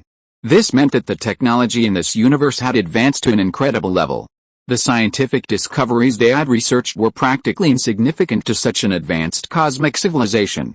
Having already secured such a huge advantage, they naturally had no reason to hesitate. You're right, we truly have no reason to hesitate, although this council still shown a mystery to them, and they hadn't even left this incredibly sturdy special conference room to see what the universe they had been invited to was like, and how prosperous it truly was. They seemed to have no reason to hesitate. The next moment, they all agreed to join the council, becoming its first members. Then, with the help of their nanoparticle wristwatches, they began reading and uploading scientific discoveries and information. Several days later, some time had passed since the first Multiverse Council convened. During this time, other council members had also uploaded important scientific research findings from their respective universes. Of course, their technological achievements, while advanced, could not compare to those of this civilization, which had undergone a technological leap and even opened a portal to the multiverse. However, science was the future of exploring the infinite mysteries of the universe. Some advanced civilizations may have achieved extremely advanced developments and achievements in certain technologies. However, this doesn't mean that less developed civilizations lack the technological advances needed by advanced civilizations. In short, the complementary technologies of multiple universes have enabled the Multiverse Council to demonstrate its true potential. The collision of countless different technologies can produce even more brilliant results. In particular, each member of the council is among the most intelligent beings in their universe. When faced with insurmountable technological barriers, they convene to discuss new research directions and solutions. Of course, they are now fully focused on generating more speed force and integrating it with multiverse shuttles. Their research efficiency far exceeds that of Reed alone. Originally, Reed would have taken years to perfectly integrate the speed force with multiverse shuttles. However, with the collaborative research of so many members, they have achieved some promising results in just over half a month. Experiments are even underway. Perhaps in the near future, exciting results will emerge. It seems I was right to agree to Reed's counsel. Peter couldn't help but feel a bit surprised after receiving Reed's report on his achievements. But it seems that soon, I might be able to travel to the DC universe and explore what happens when that universe crosses the omniverse barrier and appears in the Marvel universe. After a moment of surprise, Peter realized that he might soon be able to travel to the DC universe alone. But before I go, I might need to make some preparations. While Peter was excited about the prospect of traveling to the DC universe, he knew this wasn't a relaxing trip. Just like the Marvel universe, crises abounded within the DC universe, threatening to strike at any moment. Furthermore, the DC universe contained even more powerful beings than the Marvel universe. And who knows how many terrifying beings secretly plotted to destroy the entire DC multiverse. The source of the crisis Peter was seeking might be someone within that multiverse-destroying scheme. This meant his journey to the DC universe would be anything but peaceful. Well, it seems it's time to start that plan. Peter suddenly remembered a peculiar encounter he had made shortly after arriving in the Marvel universe and awakening his superhuman powers. That peculiar and insane plan had never truly been launched. With this thought, Peter, without hesitation, vanished. In the blink of an eye, Peter reappeared atop another secret space station far in space. During this time, they had not only helped SWORD establish a space fortress base, but had also secretly constructed several other space stations. Thanks to advances in optical stealth materials, some of their hidden stations were virtually undetectable to human nations. Even Peter, aside from himself, had no idea how many secret space stations his company operated. And now, Peter had arrived at a unique space station, unknown to almost everyone except him. This station didn't conduct much scientific research. There was one, and only one, area, the ongoing exploration of biology and genetics. And the scientist leading this mysterious station was none other than Professor Connors, a figure who had been absent from human view for a long time. Peter suddenly appeared atop the station. Professor Connors, who was immersed in a scientific experiment, received the news and quickly completed the experiment, recording all the information. 10 minutes later, he hurried to meet Peter. Mr. Superman, long time no see. Why are you here so unexpectedly today? Connors, dressed in special protective gear, quickly walked towards Peter, extended his right hand, and greeted him. Remarkably, Connors' lost arm had long since regenerated, and he looked no different from a normal person. Long time no see, Professor Connors. How's that experiment going? Peter asked slowly. Although he hadn't been to this mysterious laboratory in person for a long time, it wasn't completely cut off from the outside world. With the establishment of the Multiverse Council, biological technology shared by various other members had also been shared here. This was especially true for the zombie virus that could infect the entire universe, which Connors was currently devoting his efforts to cracking. I'm sorry, Mr. Superman, the experiment isn't going very well. Without the pathogen, it's difficult to truly understand the mysterious virus and develop a treatment. Professor Connors' face flickered with disappointment as he spoke of the experiment. Peter was cautious enough. Even when he was researching the antidote for the zombie virus, he did not actually bring the zombie virus pathogen to their universe. In that case, let's abandon that experiment for now, Peter said without any hesitation. He could not put his own universe in danger for the sake of other universes. Mr. Superman, how about reconsidering this? Connors hesitated. As a scientist, the thing that excited him most was exploring the unknown. No need to think about it. What's more, you will start a more important experiment next. Peter had an unquestionable expression on his face, and then he spoke slowly, which made Professor Connors, who was already a little disappointed, instantly show an expression full of anticipation and excitement. Mr. Superman, are you talking about that big guy? Chapter 169 Preparations are complete, a new world is about to open. Without a moment's hesitation, Dr. Connors thought of the massive entity currently sealed within this secret laboratory. You guessed correctly. Now, let's go meet him together. Peter nodded calmly, then addressed Professor Connors. Excellent, sir, you're finally ready to begin that project. At that moment, Professor Connors' disappointment at Peter's disapproval of his continued research on the unknown virus vanished, and a flicker of excitement crossed his face. Without hesitation, he led Peter towards the special warehouse where the massive entity was stored. After a while, they arrived at a massive warehouse. The silver-white vibranium door was tightly closed, as if no one had been there in a long time. Remarkably, due to the unique nature of this warehouse, Connors had already donned a nano-space armor, completely shielding himself. Sir, please use your authority to open the door. Almost every space laboratory harbors secret areas hidden from ordinary human eyes. This, of course, was the most secretive area of this space laboratory. Not even Professor Connors had the authority to open the door of this warehouse on his own. Only Peter had supreme authority to do so. Peter stepped forward without hesitation. A moment later, a high-tech red laser swept across Peter's body. Authorization confirmed as highest level. Opening. Almost instantly, the authorization was approved. With a rumble, accompanied by a mechanical sound, the heavy metal door began to slowly open. With a puff. As the door opened, a puff of white mist gushed out through the cracks, bringing a chill to the face. Seconds later, the metal door opened completely. Without hesitation, the two men, embracing the icy aura, hurried into the secret warehouse. Entering, they saw that the warehouse, which spanned over 100 square meters, was now somewhat empty. Frost, a result of the extremely low temperature, coated the walls. In the very center of the warehouse, a block of transparent ice, several meters tall and resembling a boulder, stood there. Through the transparent ice, one could see a massive green creature, securely frozen within. Even before approaching, one could sense the frozen green creature erupting with a monstrous fury, as if it would tear apart everything in its path. This green figure was none other than the Hulk, the one Peter had defeated and frozen nearly a year ago. Did anything go wrong during this time? Peter asked Professor Connors, gazing deeply at the frozen figure before him. No, there haven't been any problems. We strictly follow protocol, checking the ice every week for cracks and refreezing it at near absolute zero to ensure it can't regain consciousness. Professor Connors, likewise, stared intently at the enormous green monster before him. His eyes, devoid of any fear, were filled with inquiry, as if he couldn't wait to explore the mysteries within its body. That's good. Peter's gaze remained calm as he slowly nodded.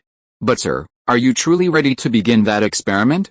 As it slowly unfrozen, it could regain consciousness at any moment. Although eager, Professor Connors understood that all experiments must be conducted under absolutely safe conditions. This particular experiment, however, could unleash unimaginable dangers. Not to mention the unknown consequences. Even if this frozen giant revived, it could dismantle the entire space lab in minutes.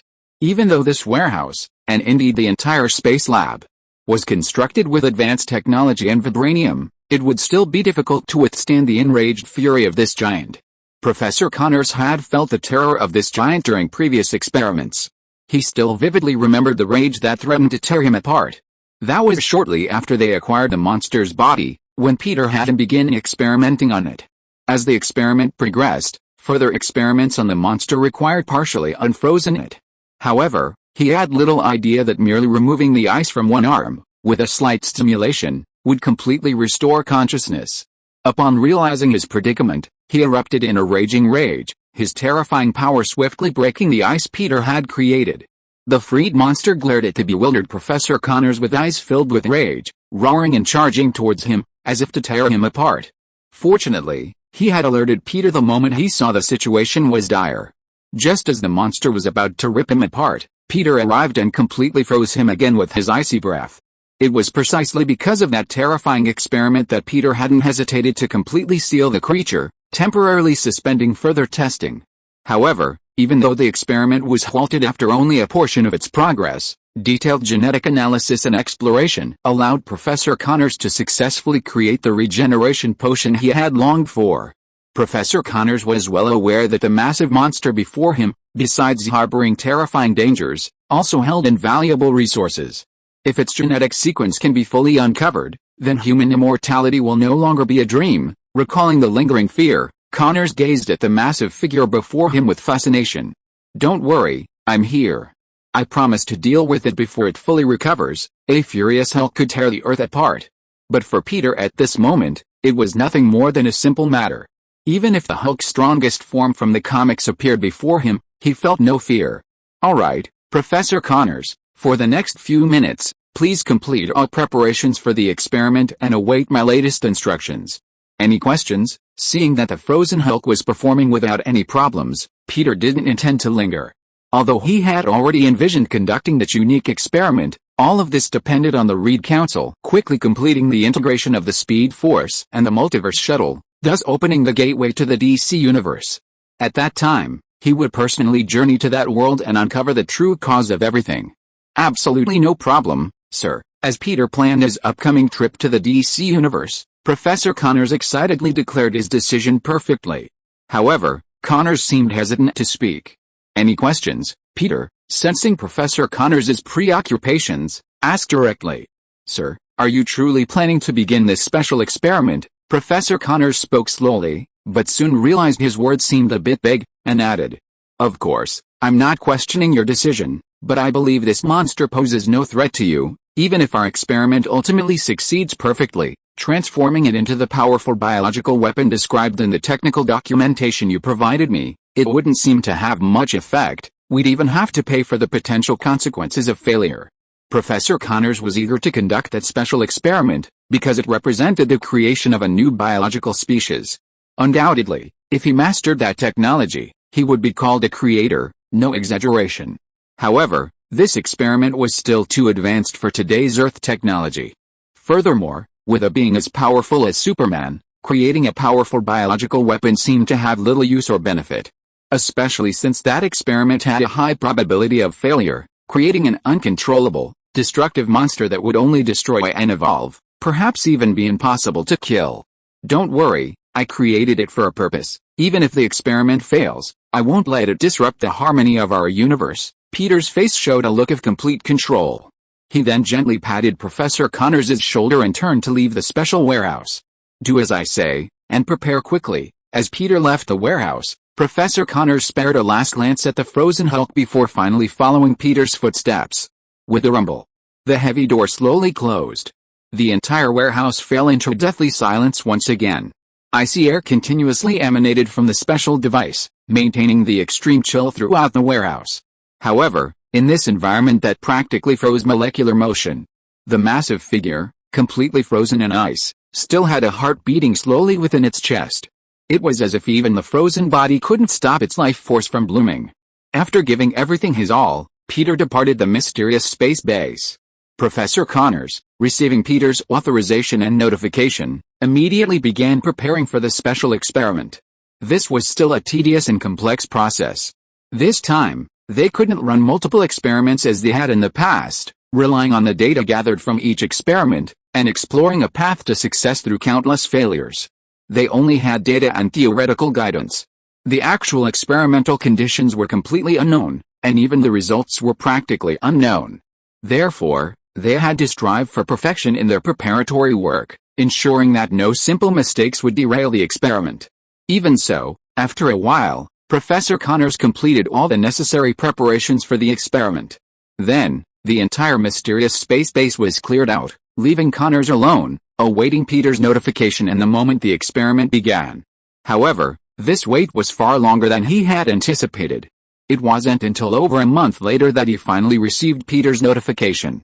It's finally starting. The moment he received the notification, Professor Connors couldn't help but breathe a sigh of relief. The long wait had made him wonder if Peter had forgotten about it. Fortunately, the result was completely acceptable to him. But then, thinking about this special experiment full of unknowns, Professor Connors couldn't help but show a mixture of anticipation and worry on his face. As a technological explorer, whether exploring the unknown hidden in biological genes or creating new species, it was something he would dedicate his life to. As the saying goes, if one hears the truth in the morning, one can die in the evening. Yet, even now, he couldn't help but feel a sense of apprehension about the unknown outcome of this experiment. Meanwhile, while Professor Connors was feeling both anticipation and apprehension about the upcoming special experiment, Peter had just received a notification from Reed, just as he had. Through the frantic exploration and research of the Multiverse Research Council they had established, they had finally mastered the various properties and information of the Speed Force. This also meant that they could finally begin utilizing the Speed Force, a unique energy, in conjunction with the Multiverse Shuttle to open a gateway to the DC Universe. Upon receiving the news, Peter arrived at Reed's space station almost instantly. Then, remembering Professor Connors, who was also waiting for his notification, he informed him of the upcoming experiment. Then, he slowly walked towards the special conference room. The door representing the Multiverse Council slowly opened, then quickly closed after Peter entered, as if instantly isolating himself from the entire universe. Soon, Peter saw the people in the council excitedly discussing something. Thank you for your hard work. The former conference room had now become a special laboratory. Countless unprecedented devices had appeared without a trace. While some Peter recognized in pre-existing devices, many were completely new to him, seemingly newly created and unique. The entire conference room looked quite cluttered, but for a tech enthusiast like Reed, who hailed from different universes, the clutter didn't bother him much. "Great, Mr. Superman, you're finally here, soon." Reed also noticed Peter's arrival and greeted him excitedly. "Sir, we've done it. We've combined the Speed Force with a multiverse shuttle and successfully opened a channel to the unknown universe. This is incredible. It turns out that the infinite multiverse is not the end. Beyond the endless universe, there are countless different universes that are as special as ours. It's full of mystery and unknowns. Even the rules of the universe and the way the universe evolves are different." Several Reeds spoke excitedly at this moment. Under the guidance of the Speed Force, they seem to have opened a door to a new world. It's a pity that this Speed Force is still too scarce. It's only enough for us to open the door to one of the universes in the unknown realm. If you're listening to this novel on a channel other than Fanfic World, it means they downloaded and uploaded it without effort. We cordially invite you to visit our channel, Mundo Fanfic Novelis.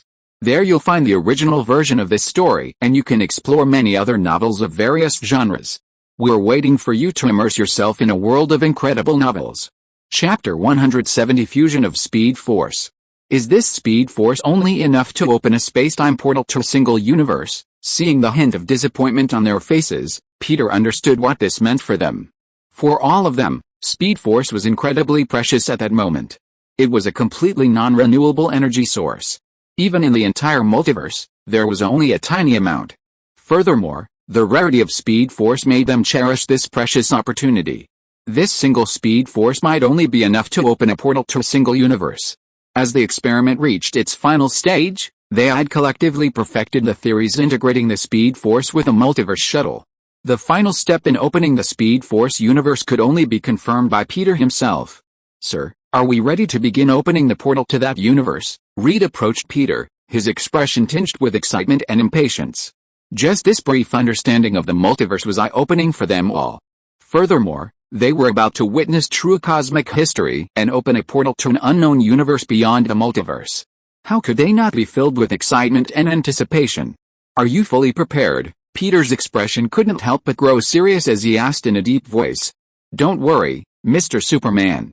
After each of us has taken turns testing, we've confirmed that the experiment is theoretically capable of successful completion." In response to Peter's question, the middle-aged Reed from the future universe spoke slowly. His calm and confident tone made one's words involuntarily trust him. No wonder he was able to build one of the world's most powerful technology companies in that universe. If that's the case, then everyone. Peter paused briefly, his serious gaze slowly sweeping over the Reeds from different universes. Finally, a flicker of determination crossed his face, and he said without hesitation, "Let's go save the infinite multiverse together." "Oh yeah, great, that's right, we're about to save our universe, for the harmony of the universe." At this moment, as Peter confirmed his words, intense excitement flashed across everyone's faces. Even Reed, who had long been numb in the face of endless zombies, smiled a slightly stiff smile. Peter agreed to immediately begin the final step of the experiment to connect to the DC universe. The entire space station instantly entered its highest alert state. Countless other experimental facilities and personnel were notified to temporarily halt their research and exploration and return to Earth via portals. In less than 10 minutes, everyone who received the notification had left the station, either through portals or using their portal guns. "Reed, I don't know what you've been doing lately, but I trust you, and I trust Mr. Superman. You won't let me down." At that moment, Susan was saying goodbye to Reed. With her intelligence, she had already discerned that Reed was conducting a highly secretive and special experiment. She even guessed that this experiment might have implications for the safety of their universe. During that moment, she could sense the urgency in Reed's heart, as if the world would end if he stopped. "Susan, I will never betray your trust. We will succeed." Reed gazed at Susan with deep gratitude. In a different universe, he saw his future and realized that the person who would always be with him in the future was exactly this person. Soon, the entire station was evacuated. The space station, which had once seemed bustling with activity, was now deserted. The bustling crowd had vanished, leaving only the various experimental devices still operating. "Don't worry, we'll succeed. I believe in you." Peter watched Susan leave under Reed's affectionate gaze before slowly approaching, patting Reed on the shoulder. "Thank you, sir," he said, his voice filled with trust and encouragement. Reed knew, of course, that this experiment wasn't just about opening a connection between separate universes within the multiverse. It was even more difficult to succeed than the previous test of the multiverse shuttle. It also carried certain unknown dangers. After all, the universe they were connecting to this time even had different rules than their own. For the safety of others and to maintain confidentiality, they had to activate the highest level of security measures. More importantly, the energy required for the upcoming experiment was immense, potentially exhausting the entire station's energy reserves. By then, they might not have enough energy left to maintain the station's life support systems beyond the laboratory. "Let's go." They might not be able to wait, Peter called to Reed, and the two of them turned and returned to the multiverse conference room. The shuttle's self-checks are complete, no issues found, all equipment required for the experiment has been checked, no anomalies found, Speed Force check complete, all in good condition. Soon, everything before the experiment began was fully tested. Everything awaited the final experiment. At this moment, everyone's face was filled with excitement and anticipation, yet, deep within their eyes, a hint of worry lingered. Then, seeing the anticipation on everyone's faces, Peter, with a serious expression, prepared to give the order to begin the experiment. "Wait, sir, perhaps we should wait a little longer before opening the cosmic channel." However, just as Peter was about to speak, the usually taciturn Reed from the zombie universe suddenly spoke up, interrupting the experiment's launch. "What's wrong?" At this moment, everyone's eyes were instantly fixed on him, their gazes filled with confusion, and Peter asked directly. "I don't think now is the best time to start the experiment. The precious Speed Force is so scarce. If this experiment fails, it will inevitably be depleted, and we will lose all hope." Facing the crowd's doubts, Reed from the Lost Universe showed no sign of nervousness. His somewhat numb face moved slightly as he slowly explained his reason for blocking the experiment. "So, do you have any solutions?" Peter knew all this. For an experiment to succeed, it would inevitably experience failure. They were simply increasing the probability of success until it was infinitely close to 100%. However, facing the unknown universe, a place even Peter couldn't perceive, everything was left to fate. "I do have a method, or rather, a suggestion." Reed paused briefly, then, under everyone's curious gaze, continued, "Create more Speed Force." "What? Create Speed Force? Is that really possible? That's a special energy that doesn't even exist in our multiverse. Can we humans really create it?" Upon hearing Reed's words from the zombie universe, some couldn't help but express their doubts. After all, this is a special energy from another universe, perhaps even the very essence of that universe's reality. Humans alone would likely struggle to create such a unique energy. Peter turned his gaze to Reed in his own universe, only to find him looking at Reed from the zombie universe with a hint of surprise. Peter knew they had long harbored the idea of creating a new Speed Force, and it likely wasn't something Reed had revealed. "How long do you think it would take?" Peter, his expression expressionless, gazed at Reed and asked gravely. "Maybe it'll only take a few years, or maybe it won't happen forever." Reed's expression was calm, his answer uncertain. Having experienced the zombie crisis, he no longer feared death. "A few years? That's too long. We might not be able to wait that long." Peter paused, then slowly shook his head, indicating they didn't have that much time. "Yes, Mr. Peter proposed the idea of creating a new Speed Force to me before, and I've considered it before. Unfortunately, this special energy has never appeared in our universe before. Replicating or creating it would be as difficult as creating a whole new universe." Following Peter's words, Reed from this universe slowly spoke, expressing his thoughts. "Even so, I still maintain my suggestion. Of course, I respect your choice." Reed from the Lost Universe spoke slowly, his expression unchanged. In reality, he wasn't without selfish motives. The moment he encountered the Speed Force, he felt as if he had found a way to save his own universe. However, the Speed Force only had this one thing: if it was used to save their own universe, it wouldn't be enough to save the endless multiverse. So, from the beginning, he'd been mulling over a solution. He quickly came up with a simpler solution: creating a new Speed Force. Unfortunately, he knew by now that his suggestion wouldn't stop the experiment. After all, the idea seemed almost impossible to accomplish, and even if successful, it would require an enormous amount of time. Ultimately, they didn't follow Reed from the zombie universe's advice, wasting countless hours creating a new speed force. Since no one objects, let's begin the experiment now. Seeing no one intervene again, Peter announced without hesitation that the experiment would begin immediately. Prepare to integrate the speed force into the multiverse shuttle's energy source. The first step after the experiment began was to fuse the speed force with the multiverse shuttle's energy source. This was also the most crucial step of the entire experiment. Only if the speed force successfully merged with the energy source could they attempt to open the channel connecting to the DC universe. Otherwise, all efforts would fail. With Reed's manipulation, the pulsing strand of speed force slowly released from its container. He then manipulated it to merge with the energy source that was slowly flowing towards the multiverse shuttle. A solemn expression crossed everyone's face, as they all understood this was the most crucial step. They also understood the implications of failure. At this moment, almost everyone was intensely focused, awaiting the moment when the speed force would merge with the energy source. With its restraints released, the speed force, like a spirit escaping a cage, leaped and leaped, rushing through the special particle channel created for it, rapidly reaching the energy source. Now, cut off the channel, Reed, his mind in high concentration, shouted as the speed force left the channel and truly merged with the energy source. Almost instantly, another Reed had already severed the special particle channel carrying the speed force. The next moment, as if sensing deception, the speed force began to scatter throughout the energy device. The rapid darting of the speed force even disrupted the flow and efficiency of the energy within the device. The entire device continuously emanated a dim and bright light. The alternating frequency varied, sometimes rapid, sometimes slow. Beep, beep, beep. Energy system experiencing an abnormality. Please disconnect immediately. The violent energy fluctuations caused red warnings to flash across the screens of the various connected devices. The device screens, like the energy device, began to flicker dimly, as if a sign of impending system collapse. Immediately deploy the particle force field to regulate the energy flow rate. They had known this would happen before the experiment began and were well prepared. The special particle field instantly took effect, guiding the wisps of speed force whirring through the energy device, flowing at the same frequency and speed as the energy flow. Gradually, under everyone's tense gaze, the energy device, which had been flickering continuously, gradually stabilized.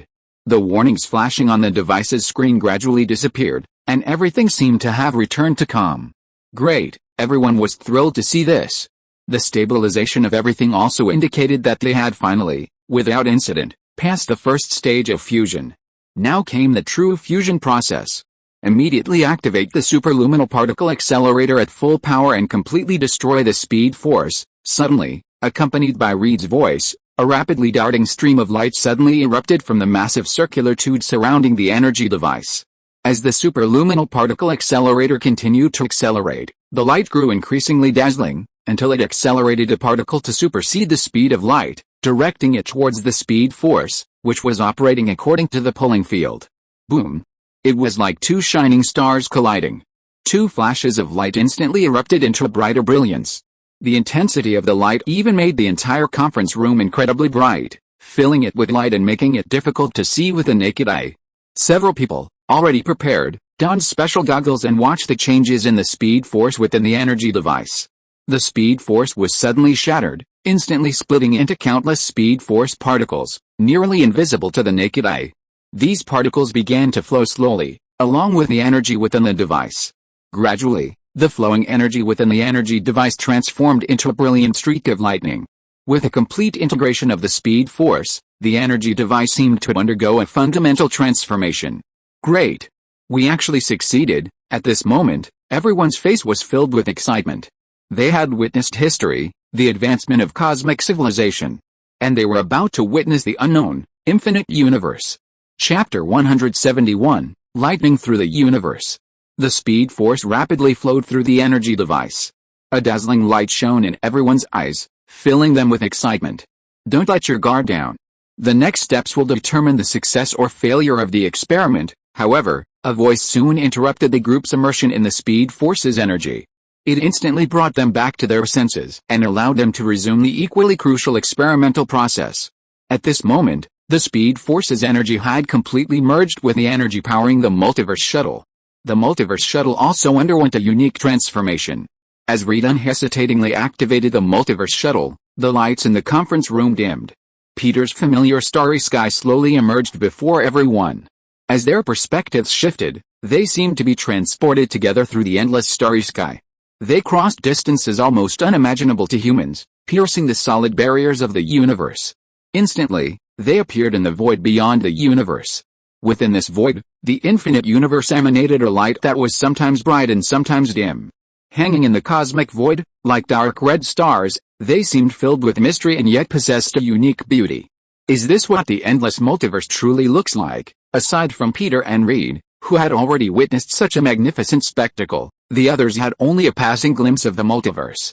This was their first time seeing the endless universe unfold before them. Witnessing with their own eyes, they witnessed this magnificent spectacle representing eternity and all life. The multiverse is so magnificent. Like the dazzling night sky? No, even more beautiful than the starry sky. Gazing at the countless radiant universes, it seemed to float before their eyes, captivating them. Everyone, prepare to witness the true unknown. Reed didn't enter the detailed coordinates of the universes to be explored into the multiverse shuttle, as he had done before. Instead, he instantly poured the speed force energy, newly fused with the energy source, into the multiverse shuttle. Buzz! The instant the speed force energy was activated, the entire multiverse shuttle began to vibrate violently. The screen on the multiverse shuttle began to flicker rapidly, as if a television, invented half a century ago, had lost its signal. Boom, boom, boom. But it wasn't over yet. As more speed force energy poured into the multiverse shuttle, its vibrations grew even more intense, seemingly causing the entire conference room to vibrate with the same intensity. Is such a violent reaction normal? Peter's body didn't sway at all with the violent tremors. Instead, he asked Reed beside him with a serious expression. We knew this would happen, but we didn't expect it to be this intense. Before the actual experiment began, through system simulations, they had already known that utilizing speed force energy would produce a significant reaction. However, they had never imagined it would be so intense. Buzz, buzz, buzz. Like a violent spirit, speed force energy continuously poured into the multiverse shuttle, causing even greater vibrations. Since the multiverse shuttle was connected to the entire laboratory, it also caused the entire lab to vibrate violently. Hurry, find a way to resolve this situation, or the entire lab won't be able to withstand such intense shaking. Peter's expression remained calm. But as he sensed the tremors growing stronger, he couldn't help but shout a warning to Reed. Sir, I'm trying to stabilize everything. The violent shaking also made Reed feel a wave of discomfort. He fought through the intense discomfort and kept manipulating the multiverse shuttle, trying to weaken the vibrations.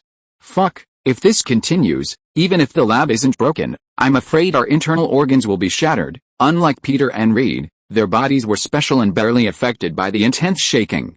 However, the people around them were on the verge of collapse.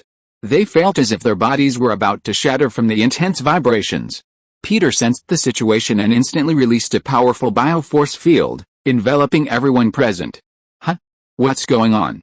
I suddenly feel better. The people, nearly shaken to the point of vomiting, suddenly felt the intense dizziness disappear in an instant, and couldn't help but feel surprised. Damn it, let's deal with this first. But soon, they had no time to focus on their physical anomalies as they returned to their respective positions, preparing to control the situation. However, soon after, the vibrations didn't subside despite their various attempts. Instead, they seemed to intensify. Shit, we can't stop this peculiar vibration. Suddenly, a voice filled with resentment interrupted their efforts. The speed force imbues energy with a unique, energizing force. It's this force that's causing such violent vibrations. Of course, their progress wasn't entirely without results. They had finally figured out the cause of such intense vibrations. Simply put, the mysterious speed force contained an unknown, energizing force. Because the speed force was previously weak, this force hadn't fully unleashed. But as the speed force's energy fully merged into the vast energy source, it transformed the very nature and properties of the energy source, rendering it incredibly active, even violent. So, there's a solution to this situation. Just disconnect the energy source from the multiverse shuttle, and the intense vibrations will naturally cease. As Reed from the future universe slowly outlined his solution, everyone present fell silent. They'd all consider this method, but no one could accept the thought of everything going to waste. Is there no other solution? Peter's expression remained calm, but he continued with a hint of despair. Maybe, but in such an emergency, there's no time to implement it. If we don't stop the flow of speed force energy, the entire laboratory might collapse from the intense vibrations. Reed's face was grim. If there were any other options, they would never accept failure. For a moment, the room fell silent. Peter pondered whether to stop the energy flow. The others, on the other hand, were diligently thinking of a better solution. Then, I understand, just as Peter was about to speak, Reed from the zombie universe suddenly spoke, a hint of surprise crossing his face. What did you say? The others' gazes were instantly drawn to him, and they asked in confusion. Do you remember the special ability we discovered when we were exploring the speed force? When the speed force causes molecules to vibrate rapidly and syncs with a molecular vibration frequency of a certain solid material, it can instantly pass through the solid, as if unimpeded. Zombie Universe Reed slowly spoke, revealing a unique conclusion they had reached during the previous research on the speed force. You mean, hearing his words, the clever people instantly connected everything. Yes, perhaps the speed force energy isn't destroying the laboratory right now, but is working to open a channel to an unknown universe. At that moment, everyone seemed to suddenly understand something. The speed force would cause the entire laboratory to enter a unique vibrational state, and this state would allow them to transcend the barriers between the omniverses, connecting to another universe with the same vibrational frequency. In this way, they could achieve the goal of constructing a channel between universes. Unfortunately, even if we know everything, it means we've reached a dead end, because no one can withstand such rapid vibrations. Even this laboratory made of vibranium will eventually collapse and disintegrate under the ever-increasing vibration frequency. However, even though they now understood the rules of the speed force's ability to open another universe, they encountered another problem. Their bodies were clearly unable to withstand such a high frequency of vibration. It seems that we will still fail. No, we can't bear it. Peter's voice suddenly rang out, attracting the unwilling crowd. Peter was naturally aware of the Flash's ability to pass through walls by rapidly vibrating his body. The Flash himself was protected by the speed force, allowing him to pass through solid objects without any harm. However, they did not have the speed force's blessing and naturally could not withstand such a strong vibration frequency. However, Peter possessed the special power of a bioforce field, which replaced the speed force and protected everyone present, as well as the entire laboratory. Sir, everyone looked at Peter, eyes filled with fear and doubt. Reed, do as I say and continue to increase the output of the speed force. A moment later, Peter spoke firmly, slowly addressing Reed. Sir, I believe you. While the others looked at Peter with hesitation, Reed, trusting him immensely, followed his instructions without hesitation, increasing the efficiency of the speed force output to its maximum. Buzz! Instantly, a trembling sound, countless times stronger than before, erupted. The entire laboratory seemed to be caught in a unique state at that moment. Damn! I'm not ready yet, huh? Why don't I feel anything? Did the vibrations inexplicably stop? The others hesitated, unable to intervene. However, with the even more violent influx of speed force energy, they didn't feel the intense vibrations they had imagined. Even the previously turbulent laboratory seemed to them to have suddenly stopped. No, it's the vibrations that are too rapid, so rapid that they're beyond our perception. At this moment, no one understood better than Peter.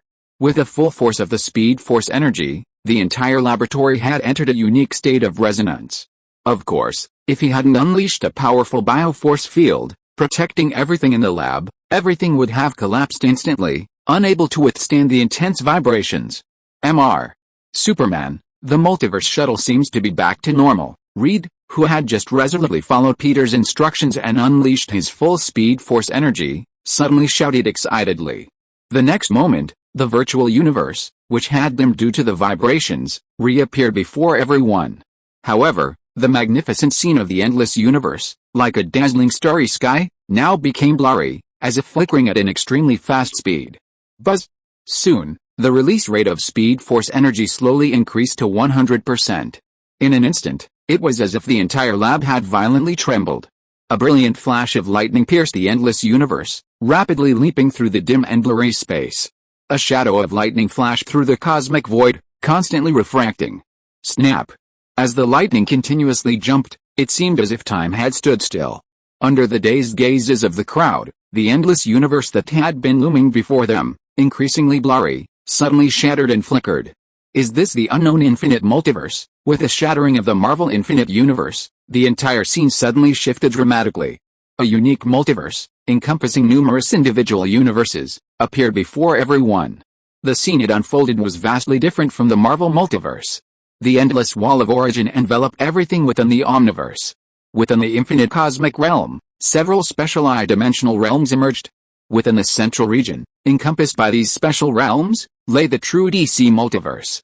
Numerous distinct individual universes, scattered across the multiverse, emanated distinct luminosities and maintained distinct forms, as if each possessed its own unique characteristics. Different scenes, different cosmic landscapes, but what remains the same, they all contain endless life. Everyone was captivated by the breathtaking scenery of the various universes, as if they were personally wandering through the endless universe. So, sir, which universe are you planning to open? Endless universes drifted in the void, a dazzling sight. At this moment, it was Peter's responsibility to personally determine which universe to open. Peter's gaze shifted between countless universes. Each universe emanated a different radiance and scene. For a moment, Peter couldn't discern which one he was in. Suddenly, his gaze rested on a universe ablaze with endless flames. The blazing inferno made it resemble a massive, burning star. Within it, Peter seemed to sense a powerful presence. Chapter 172 Entering the Speed Force Channel and Encountering Barry from the American TV series. Could this be Apocalypse? Rumor has it that beyond the infinite multiverse of DC lies a blazing planet. Atop it dwells an immensely powerful being, the new god Darkseid, known as the Dark Lord and Ultimate Tyrant. He and his loyal followers occupy this flaming planet, a star not part of the infinite universe, commanding all and constantly watching over the vast multiverse. His true form is so powerful that even the universe cannot contain it. Only countless clones, scattered throughout the infinite universe, aid him in his quest for territory, seizing the anti-life equation that corrodes and consumes everything, consuming the entire multiverse. And now, even Peter could sense the powerful aura of this planet before him. Clearly, this wasn't the 8-year-old child struck in the neck by an axe from Ares, the god of war, in his previous life's films. Rather, it was Darkseid's true form, existing in the fourth dimension, beyond the third, and the true apocalypse. Dark Lord Darkseid, if the opportunity arises, I'd like to meet you and witness your Omega rays, which can penetrate and incinerate everything. Peter's mind instantly conjured up a powerful figure, right hand clasped behind his back, eyes gleaming red, and an aura of oppression. Within the DC universe, although Darkseid's clones, scattered across countless universes, were often defeated and repelled by Earth's heroes, their power was undeniable. His true form, in particular, had long surpassed that of a single universe. It was unclear who was stronger, Peter or himself. Thus, Peter stared intently at the strange planet for a long moment before slowly withdrawing his gaze.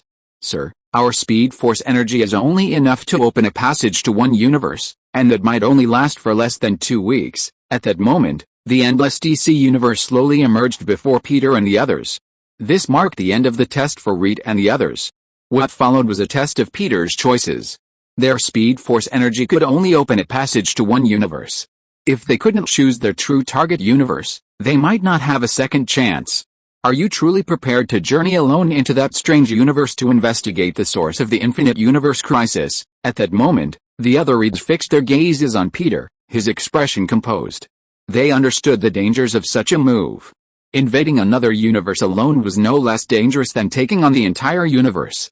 Of course, I can't wait to witness this equally wondrous cosmic scene. Yet, under everyone's gaze, a smile slowly formed on Peter's lips. It was as if he wasn't facing an endless, unfamiliar multiverse, but a long-awaited tourist attraction. Sir, your resolve is admirable. They undoubtedly found it hard to believe Peter's casual words, believing him to be a reckless foray into unknown danger for the safety of the universe. This moment was a profound shock to the Reeds and their companions. In their minds, Peter's figure suddenly became incredibly tall and majestic. Sir, we will obey your will and resolutely safeguard the safety of our multiverse. Reed, one of the Cosmos, stood behind Peter, speaking with admiration and resolve. Endless universes slowly shimmered before them. If anyone could capture this glorious moment, it would become an indelible epic in the history of the multiverse. Although Peter felt a little misunderstood, he naturally saw no need to argue or explain. Countless distinct and bizarre DC universes shimmered before him, awaiting their final decision. Finally, I found you. After a long moment, Peter, scanning the various universes, fixed his gaze on a particular universe whose surface was dimmed, even visible wisps of black smoke. Within this universe, he sensed the familiar aura of dark energy. He had thus identified his true target. Reed, zoom in on that area of the universe. Following Peter's words, Reed zoomed in on the universe Peter had pointed to without hesitation. Soon, the dimly lit universe slowly emerged before the crowd. "Sir, are you sure it's this one?" It wasn't that they didn't trust Peter, but they knew this opportunity was precious. If lost, it might never be regained. Of course, Peter expressed complete confidence. He wouldn't forget that unique aura of dark energy. Furthermore, Peter knew the owner of that dark energy was undoubtedly being on par with him and Darkseid, the Dark Lord of the DC Universe. Otherwise, such a difficult task would be impossible. "Sir, then, we're going to lock onto this universe, harnessing all the Speed Force energy, and open a cosmic channel connecting it." Convinced of Peter's choice, Reed prepared to lock onto this universe without hesitation and open the Speed Force channel to it. "No, wait, our target isn't this universe." However, just as Reed was about to activate the multiverse shuttle, Peter's voice suddenly interrupted him. "Sir, why?" Puzzled, not only Reed, who trusted Peter so deeply, but nearly every Reed from the various universes present, was puzzled by Peter's sudden words. "The cosmic passage I've chosen to open is actually this one," Peter didn't explain, but slowly pointed to a universe not far from the chosen one, a universe woven with darkness and flames. As Peter's finger gradually enlarged, the target universe appeared before everyone's eyes, alongside the other universe. The surface of Peter's chosen universe was dimmed, even appearing to be on the verge of extinction, as if all life within it were about to vanish. The flames of destruction, like the magma constantly erupting from the surface of a planet, intertwined with the annihilating darkness, constantly flowing, as if about to completely destroy the entire universe. "Sir, why do you do this?" Everyone was filled with confusion and bewilderment at Peter's choice, completely puzzled as to why he would leave the target universe behind and choose a unique one that looked like it was about to be extinguished. "Wait, I think I understand." Suddenly, as everyone was questioning, Reed from the zombie universe seemed to suddenly understand. "You're going to this universe to gather more Speed Force," and the truth was just as Reed from the zombie universe had suspected. The scarcity of Speed Force energy limited their ability to open a portal to the DC universe. They only had one chance to open the cosmic portal, and it lasted less than 2 weeks. Half a month didn't sound like a short time. After all, for Peter, a single moment was enough to destroy countless planets, galaxies, or even entire universes. However, 2 weeks wasn't nearly enough time to investigate the mystery of the DC Universe's sudden invasion of their own. Therefore, Peter had to find another way to gain more time to investigate. Traveling to a DC Universe and seizing more Speed Force energy seemed like a good option. After all, the Flash in the target universe had already perished along with the Speed Force to save his companions. "I see, sir, your plan sounds feasible." The Reeds didn't object to the simple and crude plan. For them, possessing more Speed Force energy was a truly exciting prospect. They could use it to study the mysteries and differences between the two universes. Furthermore, it could truly aid them in their investigation of the multiverse crisis. "Sir, I will follow your instructions and open the space-time portal to this universe." Reed looked at Peter with a questioning look, seeking his consent. "Begin." Peter nodded slowly, no longer holding back on the final moment of opening the cosmic portal. "Everyone, failure and success hang in the balance of a thought. Let us pray together for the future of the multiverse and safeguard its safety. We have no choice but to do so." He input the cosmic coordinates, a fusion of annihilation and flame, into the multiverse shuttle. Reed, as if praying in church, immediately pressed the switch to open the portal without hesitation. Buzz! The next moment, the entire laboratory shook violently once again. The surrounding scene, even before everyone's eyes, became blurry. Only in that moment, the universe, seemingly woven of annihilation and flame, became increasingly clear and visible to them, as if they could touch it with just a stretch of their hands. The Speed Force energy erupted at full power. A truly dazzling flash of lightning suddenly appeared in the endless void of the Marvel Universe. At an incredible speed, the lightning bounced and refracted, streaking between the spheres representing the infinite universe. In the void of the universe, a figure, its head disproportionate to its body, gazed upon a planet enveloped by countless stars connected in a constellation. "The seal that creature created is weakening. I'm afraid a multiverse catastrophe will soon strike," Observer Watu, peering through the constellation that enveloped the universe, gazed at a figure radiating vast, multicolored energies, attacking the cosmic barrier. His eyes were filled with hesitation, as if he were debating whether to become an intervener and prevent this impending crisis. Suddenly, a lightning bolt, swiftly leaping through the void, streaked across the void. As if by sheer coincidence, it passed right in front of the observer, vanishing in the blink of an eye, leaving behind only a phantom shadow. What was that? The observer gazed in the direction of the lightning's disappearance, a look of intense shock crossing his eyes for the first time. In his endless years observing the universe, he had witnessed countless unique and powerful energies. The power of chaos, capable of altering all reality. The power of the phoenix, capable of annihilation. Even a powerful being capable of devouring everything and strengthening itself. But he had almost never seen anything like such a strange and unique energy. It seemed to pierce through time and space, unaffected by any cosmic rules. Crack. Not good. Suddenly, a shattering sound echoed in Watu's ears. The next moment, he lost interest in the strange lightning energy. Instead, he gazed at the dim star map that had once enveloped the universe. At that moment, it seemed to have completely exhausted all its energy and collapsed. His expression changed drastically. At the same time, the silver-white robotic figure in the universe seemed to sense the seal enveloping the universe was about to fall.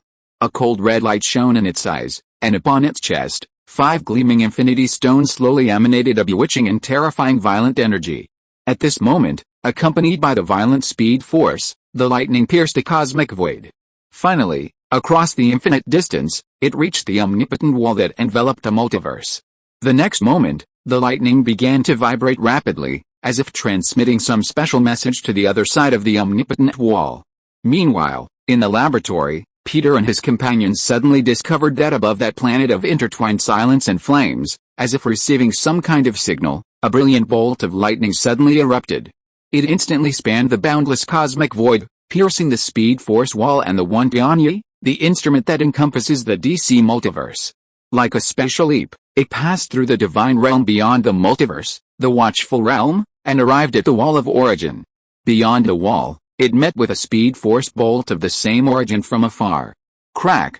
The two bolts erupted with brilliant light, then penetrated a wall separating the two omniverses and merged. Then, they slowly faded into silence. Meanwhile, in the laboratory, the operating multiverse shuttle erupted with a unique energy. It slowly coalesced into a shadowy flash before them. The next moment, the lightning ripped through the void before them, forming a vast rift leading to the outer universe. Peter glanced across the rift, which seemed to be filled with an unknown, mysterious light. Without hesitation, he stepped forward, ready to enter. "Sir," the crowd behind him murmured, gazing at Reed's imposing figure. "We're here, awaiting your glorious return." Without pausing, Peter instantly stepped into the brilliant crack of lightning. He vanished from the lab's view, entering a unique universe shrouded in mystery. The surrounding cosmic shadows slowly dissipated, leaving only the lightning-formed tunnel, still floating in the center of the lab. Everyone gazed determinedly at the tunnel, awaiting the hero's return. Meanwhile, Peter, entering the Speed Force tunnel, showed no fear. He strolled through the unique tunnel of endless lightning as if in a garden, casting curious glances around. Speed Force tunnels are truly unique. Just as Peter was exclaiming, a figure in a red bodysuit suddenly appeared in the tunnel, sprinting beside him. He stared at Peter, who had appeared alongside him, with a look of shock, seemingly bewildered. "Sir, do you know where this is? I just broke my speed limit and came here uncontrollably." Just as Peter was about to speak to the Flash, who was clearly entering the Speed Force tunnel for the first time, his body suddenly seemed to lose control and fell out of the tunnel. Is this Barry from the American TV series? The Flash's mask was naturally non-existent in Peter's eyes. Looking at the familiar handsome face, Peter seemed to understand his origins. Chapter 173 The Fallen Doomsday World. Seeing the Flash so brash, even looking as if he'd never seen the Speed Force tunnel before, Peter suspected this guy might have just mastered the ability to open it. Could this guy have wandered off to Supergirl's universe? Reflecting briefly, Peter realized that it was the American TV version of the Flash who first learned that the Speed Force could travel across universes and the existence of the multiverse. The universe he traveled through seemed to be Supergirl's. This American TV version of Supergirl might not be very powerful, but she seems pretty. That was Peter's only brief impression of the American TV version of Supergirl. Just as Peter was pondering the situation regarding the American TV version of The Flash, his Speed Force tunnel seemed to have reached its end. A dazzling light erupted not far ahead, as if reminding him that he was about to enter a completely different cosmic reality. Perhaps we'll meet again someday, Peter couldn't help but think, looking at the area where the Flash had fallen. But the next moment, he turned and walked out of the Speed Force tunnel, entering a cosmic reality filled with unknowns. On Earth, in a certain universe within the DC multiverse, a figure suddenly appeared above the ground. It seems like we've arrived in an unknown, uninhabited area? It's so desolate all around. Peter, newly arrived in this strange universe, gazed upon the desolate surroundings, seemingly like a deserted wilderness, filled with curiosity.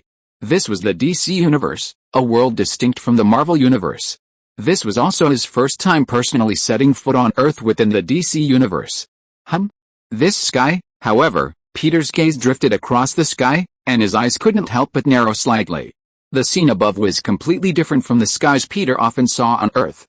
It should have been a cerulean sky, dotted with white clouds, a beautiful scene that was refreshing and captivating. But now, everything seemed to have been replaced by something else. The once azure sky had turned a dim yellow, as if a thick cloud of yellow sand had obscured the entire sky, making even the once dazzling sun difficult to discern. The once pristine white clouds were now stained a blood red. It felt as if the blood-red setting sun shone upon it, giving it an inexplicable air of sadness and loneliness. It seems this world, just as I imagined, is experiencing some kind of impending apocalypse. At this moment, Peter was almost certain that his previous predictions, based on the intertwined silence and flames of the universe's surface, were much the same. Peter had chosen this universe among countless others because he saw it as possibly on the brink of extinction and apocalypse. And indeed, the reality was just as Peter had predicted. Just as Peter was about to use his super hearing to sense the apocalyptic state of this world, his gaze was suddenly drawn to something, and he glanced towards the distant sky. Beneath the shrouded darkness, a strange creature, flapping its dragonfly-like wings, rushed towards him with red eyes. Is this a quasi-demon? At a glance, Peter recognized the strange creatures soaring towards him from the sky. They were the quasi-demons loyal to the dark tyrant Darkseid. Haha, I didn't expect we'd actually meet so soon, but it's a shame, the one in this universe isn't Darkseid himself, just an avatar. Peter's lips flickered with a smile as he gazed at the horde of demons charging towards him. There's a human survivor over there. Let's hurry over there and don't let him escape. A patrolling demon leader in the sky spotted Peter, who had just appeared in this world. He immediately led his men, recklessly charging towards Peter's location. Their presence only confirmed Peter's suspicions. The demon army had so brazenly appeared in this world and launched an attack on humanity.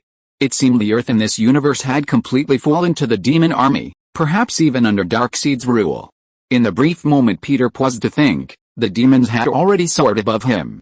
Like locusts, swarms of demons covered the sky and spread out in an orderly fashion, weaving in from both sides to completely surround Peter's position, as if fearing he could escape.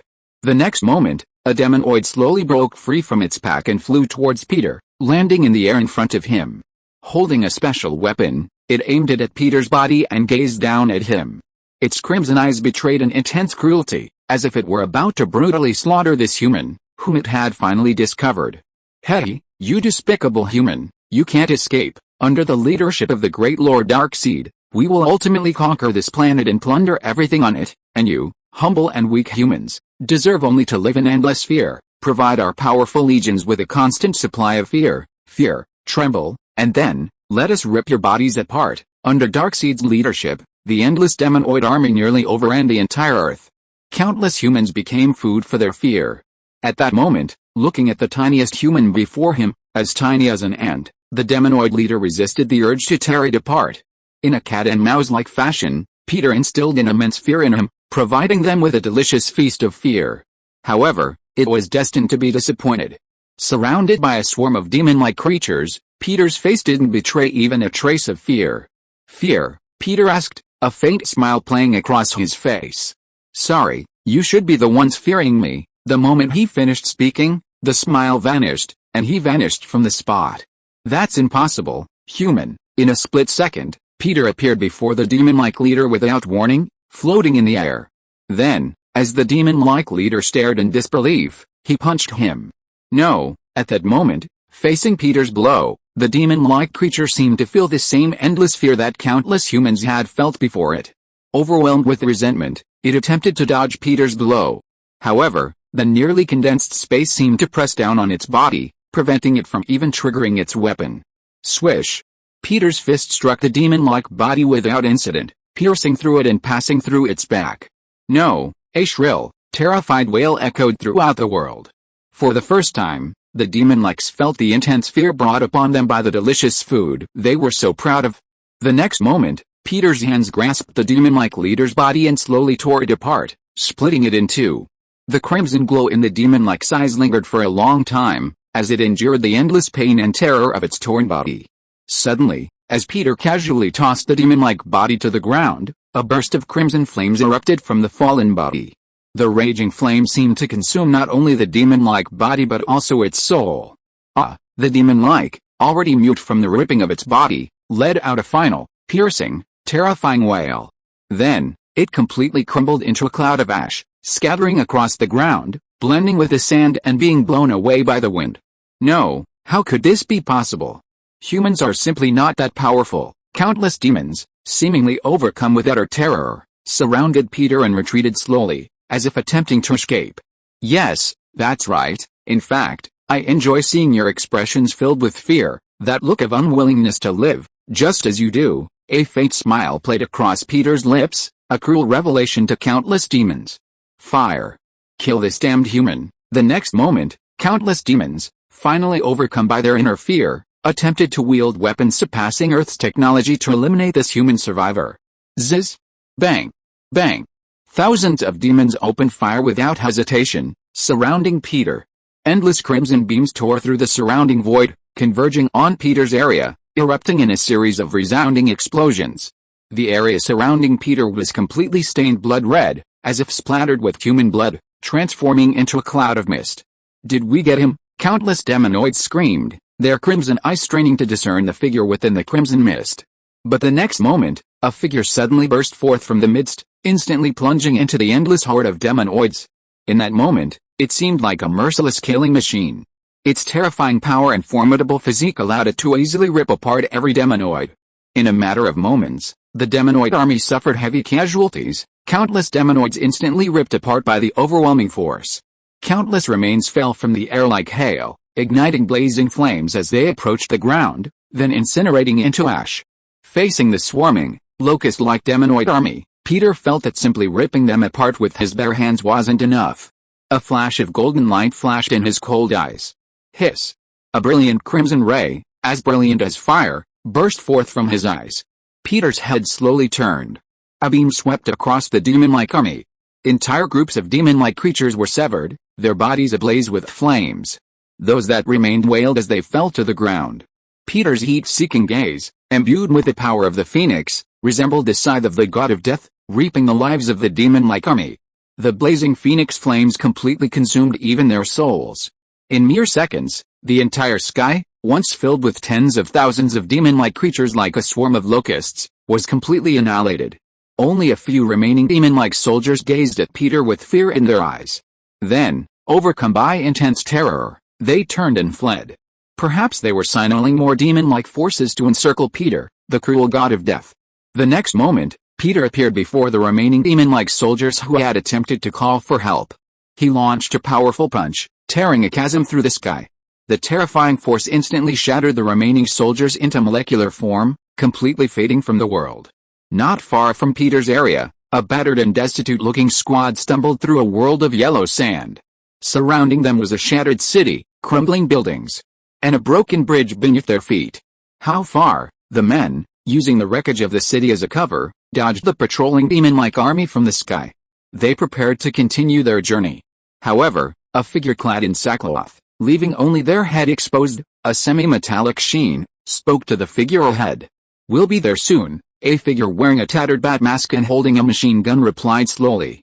"No, we can't stay out in the open for too long. He'll find us soon." The cyborg figure looked anxious, as if fearing discovery by some terrifying being. "Let that bastard come. I'm tired of this life of hiding. He killed Arthur.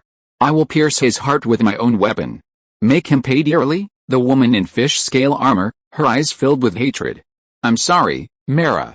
I know how you feel, because we've all lost our dearest friends and companions, but we must persevere, because only then can we restore what's now, reclaim our home from those damned creatures. Batman's face was determined, his gaze sweeping across the wreckage of the city, a gaze filled with endless hatred and hidden anger. Ha, ha ha ha. He did lose his loved one, and he witnessed it all. Suddenly, a somewhat mournful laugh echoed, and a figure slowly turned, revealing a pale face, the corners of its mouth blood red. It seemed to mock Batman's compassionate expression. Joker, even though the world may be coming to an end, it doesn't mean that a rat hiding in the sewers like you can openly appear in the sun. Batman, seemingly suppressing his inner rage, stared at the Joker-like figure.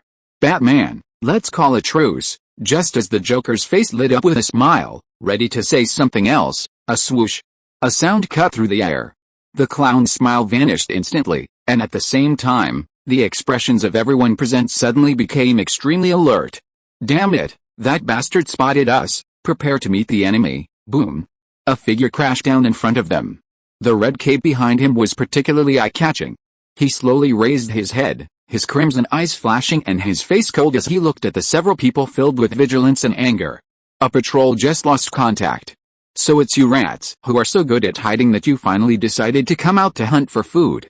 Chapter 174. You are not qualified to negotiate terms with me. Damn it. How did he get here so fast? Batman stared at the familiar figure before him. Once his companion, he had now become the most powerful weapon in the hands of the invader. Bruce, what do we do now? Cyborg tore off the linen covering his body, revealing a mechanical form gleaming with silver metal.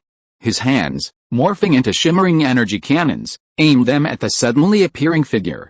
The others followed suit, instantly preparing for battle.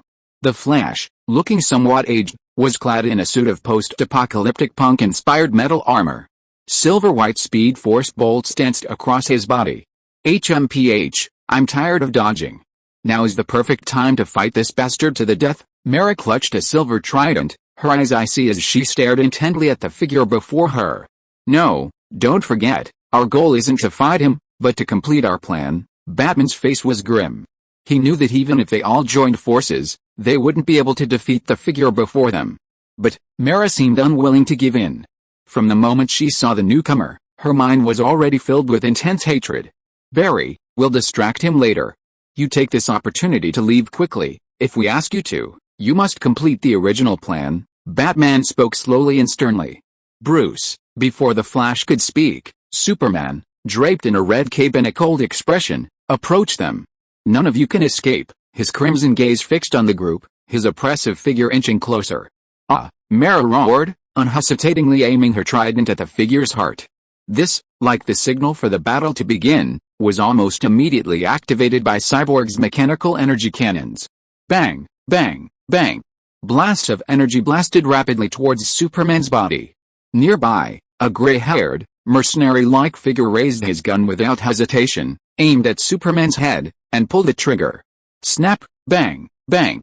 Instantly, the resounding roar of weapons shattered the apocalyptic silence. Boom boom boom. The energy cannon exploded violently beside Superman, sending up a cloud of dust that obscured everyone's view. Suddenly, a sharp, cold wind blew, and a blue aura instantly dispersed the dense dust at a visible speed. A pair of scarlet eyes first appeared. Then, Superman, clutching the trident, continued toward them through the dispersing dust.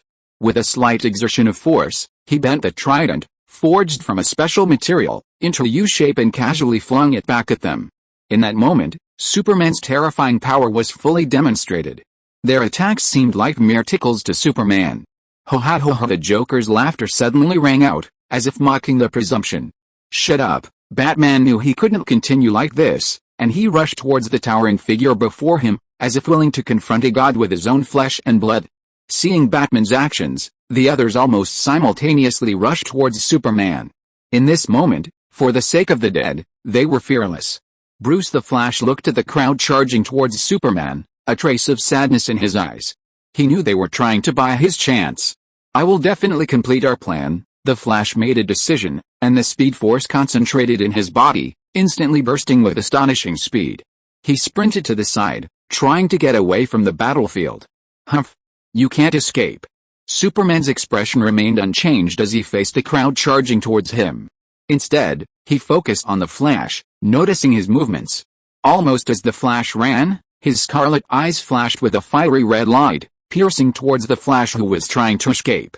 Your opponent now is us. Suddenly, the thermal vision blasting towards the Flash was blocked by a figure. Batman raised his arm, a special device attached to it, absorbing all of Superman's thermal vision energy.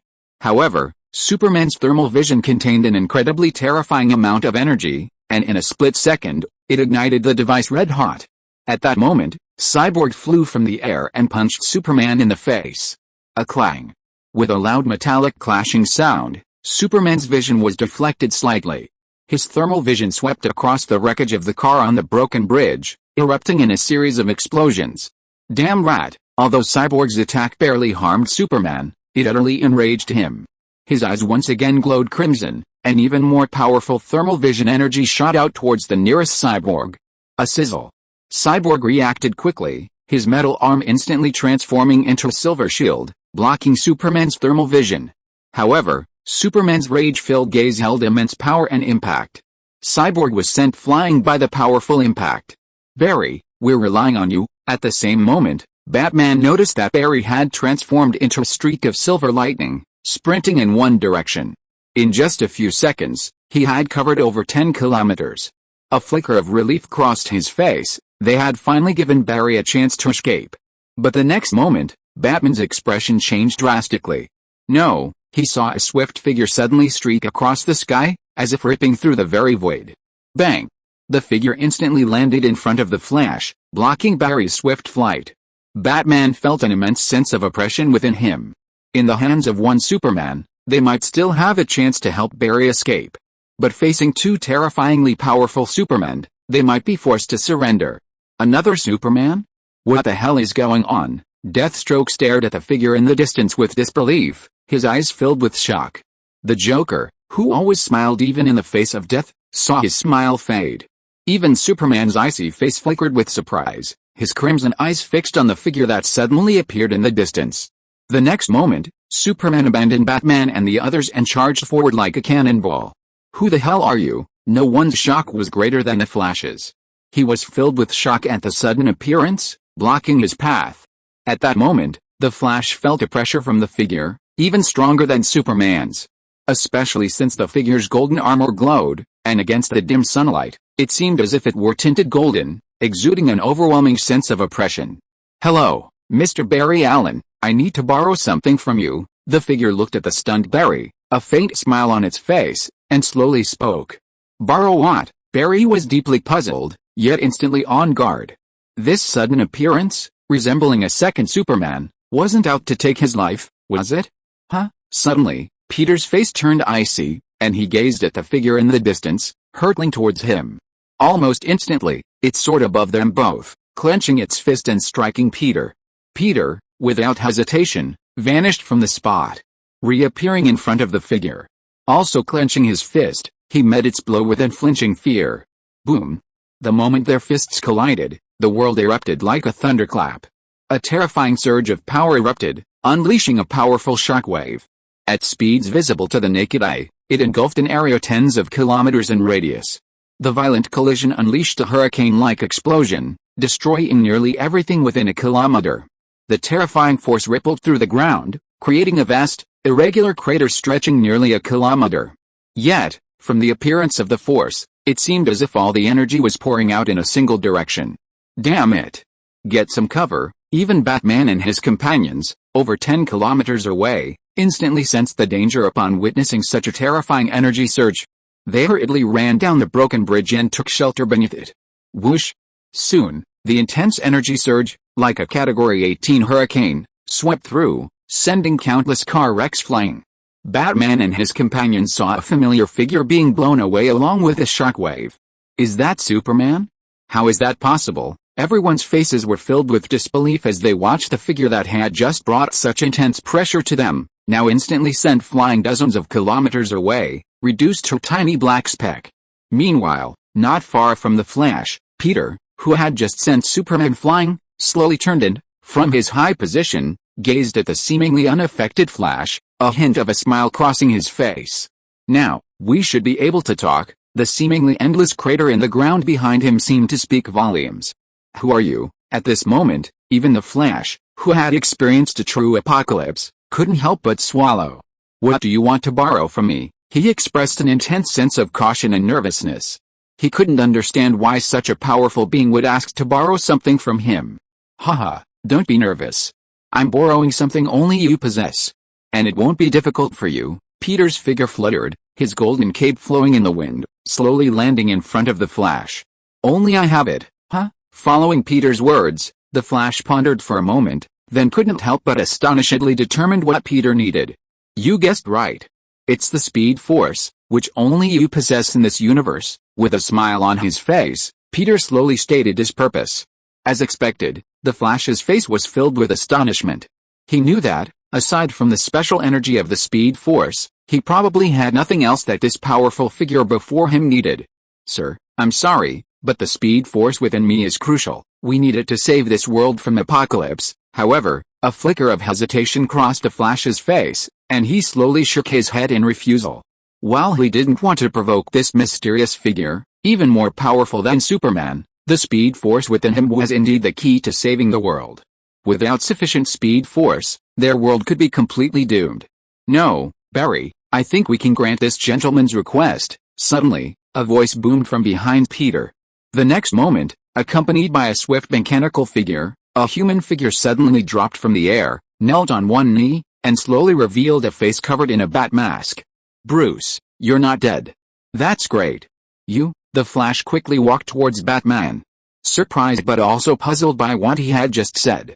Barry, Bruce nodded to Barry, asking him to calm down. Then, his gaze passed Barry and slowly shifted to the mysterious figure, his eyes full of inquiry. A few minutes later, Cyborg brought in several others. They all stared at the enigmatic Peter with surprise and confusion. They wondered why he had suddenly appeared here and, with a single punch, had sent the once mighty Superman flying. Sir, who are you? As the final Joker was brought in, Cyborg landed on the ground, his curiosity muted, and he turned to Peter. You don't need to know who I am, just agree to my terms, Peter said gravely, without hesitation. But, before the others could ask, Batman slowly stepped forward and confronted Peter. Sir, the Speed Force you need is incredibly important to us. It's crucial to our plan to save the world, and we absolutely cannot afford to lose it. However, we can still agree to your request, but only if you agree to one condition. Batman spoke sternly, stating their agreement to Peter's request, but with a condition. I understand. Your condition is simply that I help you defeat Superman and the men behind him who are plotting to rule the Earth. Peter naturally understood Batman's intentions. But you don't think that just because I'm against Superman, I'm your friend, do you? Peter, who had been calm, suddenly turned cold. You're not in a position to negotiate with me. Chapter 175 Darkseid's Gaze. This, Peter's sudden change of expression instantly filled everyone present with alarm. However, amidst the tense confrontation, someone's gaze strayed towards the sky behind Peter. From a distant, ruined city, countless armies of demon-like creatures, along with a variety of high-tech alien aircraft, emerged. With a force that blocked out the sky, they rapidly swept towards the group. The dark sky was almost completely obscured. Leading the boundless demon-like horde was a familiar figure, Superman, who had just been sent flying by Peter. Damn it, we're surrounded. Several people looked around, realizing that thousands of demon-like creatures were already converging from all directions. Like a swarm of locusts, they covered the sky and sun, closing in on them. Bruce, what do we do now? Their gaze paused on Peter, and everyone gathered around Batman, asking gravely. It seems we now have no choice but to fight. Batman's gaze shifted from Peter's icy face to the convergent demonic army, his eyes filled with solemnity. Surrounded, they were a long way from the nearest hidden Batcave, making it impossible to escape. Yes, prepare for an all-out battle. I'm also tired of hiding. We must give our last ounce of strength for this world. Though they were about to be surrounded by the enemy, their eyes betrayed no fear, but instead an endless passion for battle. In just a few short years, they had witnessed the collapse of history, the fall of humanity, and the fall of heroes. The Justice League, once the guardian of Earth, was shattered by the alien invasion. Above Earth, whether it was humanity, the Atlanteans beneath the sea, or the Amazon warriors of Paradise Island, no one could withstand the alien invasion and its complete overthrow. Earth now looked like the end of the world. Former heroes like Wonder Woman and Aquaman had died defending Earth. Once hailed as a god, the most powerful being on Earth, Superman was turned against the aliens and became a pawn of the alien army. Only a handful of heroes, led by Batman, remained, resisting the aliens' rule, attempting to restore humanity's beautiful home, Earth. However, even now, they all knew that their hope of restoring Earth's former prosperity was fading. Everyone, Earth's doom will be rewritten by our own hands, humanity's glory will be recast now, with the blood of the invaders, we will wash away the devastation our planet has endured, in the name of justice, we will drive out the evil of the world, the sun's light will finally cover the Earth again. Batman had been planning for a lifetime, but in the end, the final battle came so suddenly. Yet, he refused to retreat or give up. Even facing a million-strong alien army, even with only a handful of people fighting shoulder to shoulder, in this moment, they seemed to surpass thousands of troops. Batman's gaze swept over the crowd, revealing no trace of fear, but rather a sudden burst of rage, long suppressed. His gaze paused briefly as he looked at the Flash. As the Flash's complex expression faded, he slowly turned to the alien army gathering in the sky not far away. Then, he tapped the high-tech device on his arm, mobilizing the last of his hidden power. Simultaneously, thousands of kilometers away, within a massive volcano, the inner walls suddenly opened up to the sides. The next moment, accompanied by a powerful roar, a massive, high-tech aircraft suddenly emerged from the cracked volcanic rock. Bathed in a constant stream of volcanic ash, it soared through the crater and soared into the sky. Then, mid-air, it changed direction and sped towards Batman's position. Meanwhile, Batman and the others were completely surrounded by a massive army of hundreds of thousands of demon-like creatures. Also trapped within them was Peter, who had just sent Superman flying with a punch. Perhaps because of the blow he had just sent Superman flying, Superman harbored a deep hatred for Peter. Therefore, after the army surrounded everyone, Superman didn't initiate the attack with the demon-like creatures. Instead, he flew down and slowly approached Peter.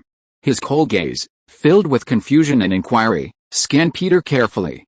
"Who are you? Why do you possess such immense power?" Superman's face was filled with solemnity as he gazed at Peter. Just now, for the first time, he had lost to this mysterious figure in a contest of strength. "Who am I? What do you think?" Peter hadn't expected Superman to find him the moment he returned. But he remained unfazed. Not only was he just a normal Superman, but even if Darkseid, who controlled Superman with the anti-life equation, had come down in person, he wouldn't be afraid. HMPH, Superman's eyes fixed on Peter, a fierce red glow emanating from them. A powerful sense enveloped Peter's entire being. But in an instant, Superman's expression suddenly changed. "No, that's impossible. How could you? Are you also a Kryptonian?" Superman's face was filled with shock and disbelief. In Peter, he seemed to sense the same genes, the same power, the same origin. It was as if this person before him, like him, was a fellow human. Suddenly, Superman clutched his head, a series of peculiar images flashing through his mind. A planet exploded in space. A spaceship, carrying a baby, traversed the boundless cosmos until it landed on a beautiful, azure planet. A loving pair of parents adopted the child and raised him. Suddenly, a spaceship appeared in space above Earth. A massive device floated above a bustling metropolis. Gravity was altered, sending countless objects flying before plummeting. Countless humans perished under the sudden appearance of the device. Two figures clashed fiercely in the void. A terrifying surge of power destroyed countless skyscrapers. Finally, Superman grasped his opponent's neck, and with immense grief, his scarlet eyes blazing with intense heat, he broke it. That scene represented the moment when he had personally slaughtered the last of his own kind. No. Impossible. Krypton has been completely destroyed, and I'm the only Kryptonian left. Who are you, and why are you pretending to be one of my people? Superman's expression was filled with immense pain as memories streamed through his mind. It seemed as if these memories had been forgotten, but somehow, after seeing Peter, they suddenly returned. He pointed at Peter, his face filled with disbelief and suspicion, his expression also revealing a fierce struggle. "Superman? What's going on?" Batman and the others stared in shock at Superman's pained and struggling face, their eyes filled with confusion. "Clark," Batman said, looking at the pained Superman with deep affection, a hint of encouragement in his eyes. He knew that everything Clark had done to Earth before was not his own will. It was simply the result of him being manipulated by that demon. If, after this intense shock, Clark could break free of that bastard's control, then they would have a great chance of retaking Earth. Huh? What happened on Earth? In a vast, high-tech palace, on a planet shrouded in flames and magma, far away from Earth, a massive figure seated high atop the throne suddenly opened his eyes, radiating a brilliant red light. He seemed to sense Superman struggling to break free from his grasp. He addressed a gray-haired figure below him in a deep voice. Reporting to the Great Lord Darkseid, we have just received news from Earth that they have discovered the last rebels. Led by Kryptonians, they are utterly destroying those reptiles who dared to resist your rule. The kind grandmother, one of Darkseid's most loyal subordinates, hurriedly knelt on one knee and reported to him. The last rebels. The red light in Darkseid's eyes radiated a sense of oppression and palpitations, as if he were lost in thought. How is the terraforming of Earth progressing? Suddenly, Darkseid spoke again, asking another question. My lord, the Earth's transformation is nearly 70% complete.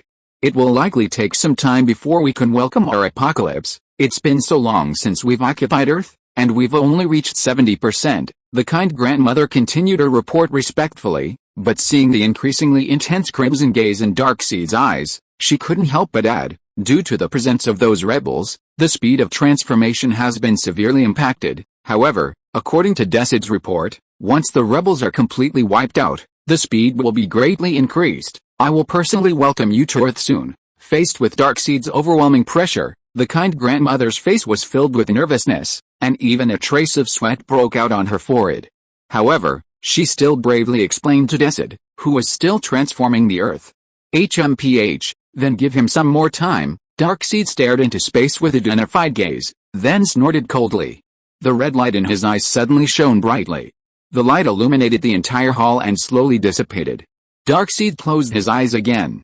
Meanwhile, on distant Earth, I'm Clark, and I'm Superman. I fought for Earth. Clark's crimson eyes seemed to glow with renewed energy. Go for it, Clark. Batman watched Superman's reaction, his eyes filled with encouragement and anticipation. But suddenly, a cold snort echoed across the entire sky above Earth. With that snort, the red glow in Clark's eyes, seemingly on the verge of breaking free from his control, instantly intensified. Fuck. Seeing this, Batman's anticipation vanished, and he couldn't help but curse. What's wrong, Bruce? Nothing. Prepare to fight. Batman could only respond in a deep voice to the inquiries. Meanwhile, the Batplane he had summoned was less than 100 kilometers away. I am Superman, Lord Darkseid's most loyal servant.